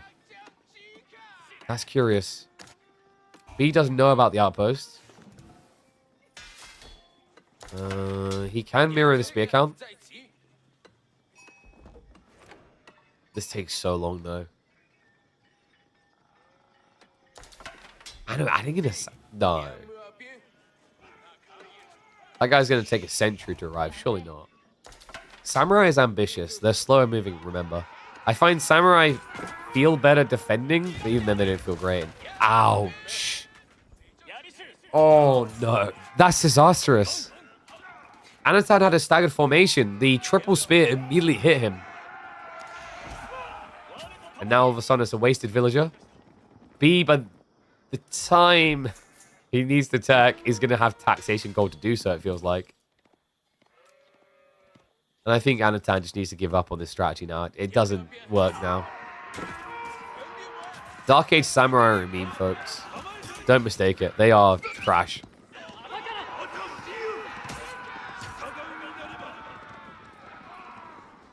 Yeah, this is meant to be threatening, by the way. This guy right here is meant to be like, oh no, I don't want to fight him. Anyway. Doesn't seem to be having the intended effect.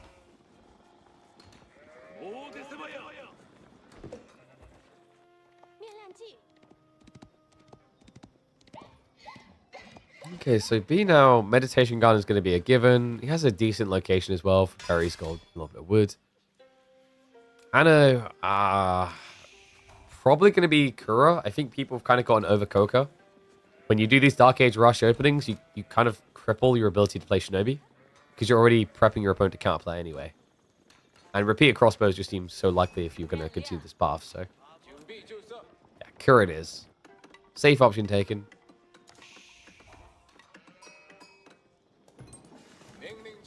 Yeah, that samurai looked about as effective as they did in the Tom Cruise movie. Oh no, a guy with a sword. Let me just load my minigun. Turns out they're not scary if you just shoot them. But they could deflect. Yes, all the bullets. That's the other awkward thing about why spears can beat them. It's like, oh wow, you deflect 1. Yeah, but there's 5 of us. And in theory, you know, samurai should feel good in theory anyway. Because of the attack speed difference. They attack a decent amount quicker than spears. But the reality check is most melee fights rarely stay still. Because you're always pulling injured units away. So, if you were static, sure, I'd argue samurai can fight decently enough to be worth their cost. But it very rarely ever is the case. So instead, we are getting that deer shove. B is nowhere near this. He doesn't seem to have wisened up to it. So, possibly for Anna to get the deer all the way home, that would be huge for him. Needs that.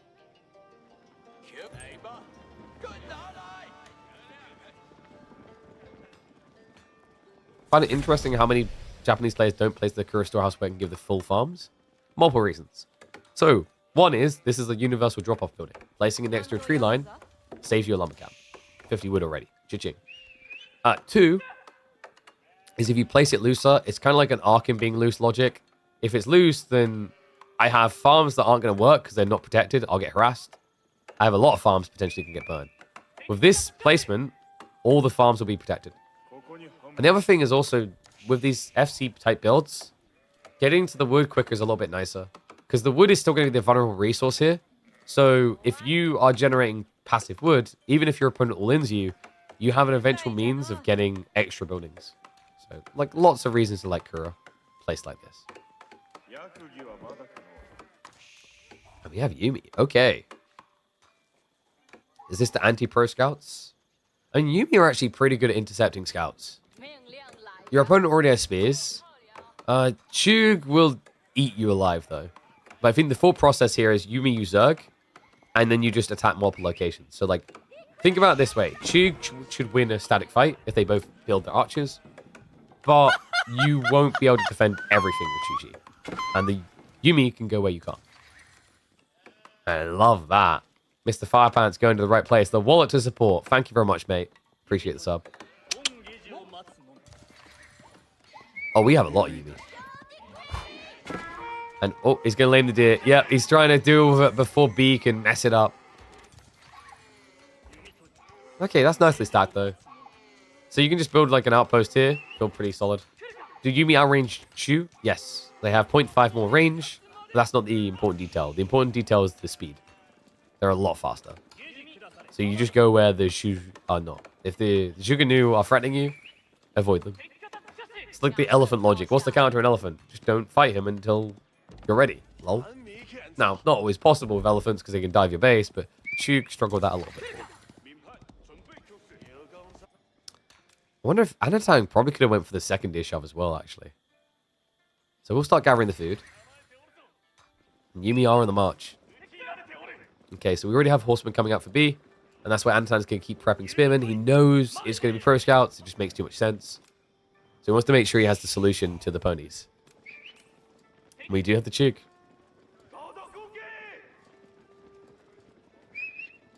Back for another outpost, it seems.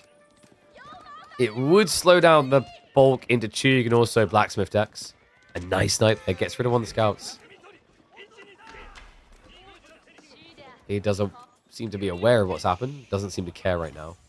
For good reason. He Medi-Garden on the back. Nice. 25 gold, 45 wood. Not too bad for this map, actually. I like that as well. Usually you don't need the food because when you have pro scouts, meditation garden food is kind of irrelevant. It used to feel really broken because when you only had sheep, you'd run out of safe food quick. Meditation garden fixed that. I know, we are close to the Daimyo timing. Yeah, so Yumi Bannerman going to be on the way soon. That's really important. The Yumi Bannerman can essentially absorb a lot of damage from the Chug because he has armor. So a little tip, when you're playing with Yumi Bannerman early, pretty much just build him forward of the main Yumi so he can take those range blows. Because he actually has a lot of health.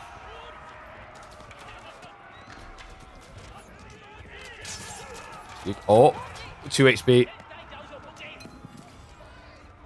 He can use this to bait him, though. Like, this negative can become a positive. You just have to pay attention. And there we go. Gets another one. Yeah, it's really well played.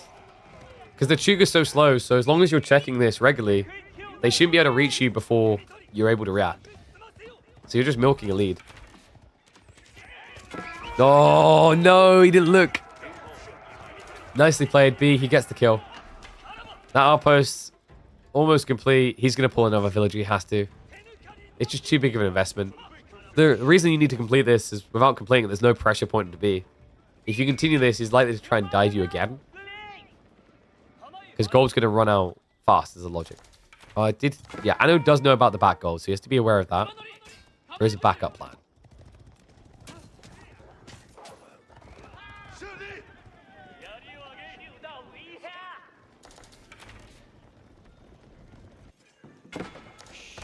And we are freeing up room for more farms.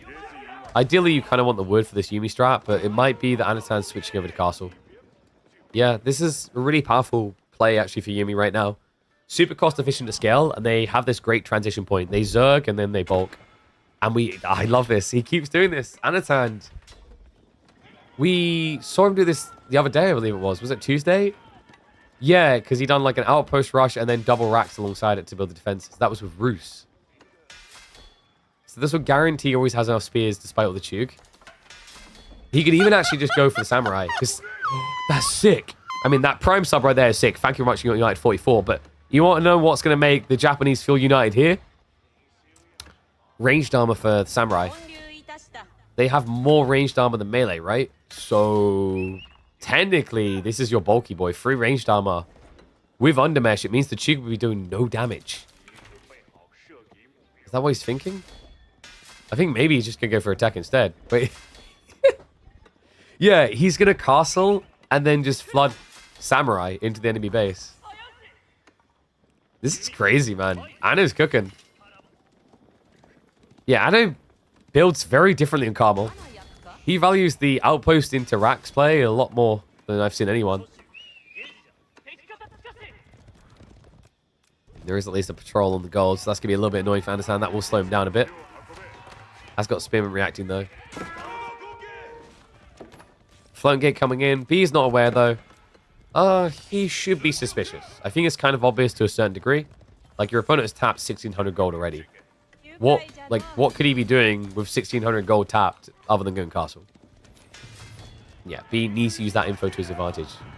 Pushes on the front side. Anat forced to stagger the retreat. Does not have arrow slit, so no return damage coming in. The Spearman, though! Oh, B. Ambitious with the move there. Yeah, this is difficult. This comp is really nice for retreating, because the Cheek will always end up falling behind. So then the Yuumi plus Spears decimate these ponies. Tech up's about to complete, though, and this could just immediately be an event arms play. And there we go, cues them up. So, what, Yorishiro drop at home into Veterancy, right? It has to be. He goes for the Yuumi upgrade. Okay. I thought it'd be the MAA in a rush. Then again, Veterancy comes in 30 seconds anyway. So yeah, this does make sense. Shallow Monastery in response from B. He spent so long on his outpost. Not worth. His concern has to be Springald placements. If a Springald comes out here, he just gets mid-metered. And the Chuk... Wait, what are the Chuk doing? They're just attacking buildings most of the time. Vet Sam's come out.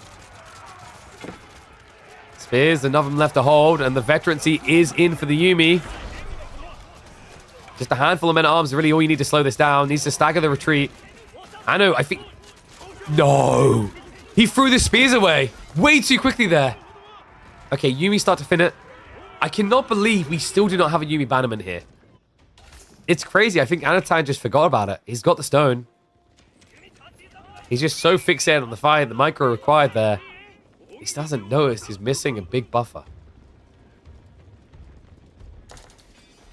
You're disappointed in no monks? I'm not. This is so much better than going monks.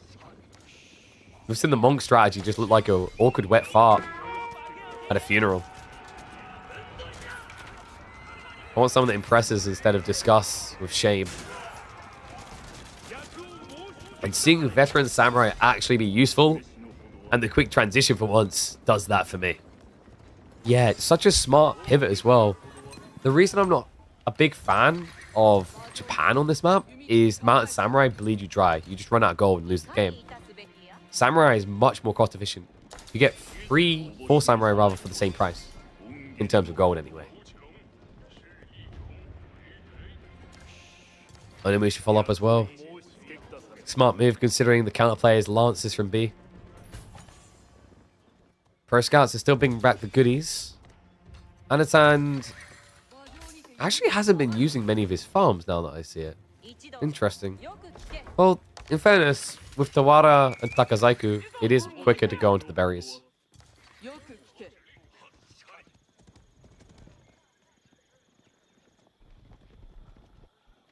Feels like Anatan needs a way of diving this, though. The men-at-arms count doesn't feel good enough to do that yet. And that actually worries me, guys, because when you wait with this men-at-arms timing, crossbows come out. You're giving your opponent the necessary time to build the counterplay. Think about Burgrave. You know, if you build Burgrave and then stockpile 20 men-at-arms at the side of the base but didn't go in, you're begging to get expoed to death. So Onimusha at least can actually find the relics returning home, so that's good. Because Anatan is getting them off the map. Yeah, I guess that's why he didn't want to die if he wanted to turn this into a relic race, because both of these sides need a lot of gold. This map does not offer up plenty.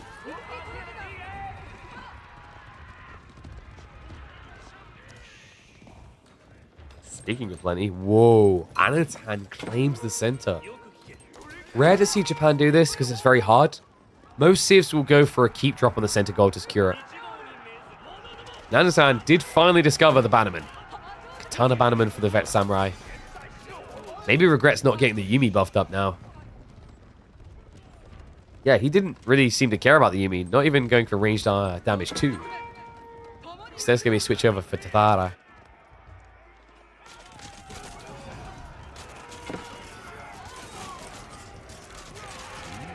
Samurai.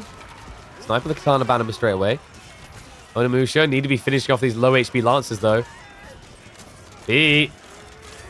The line's getting a little bit thin, but not as thin as Anatan's. He gets broken here. The Samurai unable to hold. I think he just missed the timing. This unit never gets built, and it feels like a reminder of why. It just felt like he had such good control up until that fight over the Ford Racks where the Spearman got thrown away. The moment that Anatan ran away from that, things felt like they slipped away. B got the breathing room necessary. And now, firmly in control, a massacre on the gold vein. Anatan, no static emplacements, no daimyo sooner. I think maybe there's something more to explore here with a few optimizations, but for now, Shushi continue to reign supreme. And it means B will extend that midweek muster title. This man has looked unstoppable the last few weeks. He's now won a total of 7 with this. 3 win streak about to be extended up to 4. And building a lead as the most decorated player in the midweek muster history. Undeniably slow at this pacing. There's not many people with the remaining weeks that could combat him. Maybe a return of Beastie or Marine Lord. Or Puppy Paw resurging. Anatan not doing too bad himself for 3 wins under the belt in midweek muster. But B, whether it's semi-finals or grand finals, keeps proving to be his kryptonite.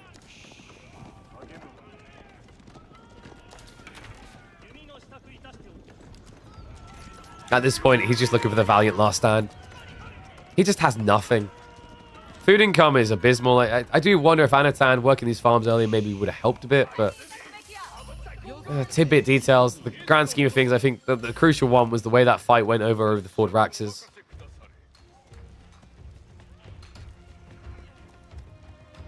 Gold tapped right now. He has at least still got the passive gold gen income. Relics are finally going to start getting garrisoned, but too little too late.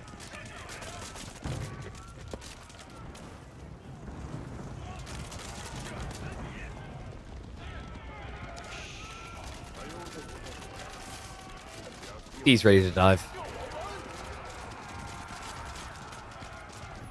I mean, why not? There's just all these villagers begging to be killed.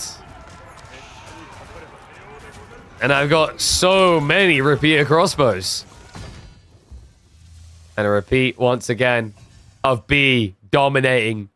Took 7 games, but he will take the title.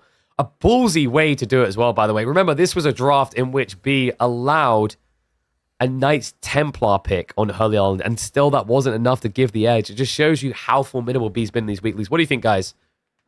Is B just going to remain the champion of Midweek Masters, or do you think there's someone who could take him down? Maybe the rise of Voldemar being at semi-finals, maybe we see improvement as time goes on. Or is there someone else you think could slay him? Let me know what you think in the comments, and I'll catch you all in the next chapter.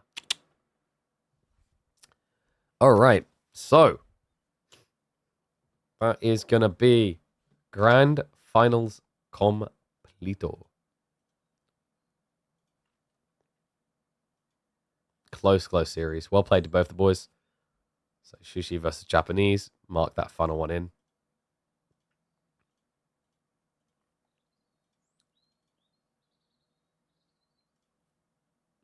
Give Yumi sink shot.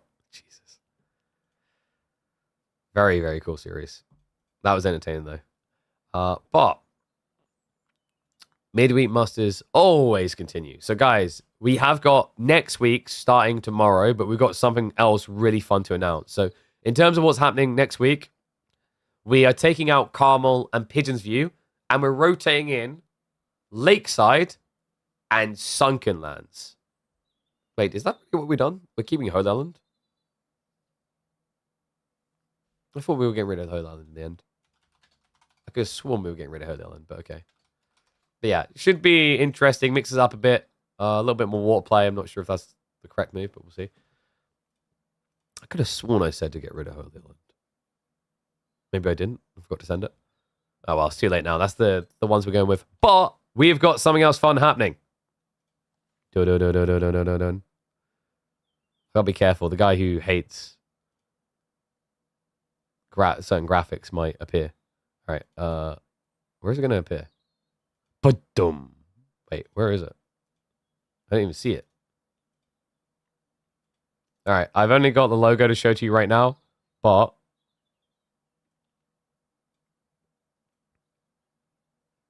this is what's coming up tomorrow. Ba-dum. It's not showing. Why is it not showing? Oh, there you go. Boom.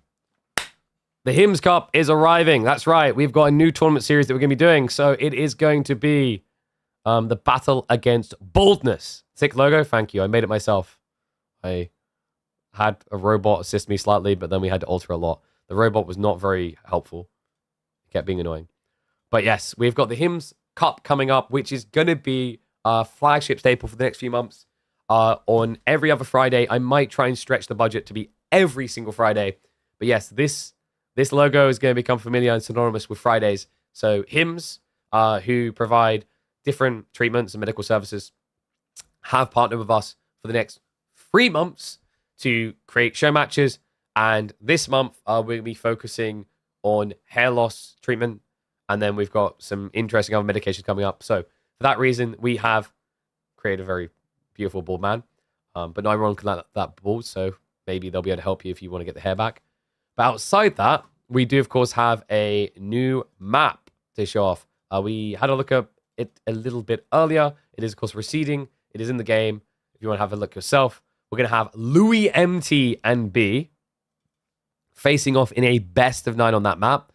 Every single other map will be that map. So game 1, game 3, game 5, and so on, if it keeps going that deep, will be on the new map. So we're showing off something brand spanking new. A little bit different of a format.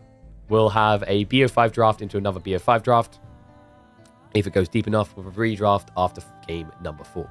So yeah, really, really fun week. Does the loser shave their head? No. But we just, I wanted to be a little bit like themed, because basically like what we're going to be talking about a lot is Hims and Hers provide a lot of different services, but they have hair loss treatment stuff. So we'll be talking a little bit more about that on the stream tomorrow, because they have sponsored us for it. And then next month we have a different product they have to talk about. But yeah, it should be really cool. I thought it'd be a cool way of spicing up the Fridays, because I know a lot of the matchups we see on Fridays can be one-sided because it's round of 32. We're not guaranteed the absolutely tight bangers. Okay, so I just got confirmation. Sanich, it hasn't updated the tournament elo yet, so we don't have the seedings for midweek muster number 23. So we'll look at that tomorrow. Yeah, tomorrow at 3 p.m. UK time, so 30 minutes later than when we start today, we're going to have a BO9 between Lou, MT, and B. Really big shout out to him for coming on board to sponsor these. And like I said, we'll have these. So we'll have it this Friday. We'll probably do next Friday as well. And then we'll switch to a different theme for those on the next month. And I might see about changing the format to be every other Friday, but we'll see how it goes. I'm just going to say, like, if I can achieve what I'm trying to pull off with the modders, we have a really, really interesting format for month number 2. But I think month number 1, really going to be cool for the map alone. Really big shout out to Cavalli for that. I can quickly show you guys the map so you can see what we're going to be cooking with. I think you've done a really solid job with this one, actually. So we hop in the game quickly. So yeah, map's called Receding. If you want to try it yourself, it is on the mod store. It has a very unique looking mini map, as you guys will be astutely aware of in just a matter of seconds.